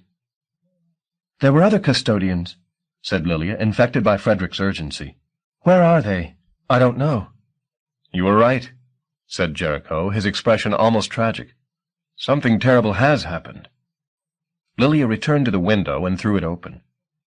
"Can you sniff it out?" Frederick asked her. "Is it nearby?" Lilia shook her head. "The air stinks," she said. "This isn't the old kingdom. It's cold, cold and filthy." Cal, who dressed by now, pushed his way between Frederick and Pauline, and picked up the bottle of whiskey. "Want a drink?" he said to Susanna. She shook her head. He poured himself a generous measure and drank. "We have to find this Shadwell of yours," Jericho said to Susanna, and get the weave back. What's the hurry? Said Apolline with a perverse nonchalance. She waddled over to Cal. Mind if I partake? She said. Reluctantly, he handed her the bottle. What do you mean, what's the hurry? Frederick said. We wake up in the middle of nowhere, alone. We're not alone, said Apolline, swallowing a gulletful of whiskey. We've got our friends here. She cocked a lopsided smile at Cal. What's your name, sweet? Calhoun. And her? Susanna. I'm Apolline. This is Freddie. Camel made a small, formal bow. That's Lilia Palisha over there, and the brat is her brother, Nimrod. And I'm Jericho. There, said Apolline. Now we're all friends, right? We don't need the rest of them. Let 'em rot. There are people, Jericho reminded her, and they need our help. Is that why they left us in the border? She retorted sourly, the whiskey bottle hovering at her lips again. No. They put us where we could get lost, and don't try and make any better of it. We're the dirt, bandits and bawds, and God knows what else. She looked at Cal. Oh, yes, she said. You've fallen among thieves. We were ashamed of them, every one of us. Then to the others. It's better we're separated. We get to have some wild times. As she spoke, Cal seemed to see flashes of iridescence ignite in the folds of her widow's weeds. There's a whole world out there, she said, ours to enjoy. Lost is still lost, said Jericho. Apolline's reply was a bullish snort. He's right, said Freddie. Without the weave, we're refugees. You know how much the cuckoos hate us. Always have. Always will. You're damn fools, said Apolline, and returned to the window, taking the whiskey with her. We're a little out of touch, Freddie said to Cal. Maybe you could tell us what year this is? 1910? 1911? Cal laughed. Give or take 80 years, he said. The other man visibly paled, turning his face to the wall. Lilia let out a pained sound as though she'd been stabbed. Shaking, she sat down on the edge of the bed. 80 years, Jericho murmured. Why did they wait so long? Freddie asked of the hushed room. What happened that they should wait so long? Please stop talking in riddles, Susanna said, and explain. We can't, said Freddie. You're not seer-kind. Oh, don't talk such drivel, Apolline snapped. Where's the harm? Tell them, Lilia, said Jericho. I protest, Freddie said. Tell them as much as they need to know, said Apolline. If you tell it all, we're here till doomsday. Lilia sighed. Why me? She said, still shaking. Why should I have to tell it? Because you're the best liar, Jericho replied with a tight smile. You can make it true. She threw him a baleful glance. Very well, she said, and began to tell. Chapter 3. What She Told. We weren't always lost, she began. Once we lived in a garden. 2 sentences in, and Apolline was interrupting. That's just a story, she informed Cal and Susanna. So let her tell it, damn you, Jericho told her. Believe nothing, Apolline advised. This woman wouldn't know the truth if it fucked her. In response, Lilia merely passed her tongue over her lips and took up where she'd left off. It was a garden, she said. That's where the families began. What families? Said Cal. The 4 roots of the seer kind. The Lo, the Yimi, the Aya, and the Babu. The families from which we're all descended. Some of us came by grubbier roads than others, of course, she said, casting a barbed glance at Apolline. But all of us can trace our line back to one of those 4. Me and Nimrod, we're Yimi. It was our root that wove the carpet. And look where it got us, Camel growled. Serves us right for trusting weavers. Clever fingers and dull minds. Now the Aya, that's my root. We have the craft and the grasp. And you? Said Cal to Apolline, reaching over and retrieving his bottle. It had at best 2 swallows of spirits left in it. Aya on my mother's side, the woman replied. That's what gave me my singing voice. And on my father's, nobody's really sure. He could dance a rapture, could my father. When he was sober, said Freddie. What would you know? Apolline grimaced. You never met my father." "Once was enough for your mother," Freddie replied in an instant. The baby laughed uproariously at this, though the sense of it was well beyond his years. "Anyhow," said Apolline, "he could dance, which meant he had low blood in him somewhere." "And Babu, too, by the way you talk," said Lilia. Here Jericho broke in. "I'm Babu," he said. "Take it from me, breath's too precious to waste." Breath, dancing, music, carpets. Cal tried to keep track of these skills and the families who possessed them, but it was like trying to remember the Calloway clan. "The point is," said Lilia, "all the families had skills that humankind don't possess. Powers you'd call miraculous. To us they're no more remarkable than the fact that bread rises. They're just ways to delve and summon." "Raptures," said Cal. "Is that what you called them?" "That's right," said Lilia. "We had them from the beginning. Thought nothing of it. At least, not until we came into the kingdom. Then we realized that your kind like to make laws, like to decree what's what, whether it's good or not.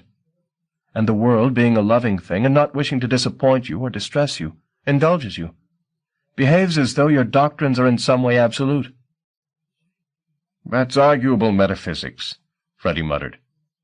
"The laws of the kingdom are the cuckoo's laws," said Lilia. "That's one of Capra's tenets." "Then Capra was wrong," came Freddie's reply. "Seldom," said Lilia, "and not about this. The world behaves the way the cuckoos choose to describe it, out of courtesy. That's been proved, until somebody comes up with a better idea." "Wait a minute," said Susanna. "Are you saying the earth somehow listens to us?" "That was Capra's opinion." "And who's Capra?" "A great man." "Or woman," said Apolline. "Who may or may not have lived," Freddie went on. "But even if she didn't," Apolline said, "had a great deal to say for herself." "Which answers nothing," said Susanna. "That's Capra for you," said Camel. "Go on, Lilia," said Cal. "Tell the rest of the story." She began again. "So there's you, humankind, with all your laws and your perimeters and your bottomless envy. And there's us, the families of the seer kind, as different from you as day from night." "Not so different," said Jericho. "We lived among them once, remember that." "And we were treated like filth," said Lilia with some feeling. "True," said Jericho. "The skills we had," she went on, "you cuckoos called magic. Some of them wanted it for themselves. Some were afraid of it, but few loved us for it. Cities were small then, you must understand. It was difficult to hide in them, so we retreated, into the forests and the hills where we thought we'd be safe." "There were many of us who'd never ventured among the cuckoos in the first place," said Freddie, "especially the Aya. Nothing to sell, you see. No use suffering the cuckoos if you had nothing to sell. Better be out in the great green." "That's pretension," said Jericho. "You love cities as much as any of us." "True," said Freddie. "I like bricks and mortar, but I envy the shepherd." "His solitude or his sheep?" "His pastoral pleasures, you cretin," Freddie said. Then to Susanna, "Mistress, you must understand that I do not belong with these people. Truly I don't. He," here he stabbed a finger in Jericho's direction, "is a convicted thief. She, now Apolline, ran a bordello. And this one, Lilia now, she and her little brother there have so much grief on their hands." "A child?" said Lilia, looking at the baby. "How could you accuse an innocent—" "Please spare us the histrionics," said Freddie. "Your brother may look like a babe in arms, but we know better. Maskers, both of you. Or else why were you in the border?" "I might ask you the same question," Lilia retorted. "I was conspired against," he protested. "My hands are clean." "Never did trust a man with clean hands," Apolline muttered. "Whore," said Freddie. "Barber," said the other, which brought the outburst to a halt. Cal exchanged a disbelieving look with Susanna. There was no love lost between these people, that much was apparent. "So," said Susanna, "you were telling us about hiding in the hills." "We weren't hiding," said Jericho. "We just weren't visible." "There's a difference," said Cal. "Oh, certainly. There are places sacred to us that most cuckoos could stand a yard from and not see." "And we had raptures," said Lilia. to cover our tracks if humankind came too close. Which they did on occasion, Jericho said. Some got curious, started to poke around in the forests, looking for trace of us. They knew what you were, then? Said Susanna. No, said Apolline. She'd thrown a pile of clothes off one of the chairs and was straddling it. No, all they knew was rumor and hearsay. Called us all kinds of names, shades and fairies, all manner of shit. Only a few got really close, though, and that was only because we let them. Besides, there weren't that many of us, said Lilia. We've never been very fertile. Never had much of a taste for copulation. Speak for yourself, said Apolline, and winked at Cal. The point is, we were mostly ignored, and, like Apolline said, when we did make contact, it was for our own reasons. Perhaps one of your kind had some skill we could profit by. Horse breeders, wine merchants. But the fact is, as the centuries went by, you became a lethal breed. True, said Jericho. What little contact we had with you dwindled to almost nothing. We left you to your bloodbaths and your envy. Why do you keep harking on envy? Said Cal. It's what your kind's notorious for, said Freddie. Always after what isn't yours, just for the having. You're a perfect bloody species, are you? Said Cal. He'd tired of the endless remarks about cuckoos. If we were perfect, said Jericho, we'd be invisible, wouldn't we? The response fazed Cal utterly. No, we're flesh and blood like you, he went on, so of course we're imperfect. But we don't make such a song and dance about it. You people, you have to feel there's some tragedy in your condition, or you think you're only half alive. So why trust my grandmother to look after the carpet? Said Susanna. She was a cuckoo, wasn't she? Don't use that word, said Cal. She was human. She was of mixed blood, Apolline corrected him. Seer kind on her mother's side and cuckoo on her father's. I talked with her on 2 or 3 occasions. We had something in common, you see. Both had mixed marriages. Her first husband was seer kind, and my husbands were all cuckoos. But she was only one of several custodians. The only woman. The only one with any human blood, too, if I remember rightly. We had to have at least one custodian who knew the kingdom, who would seem perfectly unremarkable. That way we hoped we'd be ignored and finally forgotten. All this just to hide from humankind, said Susanna. Oh, no, said Freddie. We might have continued to live as we had, on the margins of the kingdom, but things changed. I can't remember the year it began, said Apolline. 1896, said Lilia. It was 1896, the year of the first fatalities. What happened? Said Cal. To this day nobody's certain. But something appeared out of the blue, some creature with only one ambition, to wipe us out. What sort of creature? Lilia shrugged. Nobody ever saw its face and survived. Human? Said Cal. No, it wasn't blind the way the cuckoos are blind. It could sniff us out. Even our most vivid raptures couldn't deceive it for long. And when it had passed by, it would be as if those it had looked on had never existed. We were trapped, said Jericho. On one side, humankind growing more ambitious for territory by the day, till we had scarcely a place left to hide. And on the other, the scourge, as we called it, whose sole intention seemed to be genocide. We knew it could only be a matter of time before we were extinct, which would have been a pity, said Freddie dryly. It wasn't all gloom and doom, said Apolline. Seems odd to say it, but I had a fine time those last years. Desperation, you know. It's the best aphrodisiac. She grinned. And we found 1 or 2 places where we were safe a while, where the scourge never sniffed us out. I don't remember being happy, said Lilia. I just remember the nightmares. What about the hill? Said Apolline. What was it called? The hill where we stayed that last summer. I remember that as if it was yesterday. Raymond's Hill. That's right, Raymond's Hill. I was happy there.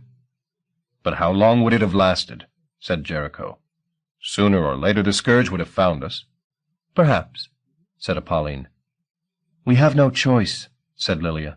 We needed a hiding place, somewhere the scourge would never look for us, where we could sleep a while until we'd been forgotten. The carpet, said Cal. Yes, said Lilia. That was the refuge the council chose. After endless debate, said Freddie, during which time hundreds more died. That final year when the loom was at work, there were fresh massacres every week. Terrible stories. Terrible. We were vulnerable, of course, said Lilia, because there were refugees coming from all over, some of them bringing fragments of their territories, things that had survived the onslaught, all converging on this country in the hope of finding a place in the carpet for their properties. Like what? Houses, pieces of land. Usually they'd get a good Babu in who could put the field or the house or whatever it was into a screed. That way it could be carried, you see.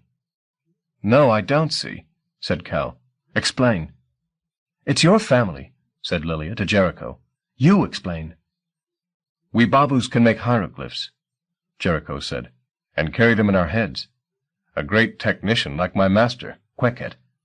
He could make a screed that could carry a small city, I swear he could, and speak it out again perfect down to the last tile. Describing this, his long face brightened. Then a memory brought his joy down. My master was in the Low Countries when the scourge found him, he said. Gone. He clicked his fingers. Like that. Why'd you all gather in England? Susanna wanted to know. It was the safest country in the world, and the cuckoos, of course, were busy with empire. We could get lost in the crowd while the fugue was woven into the carpet. What is the fugue? Said Cal. It's everything we could save from destruction. Pieces of the kingdom that the cuckoos had never truly seen, and so wouldn't miss when they were gone. A forest, a lake or two, a bend of one river, the delta of another. Some houses which we'd occupied, some city squares, even a street or two. We put them together, in a township of sorts. None such, they called it, said Apolline. Damn fool name. At first there was an attempt to put all this property into some kind of order, said Freddie. But that soon fell by the wayside as refugees kept arriving with more to be woven into the carpet. More every day. There'd be people waiting outside Capra's house for nights on end, with some little niche they wanted kept from the scourge. That's why it took so long, said Lilia. But nobody was turned away, said Jericho. That was understood from the beginning. Anyone who wanted a place in the weave would be granted it. Even us, said Apolline, who weren't exactly lily whites. We were granted our places. But why a carpet? Said Susanna. What's more easily overlooked than the thing you're standing on? Said Lilia. Besides, the craft was one we knew. Everything has its pattern, Freddie put in. If you find it, the great can be contained within the small. Not everyone wanted to go into the weave, of course, said Lilia. Some decided to stay among the cuckoos and take their chance, but most went. And what was it like? Like sleep, like dreamless sleep. We didn't age, we didn't hunger. We just waited until the custodians judged that it was safe to wake us again. What about the birds? Said Cal. Oh, there's no end of flora and fauna woven in. I don't mean in the fugue itself. I mean my pigeons. What have your pigeons got to do with this? Said Apolline. Cal gave them a brief summary of how he'd first come to discover the carpet. That's the gyre's influence, said Jericho. The gyre? When you had your glimpse of the fugue, said Apolline, you remember the clouds in its heart? That's the gyre. It's where the loom's housed. How can a carpet contain the loom it was woven on? Said Susanna. The loom isn't a machine, said Jericho. It's a state of making. It drew the elements of the fugue into a rapture that resembles a commonplace carpet. But there's a good deal there that denies your human assumptions. And the closer you get to the gyre, the stranger things become. There are places there in which ghosts of the future and past are at play. We shouldn't talk about it, said Lilia. It's bad luck. How much worse can our luck become? Freddie observed. So few of us. We'll wake the families as soon as we recover the carpet, said Jericho. The gyre must be getting restless, or else how did this man get a look? The weave can't hold forever. He's right, said Apolline. I suppose we're obliged to do something about it. But it isn't safe, said Susanna. Safe for what? Out here, I mean in the world, in England. The scourge must have given up, said Freddie, after all these years. So why didn't Mimi wake you? Freddie pulled a face. Maybe she forgot about us. Forgot? Said Cal. Impossible. Easy to say, Apolline replied. But you have to be strong to resist the kingdom. Get in too deep, and next thing you can't even remember your name. I don't believe she forgot, said Cal. Our first priority, said Jericho, ignoring Cal's protest, is to retrieve the carpet. Then we get out of this city and find a place where Immaculata will never come looking. What about us? Said Cal. What about you? Don't we get to see? See what? The fugue, damn you! Cal said, infuriated by the lack of anything approaching courtesy or gratitude from these people. It's not your concern now, said Freddie. It damn well is, he said. I saw it. Almost got killed for it. Better you stay away, then, said Jericho, if you're so concerned for your breath. That's not what I meant. Cal, said Susanna, putting her hand on his arm. Her attempt to calm him merely inflamed him further. Don't side with them, he said. It's not a question of sides, she began, but he wasn't about to be placated. It's easy for you, he said. You've got connections. That's not fair. And the menstruum. What? Said Apolline, her voice silencing Cal. You? Apparently, Susanna said. And it didn't dissolve the flesh off your bones? Why should it do that? Not in front of him, said Lilia, looking at Cal. That was the limit. All right, he said. You don't want to talk in front of me, that's fine. You can all go fuck yourselves.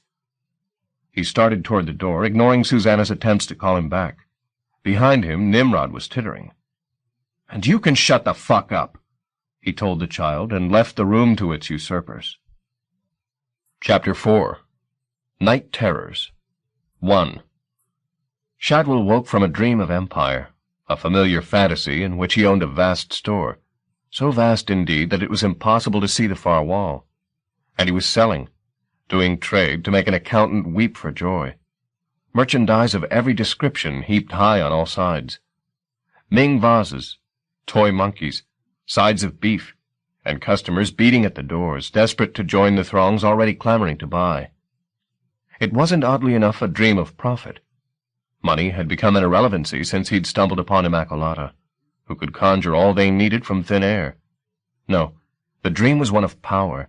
He, the owner of the goods that people were bleeding to buy, standing back from the crowd and smiling his charismatic smile. But suddenly he was awake. The clamor of customers was fading, and he heard the sound of breathing in the darkened room. He sat up, the sweat of his enthusiasm chilling on his brow. Immaculata? She was there, standing against the far wall, her palm seeking some hold in the plaster. Her eyes were wide, but she saw nothing, at least nothing that Shadwell could share. He'd known her like this before, most recently 2 or 3 days ago in the foyer of this very hotel. He got out of bed and put on his dressing gown. Sensing his presence, she murmured his name. I'm here, he replied. Again, she said. I felt it again. The scourge? He said, his voice gray. Of course. We have to sell the carpet and be done with it. We will, he said, slowly approaching her. The arrangements are underway, you know that. He spoke evenly to calm her. She was dangerous at the best of times, but these moods scared him more than most. The calls have been made, he said. The buyers'll come. They've been waiting for this. They'll come, and we'll make our sale, and it'll all be over with. I saw the place it lives, she went on. There were walls, huge walls, and sand inside and out, like the end of the world. Now her eyes found him, and the hold this vision had on her seemed to deteriorate. When, Shadwell? She said. When what? The auction. The day after tomorrow, as we arranged. She nodded. Strange, she said, her tone suddenly conversational. The speed with which her moods changed always caught him unawares. Strange to have these nightmares after so long. It's seeing the carpet, said Shadwell. It reminds you. It's more than that, she said. She went to the door that led through to the rest of Shadwell's suite and opened it. The furniture had been pushed to the edges of the large room beyond so that their prize, the Weaveworld, could be laid out. She stood on the threshold, staring at the carpet. She didn't set her bare soles on it. Some superstition kept her from that trespass. But paced along the border, scrutinizing every inch. Halfway along the far edge, she stopped. There, she said, and pointed down at the weave. Shadwell went to where she stood. "What is it?" "A piece missing." He followed her gaze. The woman was right. A small portion of the carpet had been torn away. In the struggle at the warehouse, most likely. "Nothing significant," he commented. "It won't bother our buyers, believe me." "I don't care about the value," she said. "What, then?" "Use your eyes, Shadwell. Every one of those motifs is one of the seer kind." He went down on his haunches and examined the markings in the border. They were scarcely recognizable as human, more like commas with eyes. "These are people?" he said. "Oh, yes. Riffraff, the lowest of the low. That's why they're at the edge. They're vulnerable there. But they're also useful." "For what?" "As a first defense," Immaculata replied, her eyes fixed on the tear in the carpet. "The first to be threatened. The first—" "To wake," said Shadwell. "To wake." "You think they're out there now?" he said. His gaze went to the window. They'd closed the curtains to keep anyone from spying on their treasure, but he could picture the benighted city beyond. The thought that there might be magic loose out there brought an unexpected charge. "Yes," the incantatrix said. "I think they're awake, and the scourge smells them in its sleep. It knows, Shadwell." "So what do we do?" "We find them before they attract any more attention. The scourge may be ancient, may be slow and forgetful, but its power—" Her voice faded away as though words were valueless in the face of such terrors. She drew a deep breath before beginning again. "A day's scarcely gone by," she said, "when I haven't watched the menstruum for a sign of its coming. And it'll come, Shadwell. Not tonight, maybe, but it'll come. And on that day there'll be an end to all magic." "Even to you?" "Even to me." "So we have to find them," said Shadwell. "Not we," said Immaculata. "We needn't dirty our hands." She started to walk back toward Shadwell's bedroom. "They can't have gone far," she said as she went. "They're strangers here." At the door, she stopped and turned to him. "On no account leave this room until we call you," she said. "I'm going to summon someone to be our assassin." "Who?" said Shadwell. "Nobody you ever met," the incantatrix replied. "He was dead 100 years before you were born. But you and he have a good deal in common." "And where is he now?" "In the ossuary at the Shrine of the Mortalities, where he lost his life. He wanted to prove himself my equal, you see, to seduce me. So he tried to become a necromancer. He might have done it, too. There was nothing he wouldn't dare. But it went awry. He brought the surgeons from some netherworld or other, and they weren't amused. They pursued him from one end of London to the other. At the last he broke into the shrine, begged me to call them off." Her voice had become a whisper now. "But how could I?" she said. "He'd made his conjurations. All I could do was let the surgeons perform what tricks surgeons must. And at the end, when he was all blood, he said to me, 'Take my soul.'" She stopped, then said, "So I did." She looked at Shadwell. "Stay here," she said, and closed the door. Shadwell didn't need any encouragement to stay clear of the sisters while they were plotting. If he never again set eyes on the Magdalene and the hag, he would count himself a lucky man. But the ghosts were inseparable from their living sister, each in some fashion incomprehensible to him, a part of the other. Their perverse union was only one of the mysteries that attended them. There were many others. The Shrine of the Mortalities, for one. It had been a gathering place for her cult when she'd been at the height of her power and ambition. But she'd fallen from grace. Her desire to rule the fugue, which had then still been a ragged collection of far-flung settlements, had been frustrated. Her enemies had assembled evidence against her, listing crimes that had begun in her mother's womb, and she and her followers had retaliated. There had been bloodshed, though Shadwell had never gathered the scale of it. The consequence, however, he had gathered. Vilified and humiliated, Immaculata had been forbidden to tread the magic earth of the fugue again. She had not taken this exile well.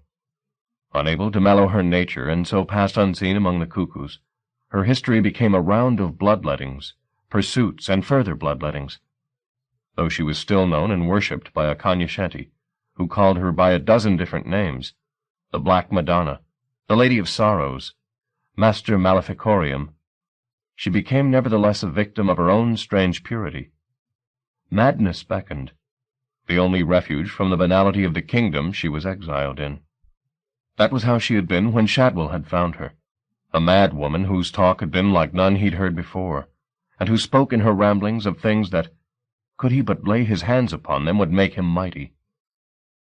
And now here they were, those wonders, all contained within a rectangle of carpet. He approached the middle of it, staring down at the spiral of stylized clouds and lightning called the gyre. How many nights had he lain awake, wondering what it would be like in that flux of energies? Like being with God, perhaps? Or the devil? He was shaken from these thoughts by a howl from the adjacent room, and the lamp above his head suddenly dimmed as its light was sucked beneath the intersecting door, testament to the profundity of darkness on the far side. He moved to the opposite end of the room and sat down. How long until dawn? He wondered. 2. There was still no sign of morning when, hours later, it seemed, the door opened. There was only blackness beyond. Out of it, Immacolata said, "Come and see." He stood up, his limbs stiff, and hobbled to the door. A wave of heat met him at the threshold. It was like stepping into an oven in which cakes of human dirt and blood had been cooking. Dimly he could see Immacolata, standing, floating perhaps, a little way from him. The air pressed against his throat. He badly wanted to retreat, but she beckoned. "Look," she instructed him, staring off into the darkness. "Our assassin came. This is the rake." Shadwell could see nothing at first.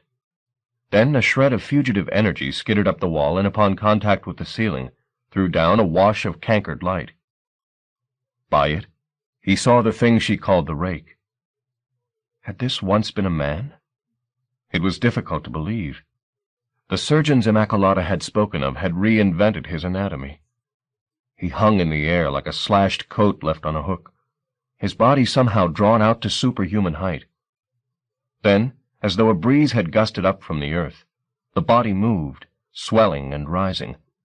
Its upper limbs, pieces of what might once have been human tissue held in an uneasy alliance by threads of mercurial cartilage, were raised as if it were about to be crucified. The gesture unwound the matter that blinded its head. They fell away, and Shadwell could not prevent a cry from escaping him, as he understood what surgery had been performed upon the rake. They'd filleted him. They'd taken every bone from his body and left a thing more fit for the ocean bed than the breathing world, a wretched echo of humanity, fueled by the raptures the sisters had devised to bring it from limbo. It swayed and swelled, its skull-less head taking on a dozen shapes, as Shadwell watched. One moment it was all bulging eyes, the next only a maw, which howled its displeasure at waking to this condition. "Hush," Immacolata told it. The rake shuddered, and its arms grew longer, as if it wanted to kill the woman that had done this to it. But it fell silent, nevertheless. "Domville," Immacolata said, "you once professed love for me." It threw back its head then, as if despairing of what desire had brought it to. "Are you afraid, my rake?" It looked at her, its eyes like blood blisters close to bursting. "We've given you a little life," she said, "and enough power to turn these streets upside down. I want you to use it." The sight of the thing made Shadwell nervous. "Is he in control of himself?" he whispered. "Suppose he goes berserk?" "Let him," she said. "I hate this city. Let him burn it up. As long as he kills the seer kind, I don't care what he does. He knows he won't be allowed to rest until he's done as I ask. And death's the best promise he's ever had." The blisters were still fixed on Immacolata, and the look in them confirmed her words. "Very well," Shadwell said, and turned away, heading back into the adjoining room. There was only so much of this magic a man could take. The sisters had an appetite for it. They liked to immerse themselves in these rites. For himself, he was content to be human. Well, almost content. Chapter 5. From the Mouths of Babes. 1. Dawn crept over Liverpool cautiously, as if fearful of what it would find. Cal watched the light uncover the city, and it seemed to him it was gray from gutter to chimney stack. He'd lived here all his life. This had been his world. The television and the glossy magazines had shown him different vistas on occasion, but somehow he'd never quite believed in them. They were as remote from his experience, or indeed from what he would hope to know in his allotted 70 years, as the stars that were winking out above his head. But the fugue had been different. It had seemed for a short, sweet time a place he might truly belong. He'd been too optimistic. The land might want him, but its people didn't. As far as they were concerned, he was contemptibly human. He loitered on the streets for an hour or so, watching another Liverpool Monday morning get started. Were they so bad, these cuckoos whose tribe he shared? They smiled as they welcomed their cats in from a night of philandering. They hugged their children as they departed for the day. Their radios played love songs at the breakfast table. As he watched them, he became fiercely defensive. Damn it, he'd go back and tell the Seerkind what bigots they were. As he approached the house, he saw that the front door was wide open and that a young woman he recognized as a local, but didn't know by name, was standing at the top of the path staring into the house. It was only as he came within a couple of paces of the front gate that he set eyes on Nimrod. He was standing on the welcome mat, wearing a pair of sunglasses that he'd filched from beside Cal's bed, and a toga made from one of Cal's shirts. "Is that your kid?" the woman asked Cal as he opened the gate. "In a manner of speaking. He started banging on the window when I went past. Isn't there anyone to look after him?" "There is now," said Cal. He looked down at the child, remembering what Freddie had said about Nimrod only seeming to be a babe in arms. Having slid the sunglasses up onto his forehead, Nimrod was giving his visitor a look that fully confirmed Camel's description. Cal had little option, however, but to play the part of father. He picked Nimrod up. "What are you doing?" he whispered to the child. "Bastards," Nimrod replied. He was having some difficulty mastering the infantile palate. "I'll kill him." "Who?" But as Nimrod went to answer, the woman, who'd come down the path and was standing half a yard from the door, spoke. "He's so adorable," she cooed. Before Cal could make his excuses and close the door, the child raised his arms and reached toward her, a stage-managed gurgle in his throat. "Oh," said the woman, "sweet thing." And she'd claimed Nimrod from Cal before he could prevent her. Cal caught a gleam in Nimrod's eyes as he was pressed to the woman's ample bosom. "Where's his mother?" she asked. "She'll be back in a while," said Cal, making an attempt to claim Nimrod from his luxury. He didn't want to go. He was beaming as he was rocked, his pudgy fingers grappling with the woman's breasts. As soon as Cal laid hands on him, he began to bawl. The woman hushed him, pressing him closer to her, at which Nimrod began to toy with her nipples through the thin fabric of her blouse. "Will you excuse us?" said Cal, braving Nimrod's fists and taking the babe from his pillows before he began to suckle. "Shouldn't leave him alone," the woman said, absent-mindedly touching her breasts where Nimrod had fondled her. Cal thanked her for her concern. "Bye-bye, beautiful," she said to the child. Nimrod blew a kiss at her. A flash of confusion crossed her face. Then she backed away toward the gate, the smile she'd offered the child sliding from her lips. 2. What a damn fool thing to do. Nimrod was unrepentant. He stood in the hallway where he'd been set down and stared up at Cal defiantly. "Where are the others?" Cal wanted to know. "Out," said Nimrod. "We'll go too." He was gaining control of his tongue by the syllable. And of his limbs, too. He tottered to the front door and reached up toward the handle. "I'm sick of here," he said. "Too much bad news." His fingers fell inches short of the handle, however, and after several failed attempts to snatch at it, he beat his fists against the wood. "I want to see," he said. "All right," Cal agreed. "Just keep your voice down." "Take me out." The cry was genuinely forlorn. There was little harm in giving the child a brief tour of the neighborhood, Cal decided. There was something perversely satisfying about the thought of carrying this miraculous creature out into the open air, for all to see, and more satisfying still the knowledge that the child whom he'd left laughing at him would be dependent upon him. Any lingering anger toward Nimrod evaporated very quickly, however, as his powers of speech became more sophisticated. They were soon involved in a fluent and animated exchange, careless of the glances they were garnering. "They left me there," he protested. "Told me to fend for myself." He held up his minuscule hand. "How, I ask you? How?" "Why are you shaped like this in the first place?" Cal asked. "It seemed like a good idea at the time," Nimrod replied. "I had an irate husband in pursuit of me, so I hid in the most unlikely form I could think of. I thought I'd keep my head down for a few hours, then loose myself again. Stupid, really. A rapture like this takes power. And of course, once the final weave began, there was none to be had. I was obliged to go into the carpet like this. So how do you get back to normality?" "I can't. Not until I'm back on fugue soil. I'm helpless." He pushed the sunglasses up to take a look at a passing beauty. "Did you see the hips on her?" he said. "Don't slaver. Babies are supposed to slaver. Not the way you're doing it." Nimrod ground his gums. "It's noisy, this world of yours," he said, "and dirty. Dirtier than 1896. Much. I like it, though. You must tell me about it." "Oh, Jesus," said Cal. "Where do I begin?" "Anywhere you like," Nimrod replied. "You'll find me a fast learner." What he said was true. On their half-hour walk around the vicinity of Chariot Street, he questioned Cal on a wild selection of topics, some stimulated by something they saw in the street, others more abstract. First they talked of Liverpool, then of cities in general, then of New York and Hollywood. Talk of America took them on to East-West relations, at which point Cal listed all the wars and assassinations he could remember since 1900.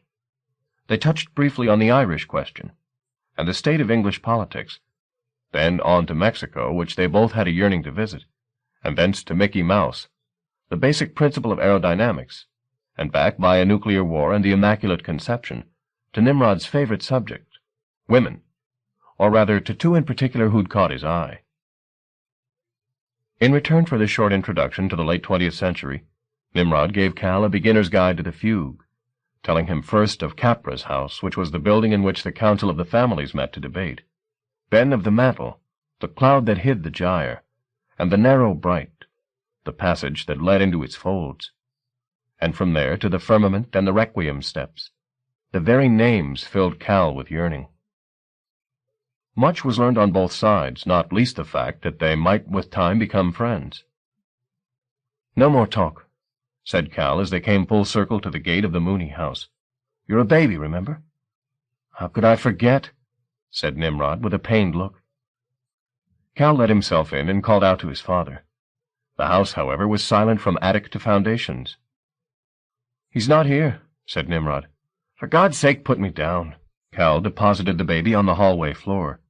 He immediately began toward the kitchen. "I need a drink," he said, "and I don't mean milk." Cal laughed. "I'll see what I can find," he said, and went through to the back room. Cal's first impression, seeing his father sitting in the armchair with his back to the garden, was that Brendan had died. His stomach turned over. He almost cried out. Then Brendan's eyes flickered, and he looked up at his son. "Dad?" said Cal. "What's wrong?" Tears were spilling down Brendan's cheeks. He made no attempt to brush them away or to stifle the sobs that shook him. "Oh, Dad!" Cal crossed to his father and went down on his haunches beside the chair. "It's all right," he said, putting his hand on his father's arm. "Been thinking about Mum." Brendan shook his head. The tears tumbled. Words would not come. Cal didn't ask any further questions, but held on to his father's arm. He thought Brendan's melancholy had been lifting, that the grief was blunted now. Apparently not. At last Brendan said, I had a letter. A letter? From your mother." Brendan's liquid gaze fell on his son. "Am I mad, Cal?" he said. "Of course not, Dad. Of course not." "Well, I swear." He put his hand down the side of the chair and plucked out a sodden handkerchief. He wiped his nose. "It's over there," he said, nodding toward the table. "Look for yourself." Cal went to the table. "It was in her handwriting," Brendan said. There was indeed a piece of paper lying on the table. It had been much folded and unfolded, and more recently wept upon. "It was a lovely letter," he said, "telling me she was happy, and I wasn't to go on grieving. She said—" He stopped as a new bout of sobs overtook him. Cal picked the sheet up. It was thinner than any paper he'd ever set eyes on, and it was blank on both sides. "She said she was waiting for me, but that I shouldn't fret about that, because waiting was a joy up there, and I should just get on with enjoying life for a while, till I was called." It wasn't just that the paper was thin, Cal now realized. It seemed to be growing more insubstantial as he watched. He put it back on the table, the small hairs at the nape of his neck prickling. "I was so happy, Cal," Brendan was saying. "It was all I wanted, knowing that she was happy, and I'd be with her again one day." "There's nothing on the paper, Dad," Cal said softly. "It's blank." "There was, Cal. I swear it. There was. It was in her handwriting. I'd know it anywhere.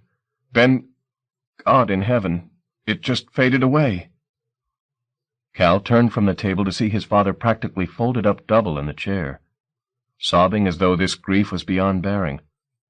He put his hand on his father's hand, which was gripping the threadbare arm of the chair. "Hold on, Dad," he murmured.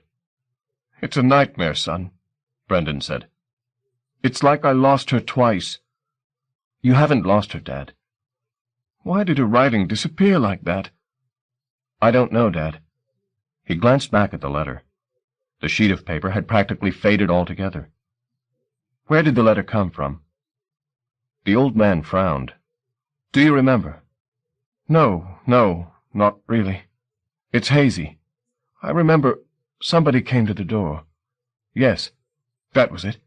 Somebody came to the door. He told me he had something for me. It was in his coat." "Tell me what you see, and it's yours." Shadwell's words echoed in Cal's skull. "Have what you like. Free, gratis, and without charge." That was a lie, of course, one of many. There was always a charge. "What did he want, Dad? In exchange? Can you remember?" Brendan shook his head, and frowning as he tried to recollect. "Something about you. I think he said, he knew you." He looked up at Cal. "Yes, he did. I remember now. He said he knew you. It was a trick, Dad. A disgusting trick." Brendan narrowed his eyes as if trying to comprehend this, and then suddenly the solution seemed to come clear. "I want to die, Cal." "No, Dad." "Yes, I do. Really I do. I don't want to bother any longer." "You're just sad," Cal said softly. "It'll pass." "I don't want it to," Brendan replied. "Not now. I just want to fall asleep and forget I ever lived." Cal reached and put his arms around his father's neck. At first Brendan resisted the embrace. He'd never been a demonstrative man. But then the sobs mounted again, and Cal felt his father's thin arms stretch around him, and they hugged each other tight. "Forgive me, Cal," Brendan said through his tears. "Can you do that?" "Shush, Dad. Don't be daft." "I let you down. I never said all the things I felt. Not to her either. Never told her never could tell her how much I loved her." "She knew, Dad," said Cal, his own tears blinding him now. "Believe me, she knew." They held each other a little while longer. It was small comfort, but there was a heat of anger in Cal that he knew would dry his tears soon enough. Shadwell had been here. Shadwell and his suit of deceptions. In its folds, Brendan had imagined the letter from heaven, and the illusion had lasted for as long as the salesman had needed him. Now Brendan was redundant. The carpet had been found, so the magic was no longer held. The words had faded, and finally the paper, too, returned to that no-man's land between desire and consummation.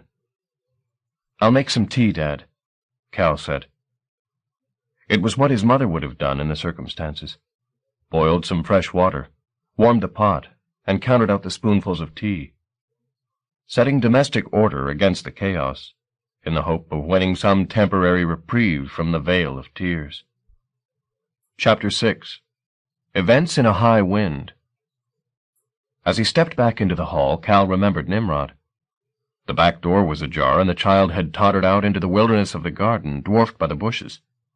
Cal went to the door and called after him, but Nimrod was busy pissing into a bed of rampant Sweet William. Cal left him to it. In his present condition, the most gratification Nimrod could hope for was a good piss. As he set the kettle on the stove, the Bournemouth train, via Runcorn, Oxford, Reading, and Southampton, thundered past. A moment later, Nimrod was at the door. "Good God," he said. "How did you ever sleep here?" "You get used to it," said Cal. "And keep your voice down. My dad'll hear you." "What happened to my drink?" "It'll have to wait." "I'll bawl," Nimrod warned. "So bawl." His bluff called, Nimrod shrugged and turned back to survey the garden. "I could get to love this world," he announced, and stepped out again into the sunlight. Cal picked up a soiled cup from the sink and rinsed it clean for his father. Then he crossed to the refrigerator in search of milk. As he did so, he heard Nimrod make a small sound. He turned and went to the window. Nimrod was staring up at the sky, his face wide with wonder. He was watching a plane go over, no doubt. Cal retraced his steps. As he took the milk, which was practically the sole occupant of the refrigerator, off the shelf, there was a rapping on the front door. He looked up again, and 2 or 3 impressions hit him at the same time. 1, that a breeze had suddenly got up from somewhere. 2, that Nimrod was stepping back into the thicket of raspberry bushes in search of a hiding place. And 3, that it was not wonder on his face, but fear. Then the rapping became a beating, fists on the door. As he made his way through the hall, he heard his father say, "Cal, there's a child in the garden." And from the garden a shout, "Cal? A child!" From the corner of his eye he saw Brendan walk through the kitchen, heading for the garden. "Wait, Dad," he said as he opened the front door. Freddie was on the step, but it was Lilia, standing a little way behind him, who said, "Where's my brother?" "Out in the garden," he was going to say, but the street scene outside left him mute. The wind had picked up every item not nailed down, litter, dustbin lids, pieces of garden furniture, and flung them into an aerial tarantella. It had uprooted flower beds and was picking up the soil from the borders, staining the sun with a veil of earth. A few pedestrians caught in this hurricane were clinging to lamp-posts and fences. Some were flat on the ground, hands over their heads. Lilia and Freddie stepped into the house. The wind followed, eager for fresh conquest, roaring through the house and out again into the back garden. Its sudden gust so strong Cal was almost flung off his feet. "Shut the door!" Freddie yelled. Cal pushed the door closed and bolted it. It rattled as the wind beat on the other side. "Jesus!" said Cal. "What's happening?" "Something's come after us," said Freddie. "What?" "I don't know." Lilia was already halfway to the kitchen. Through the open door at the back it was almost night. The air was so full of dirt, and Cal saw his father stepping over the threshold, shouting something against the banshee howl of the wind. Beyond him, only visible because of his toga, Nimrod was clinging to a bush as the wind tried to pick him up. Cal followed Lilia at a run and overtook her at the kitchen door. There was a commotion on the roof as a pack of slates were ripped away. Brendan was in the garden now, all but eclipsed by the wind. "Wait, Dad!" Cal yelled. As he crossed the kitchen, his eyes grazed the teapot and the cup beside it, and the utter absurdity of all this hit him like a hammer blow. "I'm dreaming," he thought. "I fell from the wall, and I've been dreaming ever since. The world isn't like this. The world is the teapot and the cup. It isn't raptures and tornadoes." In that instant of hesitation, the dream became a nightmare. Through the gusting dirt, he saw the rake. It hung on the wind for a moment, its form caught in a sliver of sun. "Done for," said Freddie. The words stung Cal into moving. He was through the back door and out into the garden before the rake could fall upon the pitiful figures below. The beast drew Cal's astonished eyes. He saw the morbid fashioning of its skin, which made it billow and swell, and heard again the howl that he'd thought was simply the wind. It was nothing so natural. The sound came out of this phantasm from a dozen places, either the din or the breath it rose on, drawing most of the garden's contents out of the ground and throwing them into the air. A rain of plants and stones came down on the occupants of the garden. Cal covered his head with his hands and ran blindly toward the spot where he'd last seen his father. Brendan was flat on the ground, shielding himself. Nimrod was not with him. Cal knew the route the garden path took like the back of his hand. Spitting out mud as he went, he headed away from the house. Somewhere above, now mercifully hidden, the rake howled again, and Cal heard Lilia cry out. He did not look behind him, for ahead he now saw Nimrod, who had reached the back fence and was attempting to tear at the rotted timbers.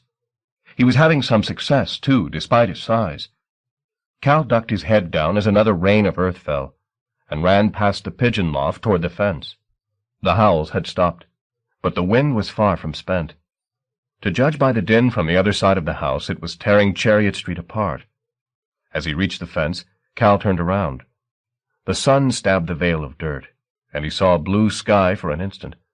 Then a form blocked the sight, and Cal threw himself at the fence and started to scramble over, as the creature moved toward him. At the top, his belt snagged on a nail. He reached to release it, certain that the rake was at his neck, but Mad Mooney must have been pushing from behind, for as he pulled his belt from its mooring, he fell over the far side of the fence, life and limb intact. He stood up and saw why. The boneless beast was hovering beside the loft, its head weaving back and forth as it listened to the pigeons within. Silently blessing the birds, Cal ducked down and tore another plank of the fence away, sufficient to pull Nimrod through. As a child, he'd had the dangers of this no-man's land between fence and railway track beaten into him. Now such dangers seemed negligible beside whatever it was that loitered at the loft. Picking Nimrod up in his arms, Cal climbed the gravel embankment toward the rails. "Run!" said Nimrod. "It's just behind us! Run!" Cal looked north and south. The wind had reduced visibility to 10 or 15 yards in both directions. Hard in mouth, he stepped over the first rail and onto the oil-slicked space between the sleepers. There were 4 tracks altogether, 2 in each direction. He was stepping toward the second when he heard Nimrod say, "Shit!" Cal turned, heels grinding in the gravel, to see that their pursuer had forsaken bird-fancying and was rising over the fence. Behind the beast, he saw Lilia Palicia. She was standing in the ruins of the Mooney garden, her mouth open as if to shout, but no sound emerged, or at least none that Cal could hear. The beast was not so insensitive, however. It halted in its advance, turning back toward the garden and the woman in it. What happened next was confused both by the wind and Nimrod, who, foreseeing his sister's slaughter, began to struggle in Cal's arms. All Cal saw was the billowing form of their pursuer suddenly flicker, and the next moment he heard Lilia's voice swoop into an audible register. It was a cry of anguish she let loose, echoed by Nimrod. Then the wind blew up again, shrouding the garden, and as it did so, Cal glimpsed Lilia's form swathed in white fire. The cry stopped abruptly. As it did so, a tingling in the soles of his feet announced the approach of a train. Which direction was it coming from, and on which track? The murder of Lilia had further excited the wind. He could now see less than 10 yards down the line in either direction. Knowing there was no safety the way they'd come, he turned from the garden as the beast let out another scalp-crawling commotion. Think, he told himself. In moments it would be after them again. He wrenched his arm around Nimrod and looked at his watch. It read 12:38. Where would the train be heading at 12:38? To Lime Street Station, or from it? Think. Nimrod had begun to cry. Not an infantile bawling, but a deep, heartfelt sob of loss. Cal glanced over his shoulder as the trembling in the gravel grew more insistent. Again, a tear in the veil of dust gave him a glimpse of the garden. Lilia's body had disappeared, but Cal could see his father standing in the devastation as Lilia's killer rose above him. Brendan's face was slack. Either he failed to comprehend his danger or didn't care. He moved not a muscle. "The shout!" said Cal to Nimrod, lifting the child up so that they were face to snotty face. "The shout she made!" Nimrod just sobbed. "Can you make that shout?" The beast was almost upon Brendan. "Make it!" Cal yelled at Nimrod, shaking him till his gums rattled. "Make it or I'll fucking kill you!" Nimrod believed him. "Go on!" Cal said, and Nimrod opened his mouth. The beast heard the sound. It swung its ballooning head around and began to come at them again. All this had taken seconds only, but seconds in which the reverberations had deepened. How far away was the train now? A mile? A quarter of a mile? Nimrod had ceased the shout and was fighting to be free of Cal. "Christ, man!" he was yelling, eyes on the terror approaching through the smoke. "It's going to kill us!" Cal tried to ignore Nimrod's cries and dug for access to that cool region of memory where the dates and destinations of the trains lay. Which line was it on, and from which direction? His mind flipped through the numbers like a station announcement board, looking for a train 6 or 7 minutes from departure or arrival at Liverpool Lime Street. The beast was climbing the gravel embankment. The wind gave it skirts of dust and danced in and out of its lacerated frame, moaning as it went. The percussion of the train's approach was enough to make Cal's belly tremble, and still the numbers flipped over. Where to? Where from? Fast train or slow? Think, damn you! The beast was almost upon them. Think! He took a step backward. Behind him the farthest track began to whine. And with the whine came the answer. It was the Stafford train via Runcorn. Its rhythm rose through his feet as it thundered to its destination. 12:46 from Stafford, he said, and stepped onto the humming line. "What are you doing?" Nimrod demanded. 12:46, he murmured. It was a prayer by numbers. The slaughterer was crossing the first of the northbound lines. It had nothing but death to give. No curse, no sentence, only death. "Come and get us!" Cal yelled at it. "Are you insane?" Nimrod said. By way of reply, Cal lifted the bait a little higher. Nimrod bawled. The pursuer's head grew vast with hunger. "Come on!" It had crossed both the northbound lines. Now it stepped onto the first of those headed south. Cal took another stumbling step backward, his heel hitting the farthest rail, the voice of the beast and the roar in the ground shaking the fillings loose in his teeth.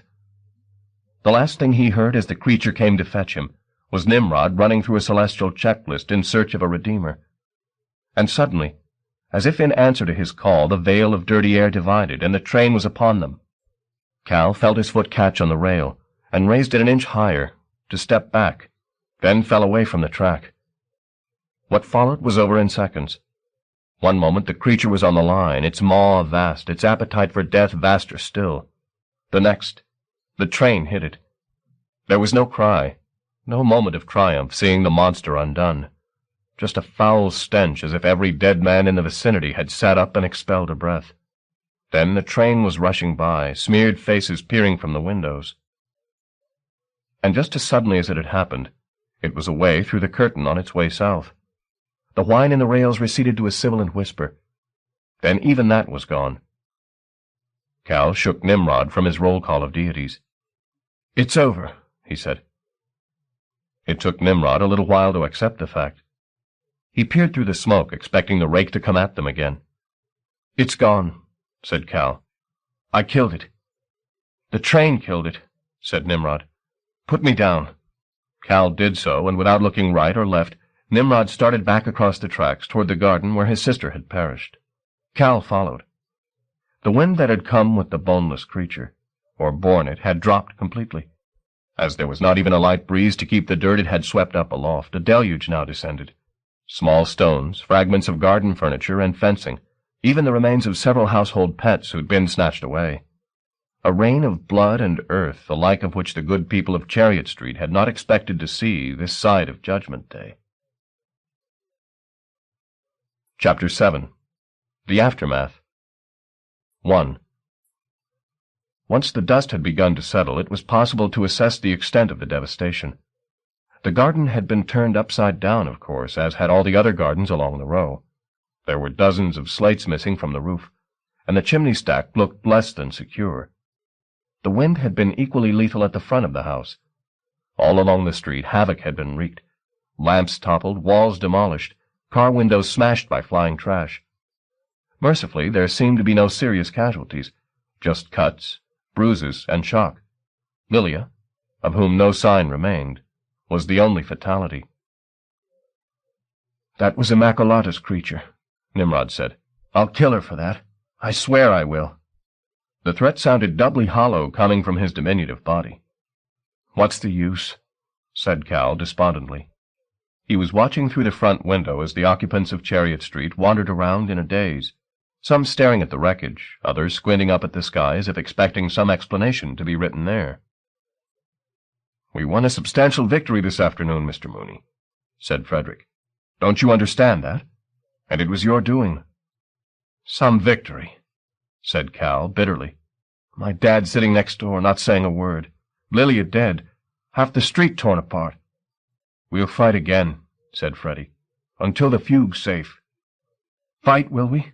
said Nimrod. "And where were you when the shit was flying?" Camel was about to protest, then thought better of it, letting silence confess his cowardice. 2 ambulances and several police cars had arrived at the far end of Chariot Street. Hearing the sirens, Nimrod joined Cal at the window.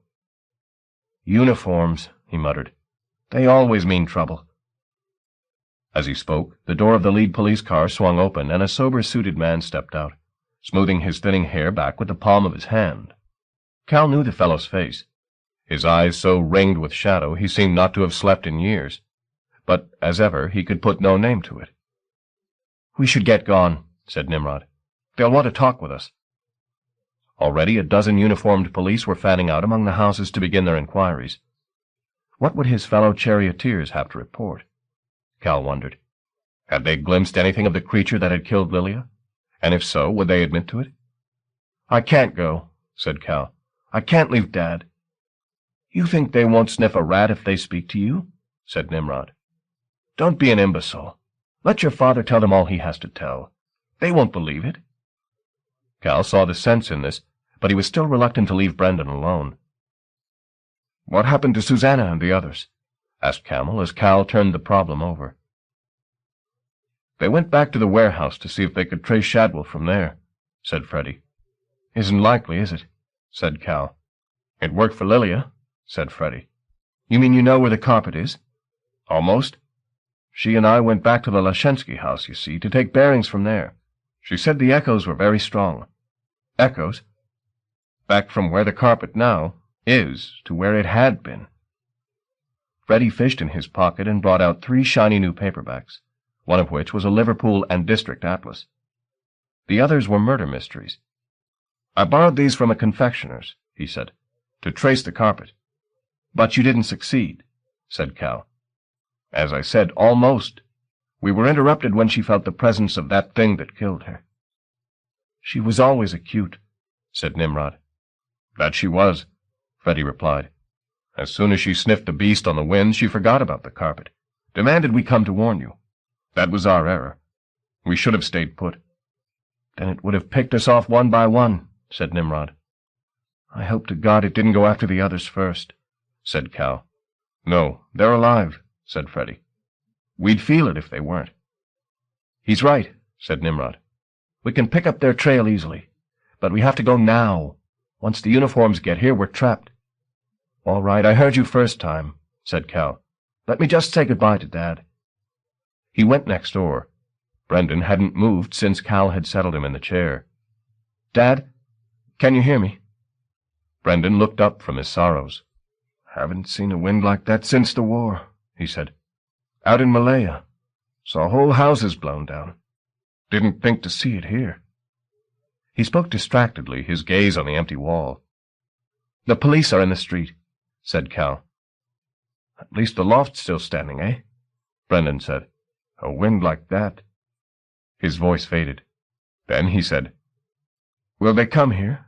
The police?" "I would think so, Dad. Are you all right to speak to them? I have to go." "Of course you do," Brendan murmured. "You go on. Do you mind if I take the car?" "Take it. I can tell them—" Again he halted before picking up his thoughts. "Haven't seen a wind like that since the war." 2. The trio left by the back door, climbing the fence and making their way along the embankment to the footbridge at the end of Chariot Street. From there they could see the size of the crowd that had already gathered from neighboring streets, eager to view the spectacle. Part of Cal itched to go down and tell them what he'd seen, to say, "The world isn't just the teacup and the pot. I know, because I've seen."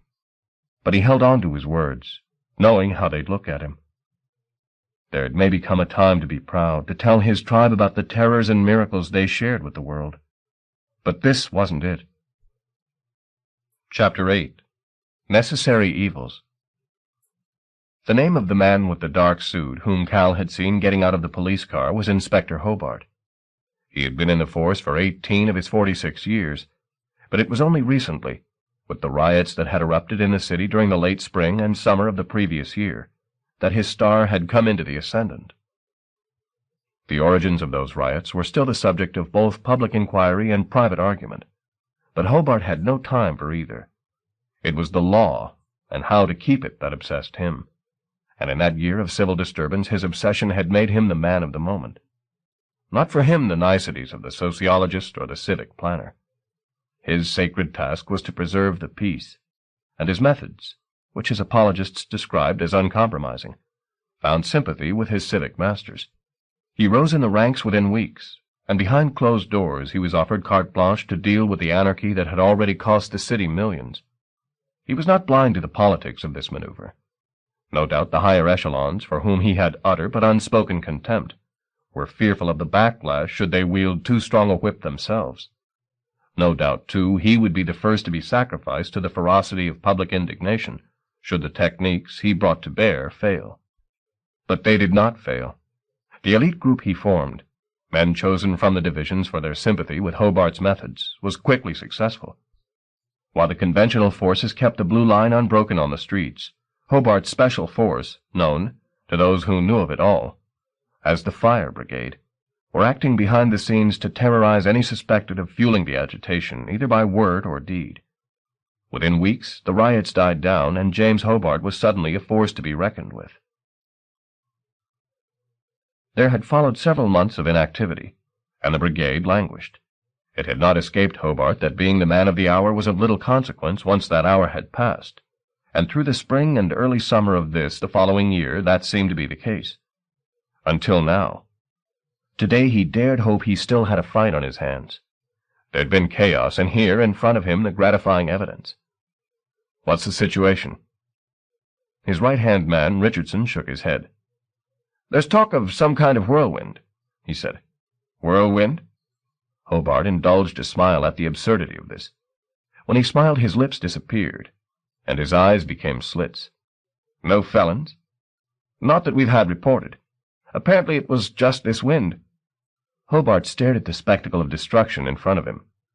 "This is England," he said. "We don't have whirlwinds." "Well, something did this." "Somebody, Bryn. Anarchists. They're like rats, these people. You find a poison that does the job, and they learn how to get fat on it." He paused. "You know, I think it's going to begin again." As he spoke, another of his officers, one of the blood-spattered heroes of the previous year's confrontations, a man called Fryer, approached. "Sir, we've got reports of suspects seen crossing the bridge." "Get after them," said Hobart. "Let's have some arrests. And Bryn, you talk to these people. I want testimonies from everyone in the street." The two officers went about their business, leaving Hobart to ponder the problem. There was no doubt in his mind that events here were of human making. It might not be the same individuals whose heads he'd broken last year, but it was essentially the same animal. In his years of service he'd confronted that beast in its many guises, and it seemed to him it grew more devious and damnable every time he stared into its maw. But the enemy was a constant, whether it concealed itself behind fire, flood, or whirlwind. He took strength from that fact. The battlefield might be new, but the war was old. It was the struggle between the law, of which he was the representative, and the rot of disorder in the human heart. He would let no whirlwind blind him to that fact. Sometimes, of course, the war required that he be cruel, but what cause worth fighting for did not require cruelty of its champions once in a while? He had never shirked that responsibility, and he would not shirk now. Let the beast come again in whatever fancy dress it chose. He would be ready. Chapter 9. On the Might of Princes. The incantatrix did not look toward Shadwell when he entered. Indeed, it seemed she'd not moved a muscle since the night before. The hotel room was stale with her breath and sweat. Shadwell inhaled deeply. "My poor libertine," she murmured. "He's destroyed." "How's that possible?" Shadwell replied. The image of the creature was still lodged in his head, in all its appalling magnificence. How could a thing so powerful be killed? especially as it had already been dead. "It was the cuckoos," she said. "Mooney or the girl?" "Mooney." "And the carpet crawlers?" "All survived but one," said Immaculata. "Am I right, sister?" The hag was squatting in the corner, her body like phlegm on a wall. Her reply to Immaculata was so soft Shadwell missed it. "Yes," the incantatrix said. "My sister saw one of them dispatched. The rest escaped." "And the scourge?" "I hear only silence." "Good," said Shadwell. "I'll have the carpet moved this evening." "Where to?" "A house across the river that belongs to a man I once did business with. Shearman. We'll hold the auction there. This place is too public for our clients." "Are they coming, then?" Shadwell grinned. "Of course they're coming. They've waited years, these people, just for a chance to bid, and I'm going to give it to them." It pleased him to think of how readily they sprang to his command, the 7 mighty bidders whom he'd invited to this sale of sales. Among their members were some of the wealthiest individuals in the world. Between them, fortune sufficient to trade in nations. None of the 7 had a name that would have meant anything to the hoi polloi. They were like the truly mighty, anonymously great. But Shadwell had done his researches well. He knew that these 7 had something else in common besides wealth beyond calculation. All he knew hungered for the miraculous. That was why they were even now leaving their chateaux and penthouses and hurrying to this grimy city, their palates dry, their palms sweaty. He had something each of them wanted almost as much as life itself, and perhaps more than wealth. Mighty they were, but today was he not mightier? Chapter 10. Human Kindness. "So much desire," Apolline commented to Susanna as they walked the streets of Liverpool. They'd found nothing at Gilchrist's warehouse but suspicious stares, and had made a quick exit before inquiries were made. Once out, Apolline had demanded to take a tour of the city, and had followed her nose to the busiest thoroughfare she could find, its pavements crammed with shoppers, children, and deadbeats. "Desire," said Susanna. It wasn't a motive that sprang instantly to mind on this dirty street. "Everywhere," said Apolline. "Don't you see?" She pointed across at a billboard advertising bed linen, which depicted 2 lovers languishing in post-coital fatigue. Beside it, a car advertisement boasted the perfect body, and made its point as much in flesh as steel. "And there," said Apolline, directing Susanna to a window display of deodorants, in which the serpent tempted a fetchingly naked Adam and Eve with the promise of confidence in crowds.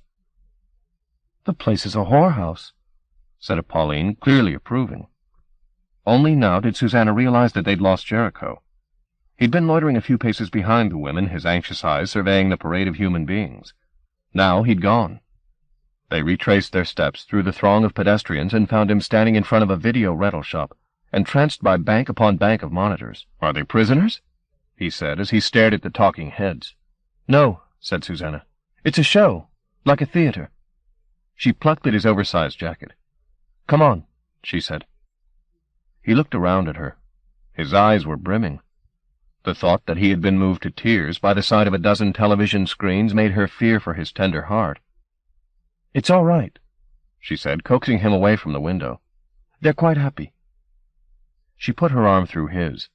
A flicker of pleasure crossed his face, and together they moved through the crowd. Feeling his body trembling against hers, it was not difficult to share the trauma he was experiencing. She'd taken the harlot century she'd been born into for granted, knowing no other. But now, seeing it with his eyes, hearing it with his ears, she understood it afresh, saw just how desperate it was to please, yet how dispossessed of pleasure, how crude, even as it claimed sophistication, and, despite its zeal to spellbind, how utterly unenchanting. For Apolline, however, the experience was proving a joy. She strode through the crowd, trailing her long black skirts like a widow on a post-funereal spree. "I think we should get off the main street," said Susanna when they'd caught up with her. "Jericho doesn't like the crowd." "Well, he'd best get used to it," said Apolline, shooting a glance at Jericho. "This is going to be our world soon enough." So saying, she turned and started away from Susanna again. "Wait a minute!" Susanna went in pursuit before they lost each other in the throng. "Wait," she said, taking hold of Apolline's arm. "We can't wander around forever. We have to meet with the others." "Let me enjoy myself a while," said Apolline. "I've been asleep too long. I need some entertainment. Later, maybe, said Susanna, when we found the carpet. Fuck the carpet, was Apolline's prompt reply. They were blocking the flow of pedestrians as they debated, receiving sour looks and curses for their troubles. One pubescent boy spat at Apolline, who promptly spat back with impressive accuracy. The boy retreated with a shocked look on his bespittled face. "I like these people," she commented. "They don't pretend to courtesy." "We've lost Jericho again," Susanna said. "Damn him, he's like a child." "I see him." Apolline pointed down the street to where Jericho was standing, striving to keep his head above the crowd as though he feared drowning in this sea of humanity. Susanna stared back toward him, but she was pressing against the tide, and it was tough going. But Jericho didn't move. He had his fretful gaze fixed on the empty air above the heads of the crowd. They jostled and elbowed him, but he went on staring. "We almost lost you," Susanna said when she finally reached his side. His reply was a simple, "Look." Though she was several inches shorter than he, she followed the direction of his stare as best she could. "I don't see anything. What's he troubling about now?" Apolline, who'd now joined them, demanded to know. "They're all so sad," Jericho said. Susanna looked at the faces passing by. Irritable they were, and sluggish some of them, and bitter, but few struck her as sad. "Do you see?" said Jericho before she had a chance to contradict him. "The lights." "No, she doesn't see them," said Apolline firmly. "She's still a cuckoo, remember? Even if she has got the menstruum. Now come on." Jericho's gaze now fell on Susanna, and he was closer to tears than ever. "You must see," he said. "I want you to see." "Don't do this," said Apolline. "It's not wise." "They have colors," Jericho was saying. "Remember the principles," Apolline protested. "Colors?" said Susanna. "Like smoke, all around their heads." Jericho took hold of her arm. "Will you listen?" Apolline said. "Capra's third principle states—" Susanna wasn't attending. She was staring at the crowd, her hand now grasping Jericho's hand. It was no longer simply his senses she shared, but his mounting panic, trapped among this hot-breathed herd. An emphatic wave of claustrophobia rose in her. She closed her lids and told herself to be calm. In the darkness, she heard Apolline again, talking of some principle. Then she opened her eyes. What she saw almost made her cry out. The sky seemed to have changed color, as though the gutters had caught fire, and the smoke was choking the street. Nobody seemed to have noticed, however. She turned to Jericho, seeking some explanation, and this time she let out a yell. He had gained a halo of fireworks, from which a column of light and vermilion smoke was rising. "Oh, Christ!" she said. "What's happening?" Apolline had taken hold of her shoulder and was pulling on her. "Come away," she shouted. "It'll spread. After 3, the multitude." "Huh? The principle!" But her warning went uncomprehended. Susanna, her shock becoming exhilaration, was scanning the crowd. Everywhere she saw what Jericho had described, waves of color, plumes of it, rising from the flesh of humankind. Almost all were subdued, some plain gray, others like plaited ribbons of grimy pastel. But once or twice in the throng she saw a pure pigment, brilliant orange around the head of a child carried high on her father's back, a peacock display from a girl laughing with her lover. Again, Apolline tugged at her, and this time Susanna acquiesced. But before they'd got more than a yard, a cry rose from the crowd behind them. Then another and another, and suddenly, to right and left, people were putting their hands to their faces and covering their eyes. A man fell to his knees at Susanna's side, spouting the Lord's Prayer. Somebody else had begun vomiting. Others had seized hold of their nearest neighbor for support, only to find their private horror was a universal condition. "Damn you!" said Apolline. "Now look what you've done." Susanna could see colors of the halos changing, as panic convulsed those who wore them. The vanquished grays were shot through with violent greens and purples. The mingled din of shrieks and prayers assaulted her ears. "Why?" said Susanna. "Capra's principle," Apolline yelled back at her. "After 3, the multitude." Now Susanna grasped the point. What 2 could keep to themselves became public knowledge if shared by 3. As soon as she'd embraced Apolline's and Jericho's vision, one they'd known from birth, the fire had spread, a mystic contagion that had reduced the street to bedlam in seconds. The fear bred violence almost instantly as the crowd looked for scapegoats on which to blame these visions. Shoppers forsook their purchases and leapt upon each other's throats. Secretaries broke their nails on the cheeks of accountants. Grown men wept as they tried to shake sense from their wives and children. What might have been a race of mystics was suddenly a pack of wild dogs, the colors they swam in degenerating into the gray and umber of a sick man's shit. But there was more to come. No sooner had the fighting begun than a well-dressed woman, her makeup smeared in the struggle, pointed an accusing finger at Jericho. "Him!" she shrieked. "It was him!" Then she flung herself at the guilty party, ready to take out his eyes. Jericho stumbled back into the traffic as she came after him. "Make it stop!" she yelled. "Make it stop!" At her cacophony, several members of the crowd forgot their private wars and set their sights on this new target. To Susanna's left, somebody said, "Kill him!" An instant later, the first missile flew. It hit Jericho's shoulder. A second followed. The traffic had come to a halt as the driver, slowed by curiosity, came under the influence of the vision. Jericho was trapped against the cars as the crowd turned on him. Suddenly, Susanna knew the issue was life and death. Confused and frightened, this mob was perfectly prepared, eager even to tear Jericho and anyone who went to his rescue limb from limb. Another stone struck Jericho, bringing blood to his cheek. Susanna advanced toward him, calling for him to move, but he was watching the advancing crowd as if mesmerized by this display of human rage. She pushed on, climbing over a car hood and squeezing between bumpers to get to where he stood. But the leaders of the mob, the smeared woman and 2 or 3 others, were almost upon him. "Let him be!" she yelled. Nobody paid the least attention. There was something almost ritualistic about the way victim and executioners were playing this out, as though their cells knew it of old and had no power to rewrite the story. It was the police sirens that broke the spell, the first time Susanna had heard that gut-churning wail and been thankful for it. The effect was both immediate and comprehensive.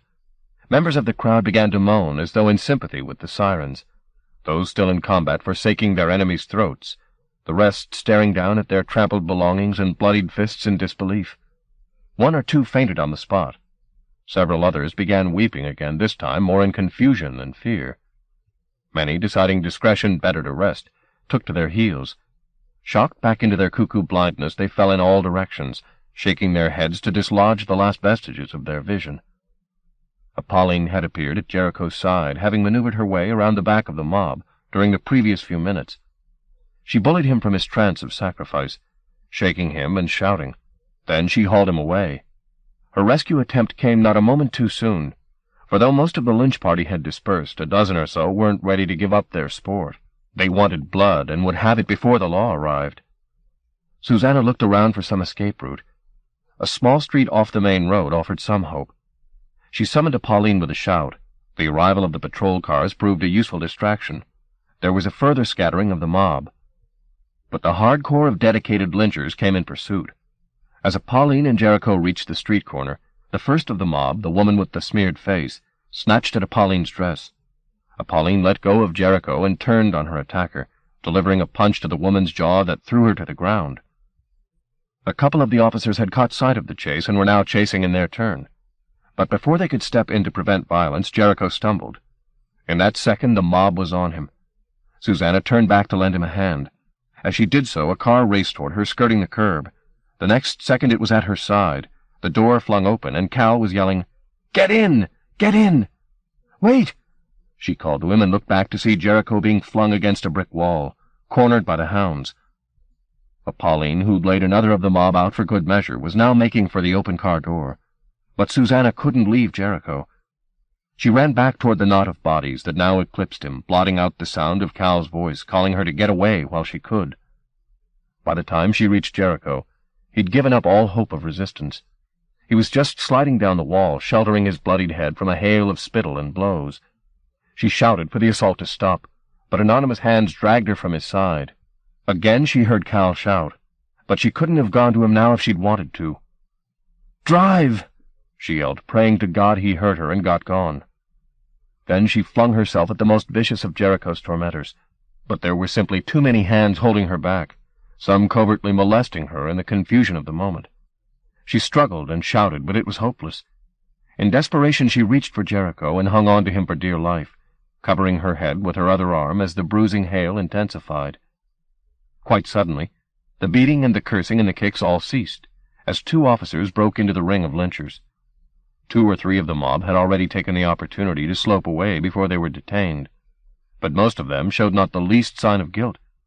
Quite the reverse.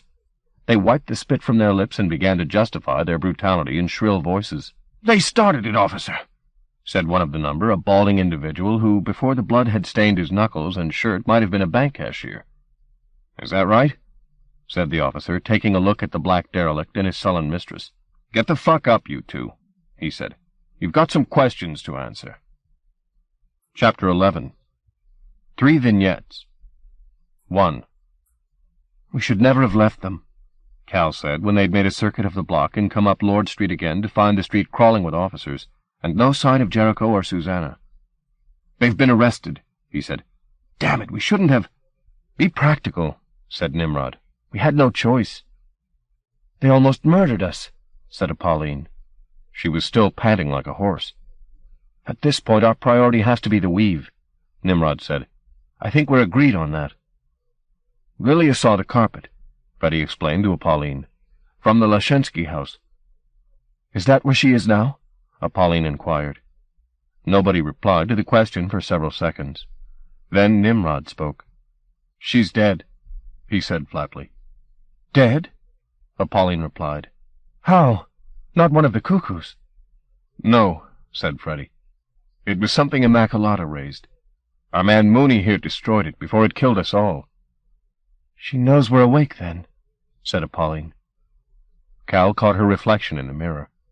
Her eyes had become like black pebbles in the puffed dough of her face. "Nothing's changed, has it?" she said. "Humankind on one side and bad raptures on the other." "The scourge was worse than any rapture," said Freddie. "It's still not safe to wake the rest of them," Apolline insisted. "The cuckoos are more dangerous than ever."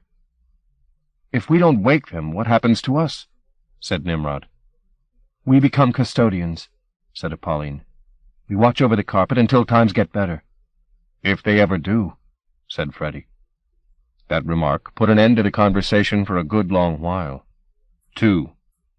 Hobart looked at the blood that was still bright on the paving stones of Lord Street, and knew for certain that the debris the anarchists had left on Chariot Street had been only a curtain-raiser. Here was something more graspable, a spontaneous eruption of lunacy among an ordinary cross-section of people, their violence whipped up by the 2 rebels who were now in custody, awaiting his interrogation. Last year's weapons had been bricks and homemade bombs. This year's terrorists had more access to more sophisticated equipment, it seemed. There had been talk of a mass hallucination here on this unremarkable street. The testimonies of perfectly sane citizens spoke of the sky changing color. If the forces of subversion had indeed brought new weapons into the field, mind-altering gases perhaps, then he'd be well placed to press for more aggressive tactics, heavier armaments, and a freer hand to use them.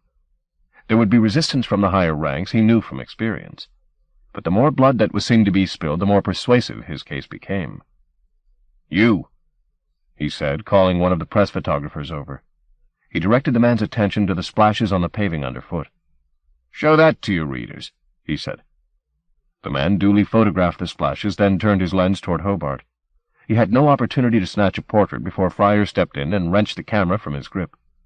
"No pictures," he said. "Got something to hide?" the photographer retorted. "Give him his property back," said Hobart. "He's got a job to do like all of us." The journalist took his camera and withdrew. "Scum," Hobart muttered as the man turned his back. Then, "Anything from Chariot Street?" "We've got some damn peculiar testimonies." "Oh?" "Nobody's actually confessed to seeing anything. But apparently around the time of this whirlwind things got crazy. The dogs went wild, all the radios cut off. Something strange went on there, no doubt of that." "And here, too," said Hobart. "I think it's time we spoke to our suspects." 3. The halos had faded by the time the officers threw open the back of the Black Maria and ordered Susanna and Jericho out into the yard of Hobart's headquarters. All that was left of the vision she'd shared with Jericho and Apolline was vague nausea and an aching skull. They were being taken into the bleak concrete building and separated. Their belongings were taken from them. Susanna had nothing she cared much about but Mimi's book, which she'd kept in either hand or pocket since finding it. Though she protested at its confiscation, it too was taken from her. There was a brief exchange between the arresting officers as to where she was to be lodged. Then she was escorted down a flight of stairs to a bare interrogation cell, somewhere in the bowels of the building. Here an officer filled in a form of her personal details. She answered his questions as best she could, but her thoughts kept drifting off, to Cal, to Jericho, and to the carpet. If things had looked bad at dawn, they looked a good deal worse now. She told herself to cross each bridge as she came to it, and not fret uselessly about matters she could do nothing to influence. Her first priority was to get herself and Jericho out of custody. She'd seen his fear and desperation when they were separated. He would be easy meat if anyone chose to get rough with him. Her thoughts were interrupted by the door opening. A pale man in a charcoal-gray suit was staring at her. He looked not to have slept in a long while. "Thank you, Stillman," he said. The interviewing officer vacated the chair opposite Susanna. "Wait outside, would you?" The man withdrew. The door slammed. "I'm Hobart," the newcomer announced. "Inspector Hobart. We have some talking to do." She could no longer see even the merest shadow of a halo. But she knew, even before he sat down in front of her, the color of this man's soul. It gave her no comfort. Part 4. What Price Wonderland? Caveat emptor. Let the buyer beware. Latin motto. Chapter 1. To sell is to own. 1. That was the most important lesson Shadwell had learned as a salesman. If what you possessed was desired ardently enough by another person, then you as good as possessed that person, too. Even princes could be owned. Here they were now, or their modern equivalent, all assembled at his call. The old money and the new, the aristocracy and the arrivistes, watching each other warily, and eager as children for a glimpse of the treasure they were here to fight over. Paul van Niekerk, reputed to own the finest collection of erotica in the world, outside the walls of the Vatican. Marguerite Pierce, who had, with the death of her parents, inherited at the tender age of 19, one of the largest personal fortunes in Europe. Beauclair Norris, the hamburger king, whose company owned small states. The oil billionaire Alexander A., who was within hours of death in a Washington hospital but had sent his companion of many years, a woman who answered only to Mrs. A. Michael Rahimzadeh, the origins of whose fortune were impossible to trace, its previous owners all recently and suddenly deceased. Leon Devereaux, who'd come hot-foot from Johannesburg, his pockets lined with gold dust. And finally an unnamed individual whose features had been toyed with by a succession of surgeons, who could not take from his eyes the look of a man with an unspeakable history. That was the 7. 2. They'd started to arrive at Shearman's house, which stood in its own grounds on the edge of Thurston Common, in the middle of the afternoon. By 6:30 they had all gathered. Shadwell played the perfect host, plying them with drinks and platitudes, but letting few hints drop as to what lay ahead. It had taken him years and much conniving to get access to the mighty, and more trickery still to learn which of them had dreams of magic. When pressed, he'd used the jacket, seducing those who fawned upon the potentates into revealing all they knew. Many had no tales to tell. Their masters made no sign of mourning a lost world. But for every atheist there was at least one who believed, one prone to moping over lost dreams of childhood, or to midnight confessions on how their search for heaven had ended only in tears and gold. From that list of believers Shadwell had then narrowed the field down to those whose wealth was practically unfathomable. Then, using the jacket once more, he got past the underlings and met his elite circle of buyers face to face. It was an easier pitch to make than he'd imagined. It seemed that the existence of the fugue had long been rumored in both the highest places and the lowest, extremes which more than one of this assembly knew with equal intimacy, and he had enough to tell of the Weaveworld from Immacolata to persuade them that he would soon enough be able to offer that place for sale. There was one from his short list who would have no truck with the auction, muttering that such forces could not be bought and sold, and that Shadwell would regret his acquisitiveness. Another had died the previous year. The rest were here, their fortunes trembling in readiness to be spent. "Ladies and gentlemen," he announced, "perhaps the time has come for us to view the object under consideration." He led them like sheep through the maze of Shearman's manse, to the room on the first floor where the carpet had been laid. The curtains were drawn. A single light shed a warm illumination onto the weave, which almost covered the floor. Shadwell's heart beat a little faster as he watched them inspect the carpet. This was the essential moment, when the purchaser's eyes first alighted upon the merchandise, the moment when any sale was truly made. Subsequent talk might massage the price, but no words, however cunning, could compete with this first exchange of glance and goods. Upon that, everything pivoted. And he was aware that the carpet, however mysterious its designs, appeared to be simply that, a carpet. It required the client's imagination, stoked by longing, to see the geography that lay in wait there. Now, as he scanned the faces of the 7, he knew his gambit had not failed. Though several of them were tactical enough to try and disguise their enthusiasm, they were mesmerized, each and every one. "This is it," Devereux said, his usual severity mellowed by awe. "I didn't really think—" "That it was real?" Rahimzadeh prompted. "Oh, it's real enough," said Norris. He'd already gone down on his haunches to finger the goods. "Take care," said Shadwell. "It's volatile." "What do you mean?" "The fugue wants to show itself," Shadwell replied. "It's ready and waiting." "Yes," said Mrs. A. "I can feel it." She clearly didn't like the sensation very much. "Alexander said it would look just like an ordinary carpet, and I suppose it does. But I don't know. There's something odd about it." "It's moving," said the man with the lifted face. Norris stood up. "Where?" he said. "In the center." All eyes studied the intricacies of the gyre design, and yes, there did seem the subtlest eddying in the weave. Even Shadwell had not noticed this before. It made him more eager than ever to have the business over and done with. It was time to sell. "Does anybody have any questions?" he asked. "How can we be certain," said Marguerite Pierce, "that this is the carpet?"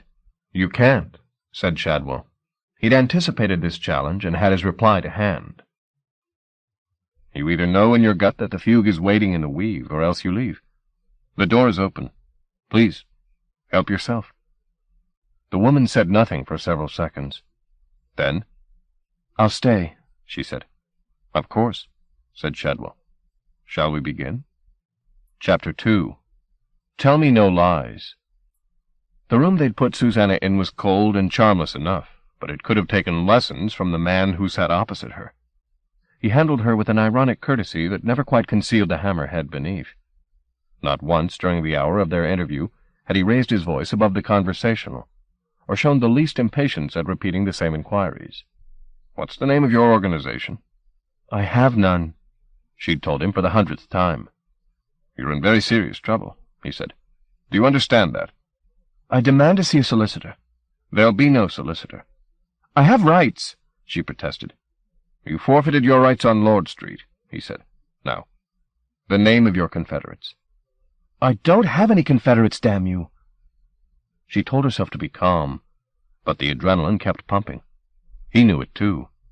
He didn't take his lizard eyes off her for an instant, just kept watching and asking the same old questions, winding her up until she was ready to scream.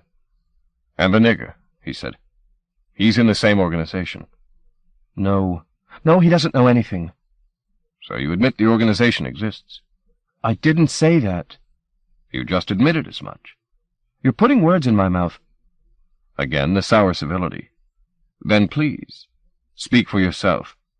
"I've nothing to say." "We've witnesses that'll testify that you and the nigger—" "Don't keep calling him that." "That you and the nigger were at the center of the riot. Who supplies your chemical weapons?"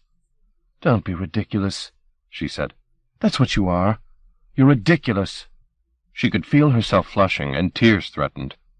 Damn it, she wouldn't give him the satisfaction of seeing her cry. He must have sensed her determination because he gave up that line of questioning and tried another. "Tell me about the code," he said. This perplexed her utterly. "What code?" He took Mimi's book from the pocket of his jacket and laid it on the table between them, his wide, pale hand placed proprietorially across it. "What does this mean?" he said. "It's a book." "Don't take me for a fool." "I don't," she thought. "You're dangerous, and you make me afraid." But she replied, "Really, it's just a book of fairy tales." He opened it, flicking through the pages. "You read German?" "A little. The book was a present From my grandmother. He paused here and there to glance at the illustrations. He lingered over one, a dragon, its coils gleaming in a midnight forest, before passing on. You realize I hope that the more you lie to me, the worse things will get for you. She didn't grace the threat with a reply. I'm going to take your little book apart, he said. Please don't. She knew he'd read her concern as confirmation of her guilt, but she couldn't help herself. Page by page, he said. Word by word if I have to. There's nothing in it, she insisted. It's just a book, and it's mine. It's evidence, he corrected her. It means something. Fairy tales. I want to know what. She hung her head so as not to let him enjoy her pain. He stood up. Wait for me, would you? He said, as if she had any choice in the matter. I'm going to have a word with your nigger friend. 2 of this city's finest have been keeping him company. He paused to let the subtext sink in. I'm sure by now he'll be ready to tell me the whys and the wherefores. I'll be back in a little while. She put her hand over her mouth to stop herself begging him to believe her. It would do no good. He rapped on the door. It was unbolted. He stepped out into the corridor. The door was locked behind him. She sat at the table for several minutes and tried to make sense of the feeling that seemed to narrow her windpipe and her vision, leaving her breathless, and blind to everything but the memory of his eyes. Never in her life had she felt anything quite like it. It took a little time before she realized that it was hate. Chapter 3. So near, so far. 1. The echoes that Camel had spoken of were still loud and clear in Rue Street, when, as evening drew on, Cal and his passengers arrived there. It was left to Apolline, using pages torn from the atlas spread out like playing cards on the bare boards of the upper room, to compute the carpet's present location. To Cal's untutored eye, it seemed she did this much the same way his mother had chosen horses for her annual flutter on the Derby, with closed eyes and a pin. It was only to be hoped that Apolline's method was more reliable. Eileen Mooney had never chosen a winner in her life. There was a burst of controversy halfway through the process when Apolline, who appeared to have entered a trance of some kind, spat a hail of pips onto the floor. Freddie made some scathing remark at this, and Apolline's eyes snapped open. "Will you keep your damn silence?" she said. "This is bloody hard work." "It's not wise to use the giddies," he said. "They're unreliable." "You want to take over?" she challenged him. "You know I've got no skill with that." "Then bite your tongue," she snapped, "and leave me to it, will you? Go on." She got to her feet and pushed him toward the door. "Go on. Get out of here, all of you." They withdrew to the landing, where Freddie continued to complain. "The woman's lazy," he said. "Lilia didn't need the fruit." "Lilia was special," said Nimrod, sitting at the top of the stairs, still wrapped in his tattered shirt. "Let her do it her way, will you? She's not stupid." Freddie sought solace with Cal. "I don't belong to these people," he protested. "It's all a terrible error. I'm not a thief." "What is your profession, then?" "I'm a barber. And you?" "I work in an insurance company." It seemed odd to think of that, of his desk, the claim forms piling up in the tray, of the doodles he'd left on the blotting paper. It was another world. The bedroom door opened. Apolline was standing there with one of the pages from the atlas in her hand. "Well?" said Freddie. She handed the page to Cal. "I found it," she said. 2. The trail of echoes led them across the Mersey, through Birkenhead and over to Irby Hill to the vicinity of Thurston Common. Cal knew the area not at all, and was surprised to find such rural territory within a hop, skip, and jump of the city. They circled the area, Apolline in the passenger seat, eyes closed, until she announced, "It's here. Stop here." Cal drew up. The large house they had arrived outside was in darkness, although there were several impressive vehicles in the driveway. They vacated the car, climbed the wall, and approached. "This is it," Apolline announced. "I can practically smell the weave." Cal and Freddie made 2 complete circuits of the building, looking for an entrance that wasn't locked, and on the second trip found a window which, while too small for an adult, offered easy access to Nimrod. "Softly, softly does it," Cal counseled as he hoisted Nimrod through. "We'll wait by the front door." "What are our tactics?" Camel inquired. "We get in. We take the carpet. We bugger off again," said Cal. There was a muffled thump as Nimrod leapt or tumbled from the sill on the other side. They waited a moment. There was no further sound, so they returned to the front of the house and waited in the darkness. A minute passed, and another, and yet another. Finally, the door opened, and Nimrod was standing there, beaming. "Lost my way," he whispered. They slipped inside. Both lower and upper floors were unlit, but there was nothing restful about the darkness. The air was agitated, as if the dust couldn't quite bear to settle. "I don't think there's anyone here," said Freddie, going to the bottom of the stairs. "Wrong," Cal whispered. There was no doubting the origin of the chill in the air. Freddie ignored him. He had already climbed 2 or 3 steps. It passed through Cal's head that his foolhardy show of indifference to danger, which was more than likely compensation for his cowardice at Chariot Street, would do no good to anyone. But Pauline was already accompanying Freddie upstairs, leaving Cal and Nimrod to investigate the ground floor. Their route led them through a murky assault course, which Nimrod, being much the smaller, negotiated with more ease than Cal. "Paul's right," Nimrod whispered as they passed from room to room. "The weave's here. I can feel it." So could Cal, and at the thought of the fugue's proximity he felt his courage bolstered. This time he wasn't alone against Shadwell. He had allies with powers of their own, and they had the element of surprise on their side. With a little luck, they might steal the salesman's booty from under his nose. Then there was a cry from the upper landing. It was unmistakably Freddie, his voice anguished. The next moment came the stomach-turning sound of his body tumbling down the stairs. 2 minutes in, and the game was up. Nimrod had already started back the way they'd come, apparently careless of the consequences. Cal followed, but stumbled into a table in the darkness, the corner of which found his groin. As he stood upright, cupping his balls, he heard Immaculata's voice. Her whisper seemed to come from every direction at once, as though she was in the very walls. "Seer kind," she said. The next moment he felt an icy air against his face. He knew the sour stench it carried, from that night in the trash canyons by the river. It was the smell of corruption, the sisters' corruption, and with it came a dismal light by which he could pick out the geography of the room he occupied. Of Nimrod there was no sign. He'd gone ahead into the hall, where the light was sourced. And now Cal heard him cry out. The light flickered. The cry stopped. The wind was chillier as the sisters came in search of further victims. He had to hide, and quickly. Eyes on the passage ahead, down which the light was spilling, he backed away toward the only exit door available. The room he stepped into was the kitchen, and it offered nothing in the way of hiding places. His bladder aching, he went to the back door. It was securely locked. There was no key. Panic mounting, he glanced back through the kitchen door. The Magdalene was floating through the room he'd just left, her blind head moving back and forth, as she scoured the air for a trace of human heat. It seemed he could feel her fingers at his throat already, her lips on his mouth. Despairing, he scanned the kitchen one more time, and his gaze alighted on the refrigerator. As the Magdalene approached the kitchen, he crossed to the refrigerator and opened the door. Arctic air billowed out to greet him. He threw the door as wide as possible and bathed himself in the chill. The Magdalene was on the kitchen threshold now, trails of her poisoned milk seeping from her breasts.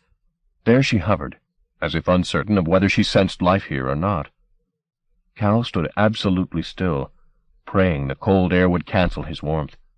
His muscles had begun to jitter, and the urge to piss was near enough unbearable. Still she didn't move, except to put her hand on her perpetually swollen belly and pat whatever slept there. And then, from the next room, he heard the cracked voice of the hag. "Sister," she whispered. She was coming through. He was lost if she entered.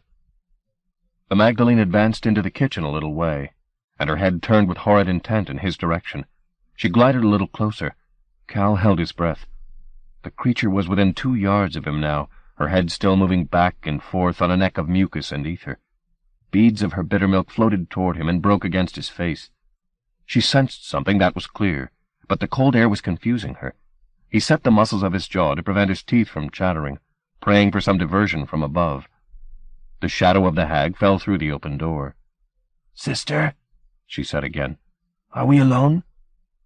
The Magdalene's head drifted forward, her neck becoming grotesquely long and thin, until her blind face hovered a foot from Cal's. It was all he could do to prevent himself from running.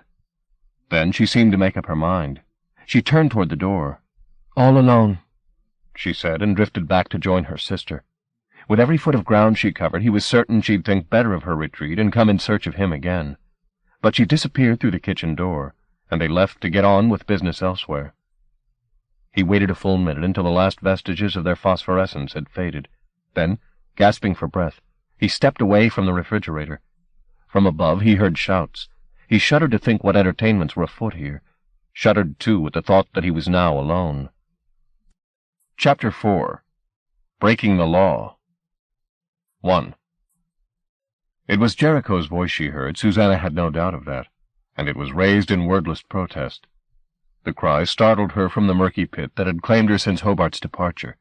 She was at the door in seconds and beating on it. "What's happening?" she demanded. There was no reply from the guard on the other side, only another heart-rending shout from Jericho. What were they doing to him? She'd lived all her life in England, and, never having had more than a casual acquaintance with the law, had assumed it a fairly healthy animal. But now she was in its belly, and it was sick, very sick. Again she beat a tattoo on the door. Again it went unanswered. Tears of impotence began stinging her sinuses and eyes. She put her back to the door and tried to stifle the sobs with her hand, but they wouldn't be quelled. Aware that the officer in the corridor could hear her sorrows, she started across to the other side of the cell. But something stopped her dead in her tracks. Through her watery vision she saw that the tears she'd shed on the back of her hand no longer resembled tears at all. They were almost silvery, and bursting as she watched into tiny spheres of luminescence. It might have come from a story in Mimi's book. A woman who wept living tears. Except that this was no fairy tale. The vision was somehow more real than the concrete walls that imprisoned her, more real even than the pain that had brought these tears to her eyes. It was the menstruum she was weeping. She hadn't felt it move in her since she'd knelt beside Cal at the warehouse, and events had proceeded so speedily from there she had given little thought to it. Now she felt the torrent afresh, and a wave of elation swept her.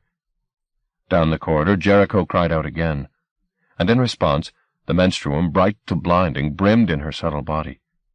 Unable to prevent herself, she yelled, and the stream of brightness became a flood, spilling from her eyes and nostrils, and from between her legs. Her gaze fell on the chair which Hobart had occupied, and it instantly flung itself against the far wall, rattling the concrete as if panicking to be gone from her presence. The table followed, smashing itself to splinters. From outside the door she heard voices raised in consternation. She didn't care. Her consciousness was in and of the tide, her sight running to the edge of the menstruum's reach and looking back at herself, wild-eyed, smiling a river. She was looking down from the ceiling, too, where her liquid self was rising in spume. Behind her they were unlocking the door. They'll come with cudgels, she thought. These men are afraid of me, and with reason. I'm their enemy, and they're mine. She turned. The officer in the doorway looked pitifully frail, his boots and buttons a weak man's dream of strength. He gaped at the scene before him, the furniture reduced to tinder, the light dancing on the walls. Then the menstruum was coming at him. She followed in its wake, as it threw the man aside. Parts of her consciousness trailed behind her, snatching the truncheon from his hand and breaking it in pieces. Other parts surged ahead of her physical body, turning corners, seeking under doors, calling Jericho's name. 2. The interrogation of the male suspect had proved disappointing for Hobart. The man was either an imbecile or a damn good actor, 1 minute answering his questions with more questions, the next talking in riddles. He'd despaired of getting any sense from the prisoner, so he'd left him in the company of Laverick and Boyce, 2 of his best men. They'd soon have the man spitting the truth, and his teeth with it. Upstairs at his desk, he'd just begun a closer analysis of the Book of Codes, when he heard the sound of breakage from below. Then Patterson, the officer he'd left guarding the woman, began yelling. He was heading down the stairs to investigate when he was inexplicably seized by the need to void his bladder, an ache which became an agonizing pain as he descended. He refused to let it slow his progress, but by the time he reached the bottom of the stairs he was almost doubled up. Patterson was sitting in the corner of the passageway, his hands over his face. The cell door was open. "Stand up, man!" Hobart demanded, but the officer could only sob like a child. Hobart left him to it. 3. Boyce had seen the expression on the suspect's face change seconds before the cell door was blown open, and it had almost broken his heart to see a smile so lavish appear on features he'd sweated to terrorize. He was about to beat the smile to kingdom come when he heard Laverick, who'd been enjoying a mid-session cigarette in the far corner of the room, say, "Jesus Christ!" And the next moment— What had happened in the next moment? First, the door had rattled as if an earthquake was waiting on the other side. Then Laverick had dropped his cigarette and stood up, and Boyce, suddenly feeling sick as a dog, had reached out to take the suspect hostage against whatever was beating on the door. He was too late. The door was flung wide, brightness flooded in, and Boyce felt his body weaken to the point of near collapse. An instant later something took hold of him, and turned him around and around on his heels. He was helpless in its embrace. All he could do was cry out as the cool force made gushing entry into him through every hole in his body. Then, as suddenly as he'd been snatched, he was let go. He hit the cell floor, as a woman who seemed both naked and dressed to him stepped through the door. Laverick had seen her too, and was shouting something that the rushing in Boyce's ears, as if his skull was being rinsed in a river, drowned out. The woman terrified him as he'd been terrified only in dreams.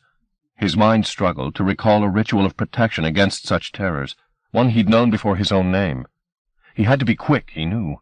His mind was close to being washed away. Suzanne's gaze lingered on the torturers for only an instant.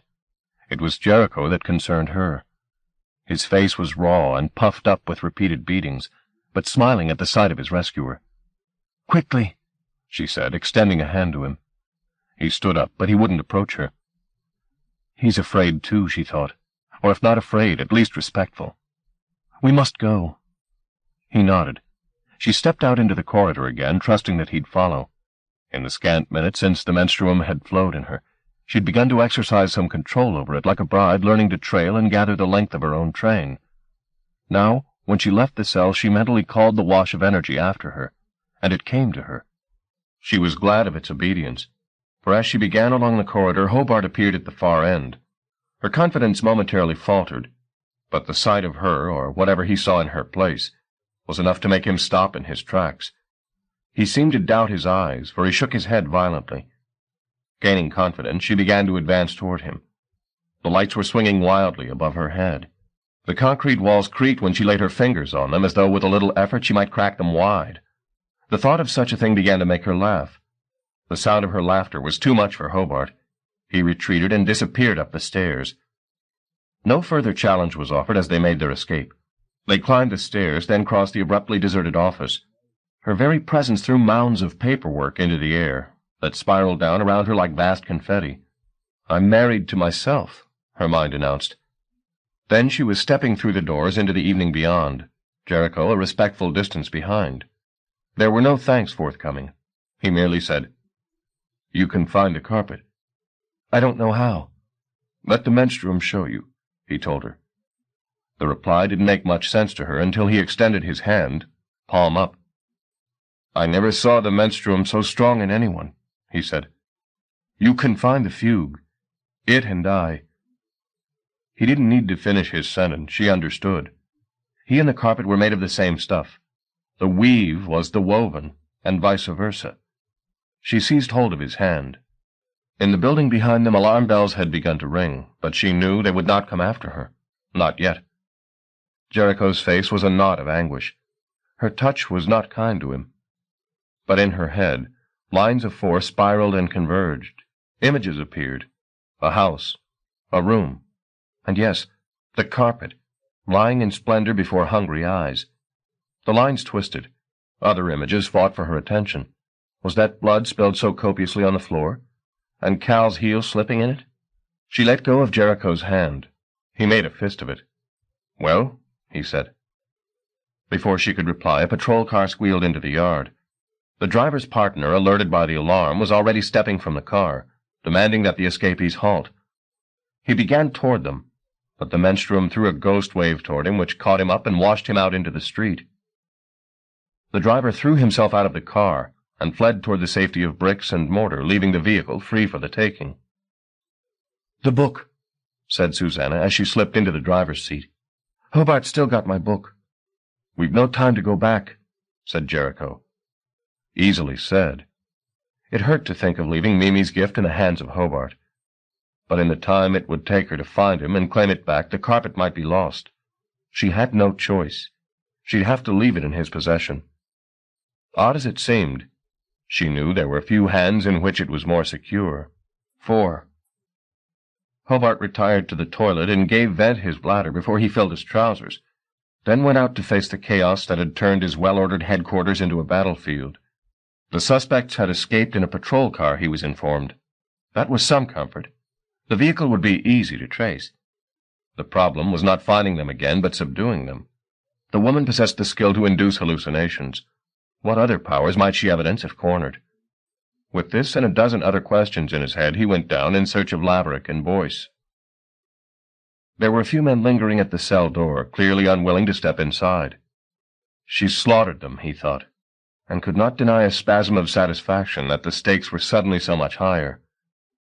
But it was not blood he smelled as he reached the door. It was excrement.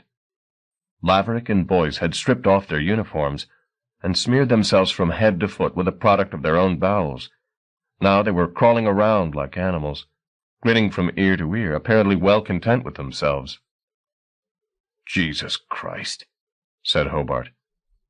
At the sound of his master's voice, Laverick looked up and tried to get his tongue around some words of explanation, but his palate wasn't equal of it. Instead, he crawled into a corner and hid his head. "You'd better get them hosed down," Hobart told one of the officers. "We can't have their wives seeing them like that." "What happened, sir?" the man asked. "I don't know yet." Patterson had appeared from the cell where the woman had been held, tear stains on his face. He had some words of explanation. "She's possessed, sir," he said. "I opened the door and the furniture was halfway up the wall." "Keep your hysteria to yourself," Hobart told him. "I swear it, sir," Patterson protested. "I swear it. And there was this light." "No, Patterson. You saw nothing." Hobart wheeled around on the rest of the spectators. "If any of you breathe a word of this, it'll be worse than shit to eat. You understand me?" There were mute nods from the assembly. "What about them?" said one, glancing back into the cell. "I told you. Scrub them down and take them home." "But they're like children," someone said. "No children of mine," Hobart replied, and took himself off upstairs, where he could sit and look at the pictures in the book in private. Chapter 5. Threshold. 1. "What's the disturbance?" Van Niekerk demanded to know. Shadwell smiled his smile. Though he was irritated by the interruption to the auction, it had served to lend further heat to the buyer's eagerness. "An attempt to steal the carpet," he said. "By whom?" Mrs. A. asked. Shadwell pointed to the border of the carpet. "There is, you'll observe, a portion of the weave missing," he admitted. "Small as it is, its knots concealed several inhabitants of the fugue." He watched the buyers' faces as he spoke. They were utterly mesmerized by his story, desperate for some confirmation of their dreams. "And they came here?" said Norris. "They did indeed." "Let's see them," the Hamburger King demanded. "If they're here, let's see them." Shadwell paused before replying. "Maybe one," he said. He'd fully prepared for the request, and had already planned with Immaculata which of the prisoners they'd display. He opened the door, and Nimrod, released from the hag's embrace, tottered onto the carpet. Whatever the buyers had expected, the sight of this naked child was not it. "What is this?" Rahimzadeh snorted. "Do you take us for fools?" Nimrod looked up from the weave underfoot at the puzzled faces that surrounded him. He would have set them right on any number of matters, but that Immaculata had laid her fingers on his tongue, and he couldn't raise a grunt from it. "This is one of the seer kind," Shadwell announced. "It's just a child," said Marguerite Pierce, her voice betraying some tenderness. "A poor child." Nimrod stared at the woman. A fine, big-breasted creature, he thought. "He's no child," said Immaculata. She had slipped into the room unseen. Now all eyes turned to her. All except Marguerite's, which still rested on Nimrod. "Some of the seer kind are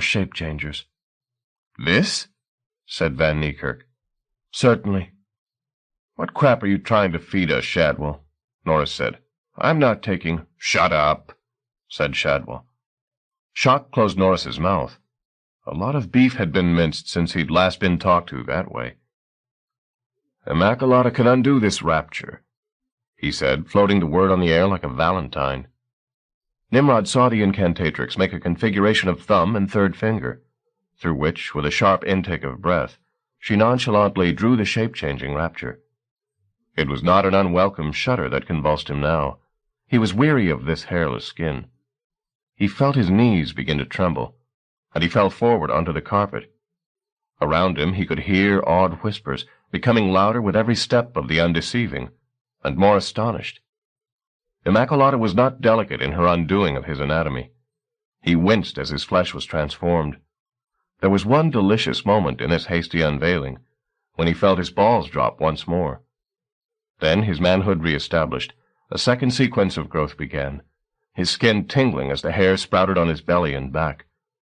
Finally, his face appeared from the facade of innocence, and he was, balls and all, himself again. Shadwell looked down at the creature lying on the carpet, its skin faintly blue, its eyes golden, then at the buyers.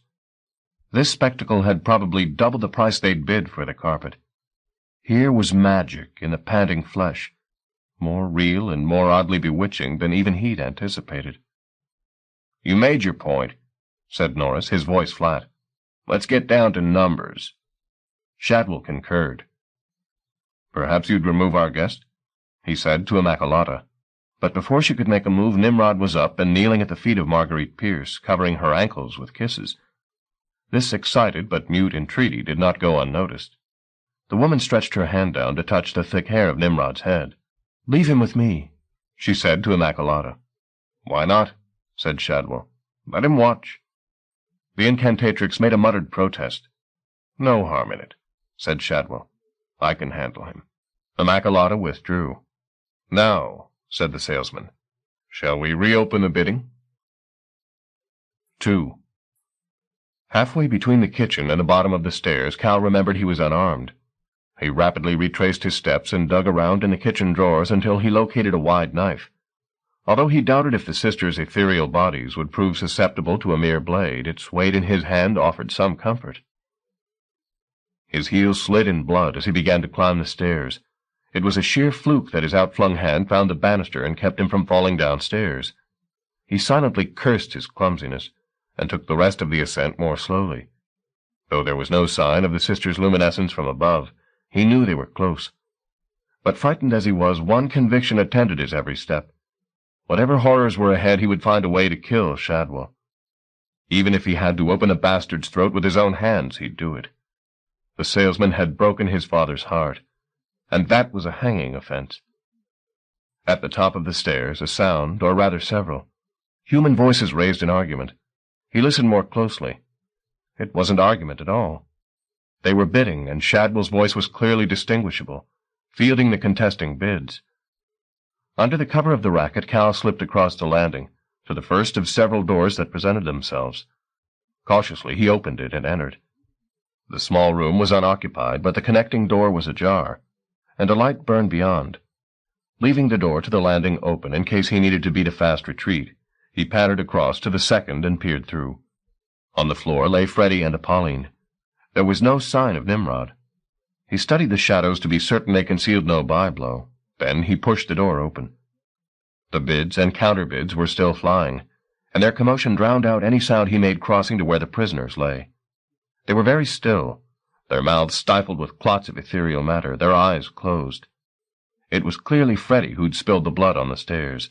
His body was much worse for the sisters' attentions, his face raked with their fingers. But the profoundest wound was between his ribs, where he'd been stabbed with his own scissors. They protruded from him still. Cal pulled away Freddie's gag, which crawled on his hands as if maggoty, and was rewarded with a breath from the wounded man. But there was no sign of consciousness. He then performed the same service for Apolline. She showed more sign of life, moaning as if about to wake. The clamor of bids was heating up in the adjacent room. It was clear from the din that there were a good number of would-be purchasers involved. How could he hope to bring the process to a halt with so many in Shadwell's faction, and he single-handed? At his side, Freddy moved. His lids flickered open, but there was little in the way of life behind them. "Cal," he tried to say. The word was a shape, not a sound. Cal bent closer to him, putting his arms around his chilly, trembling body. "I'm here, Freddy," he said. Freddy tried to speak again.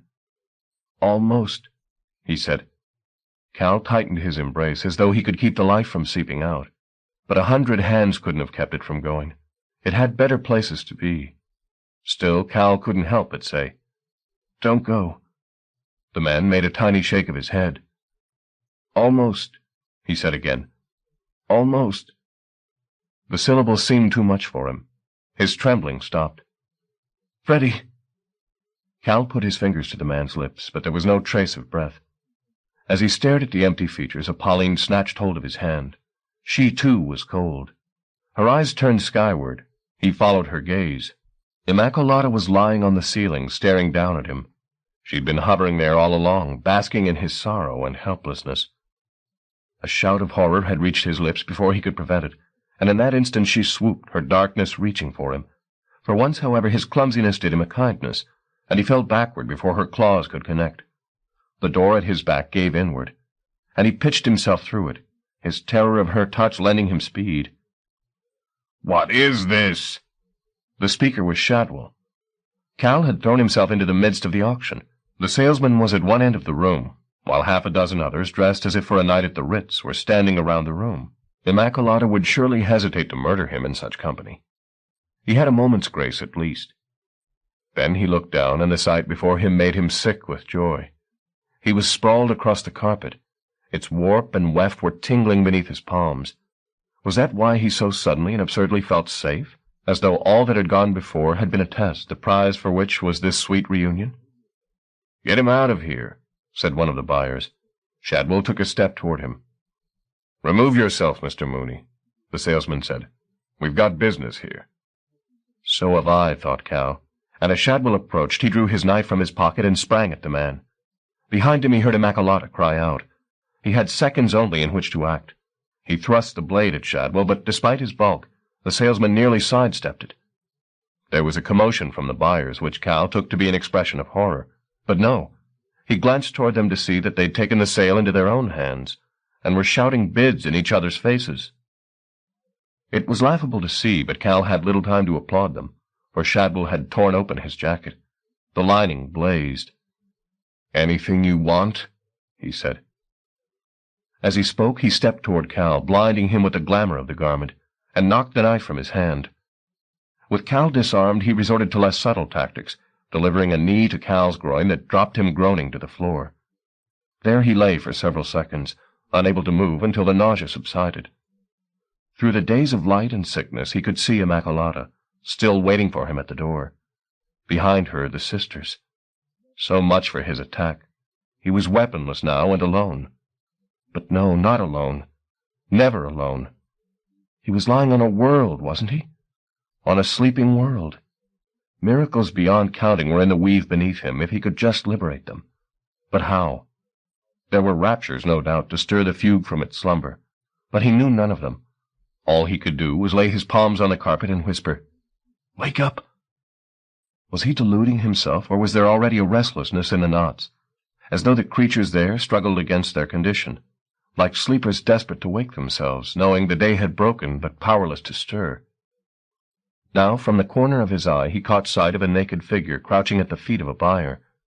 It was undoubtedly one of the seer kind, but no one he recognized, or at least not the body. But the eye. "Nimrod," he murmured.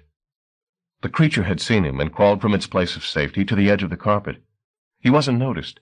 Shadwell was already back among the buyers, trying to prevent the auction from becoming a bloodbath. He'd forgotten Cal's existence. "Is it you?" Cal said. Nimrod nodded, pointing to his throat. "You can't speak? Shit!" Cal glanced toward the door. Immaculata was still in wait. She had the patience of a carrion bird. "The carpet," said Cal. "We have to wake it." Nimrod looked at him blankly. "Don't you understand what I'm saying?" Before Nimrod could signal any reply, Shadwell had settled the buyers and announced, "We'll begin again." Then to Immaculata, "Remove the assassin." Cal had at best seconds before the incantatrix stopped his life. He desperately scanned the room for an exit route. There were several windows, all heavily draped. Perhaps if he could reach one, he might fling himself out. Even if the fall killed him, it could not be worse than death at Immaculata's touch. But before she reached him, he halted. Her gaze, which had been fixed upon him, now drifted away. She turned to Shadwell, and the word she said was, "Menstruum." As she spoke, the room beyond the door where Pauline and Freddie had been left was washed with a radiance that splashed through onto the carpet. At its touch, the colors seemed to become more vivid. And then a shriek of wrath, the voice of the hag, rose from the room, followed by a further spillage of light. These new sights and sounds were enough to set the buyers into a fresh spin. One went to the door, either a spectator or escapee, and fell back, his hands over his eyes, yelling that he was blinded. Nobody went to his aid. The rest of the party retreated to the far end of the room, while the fury at the other escalated. A figure had appeared at the door, threads of brilliance describing spirals all about her. Cal knew her at once, despite her transformation. It was Susanna. Fluid fireworks ran like veins over her arms, and showered from her fingertips. They danced on her belly and breasts, and ran out from between her legs to ignite the air. Seeing her thus, it took several seconds for Cal to voice his welcome, and by that time the sisters were through the door in pursuit of her. The battle had done grievous harm on both sides. The display of the menstruum could not hide the bleeding wounds on Susanna's neck and body, and though pain was most likely beyond the experience of the Wraith sisters, they too were torn. Whether weakened or not, they fell back when Immaculata raised her hand, leaving Susanna to their living sister. "You're late," she said. "We were waiting." "Kill her," said Shadwell. Cal studied the look on Susanna's face. Try as she might, she could not entirely disguise her exhaustion. Now, perhaps feeling his eyes on her, she looked his way, her gaze locking with his, then moving to his hands, which were still palmed down upon the weave. Did she read his thoughts? He wondered. Did she comprehend that the only hope remaining to them lay asleep at her feet? Again their eyes met, and in them Cal saw that she understood. Beneath his fingers the weave tingled as though a mild electric shock was passing through it. He didn't remove his hand, but let the energy use him as it so desired. He was just part of a process now, a circle of power that ran through the carpet from Susanna's feet to his hands, and up through his eyes and back along the line of their glance to her.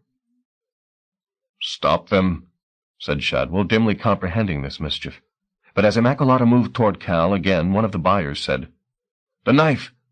Cal didn't break the look he shared with Susanna, but the knife now floated into view between them, as if raised on the heat of their thoughts. Susanna had no more idea of why or how this was happening than Cal, but she too grasped, albeit vaguely, the notion of the circuit that ran through her, the menstruum, the carpet, him, the gaze, and back to her again. Whatever was occurring here, it had seconds only to work its miracle before Immaculata reached Cal and broke the circle. The knife had begun to spin now, catching fresh speed with each turn. Cal felt a fullness in his testicles which was almost painful, and more alarmingly, the feeling that he was no longer quite fixed in his body, but being teased out through his eyes to meet Susanna's gaze on the knife between them, which was moving at such a speed it resembled a silver ball. And then quite suddenly it dropped out of the air like a felled bird. Cal followed its descent, as with a thud it buried its point in the center of the carpet. Instantly a shock wave ran through every inch of warp and weft, as if the knife point had severed a strand upon which the integrity of the whole depended. And with the strand cut, the weave was loosed. 3. It was the end of the world and the beginning of worlds. First a column of dervish cloud rose from the middle of the gyre, flying up toward the ceiling. As it struck, wide cracks opened, bringing an avalanche of plaster onto the heads of all beneath. It momentarily occurred to Cal that what Susanna and he had unleashed was now beyond their jurisdiction. Then the wonders began, and all such concerns were forgotten. There was lightning in the cloud, throwing arcs out to the walls and across the floor. As they sprang forth, knots from one border of the carpet to the other slipped their configurations, and the strands grew like grain in midsummer, spilling color as they rose. It was much as Cal and Susanna had dreamed several nights before, only multiplied 100-fold, ambitious threads climbing and proliferating across the room. The pressure of growth beneath Cal was enough to throw him off the carpet as the strands sprang from their bondage, spreading the seeds of 1,000 forms to right and left. Some were swifter to rise than others, reaching the ceiling in seconds. Others chose instead to make for the windows, trailing streamers of color as they broke the glass and raced out to meet the night. Everywhere the eye went, there were new and extraordinary displays. At first, the explosion of forms was too chaotic to be made sense of, but no sooner was the air awash with color than the strands began to shape finer details, distinguishing plant from stone, and stone from wood, and wood from flesh. One surging thread exploded against the roof in a shower of motes, each of which, upon contact with the humus of the decaying weave, threw out tiny shoots. Another was laying zigzag paths of blue-gray mist across the room. A third and a fourth were intertwining, and fireflies leaping from their marriage, sketching in their motion bird and beast, which their companions clothed with light. In seconds the fugue had filled the room, its growth so fast Shearman's house could not contain it. Boards were uprooted as the strands sought new territories. The rafters were thrown aside. Nor were bricks and mortar any better defense against the threads. What they couldn't coax, they bullied. What they couldn't bully, they simply overturned. Cal had no intention of being buried. Bewitching as these birth pangs were, it could not be long before the house collapsed. He peered through the fireworks toward the place where Susanna had been standing, but she'd already gone. The buyers were also making their escape, fighting like street dogs in their panic. Scrambling to his feet, Cal started to make his way to the door, but he'd got no more than 2 steps when he saw Shadwell moving toward him. "Bastard!" the salesman was screeching. "Interfering bastard!" He reached into his jacket pocket, drew out a gun, and took aim at Cal. "Nobody crosses me, Mooney!" he screamed, then fired. But even as he pulled the trigger, somebody leapt at him. He fell sideways.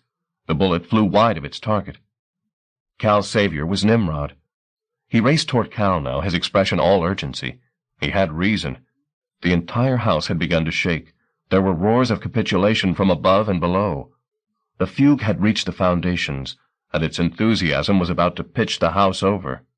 Nimrod seized hold of Cal's arm and pulled him not toward the door but toward the window, or rather the wall that had once contained the window, for the burgeoning weave had torn them all out.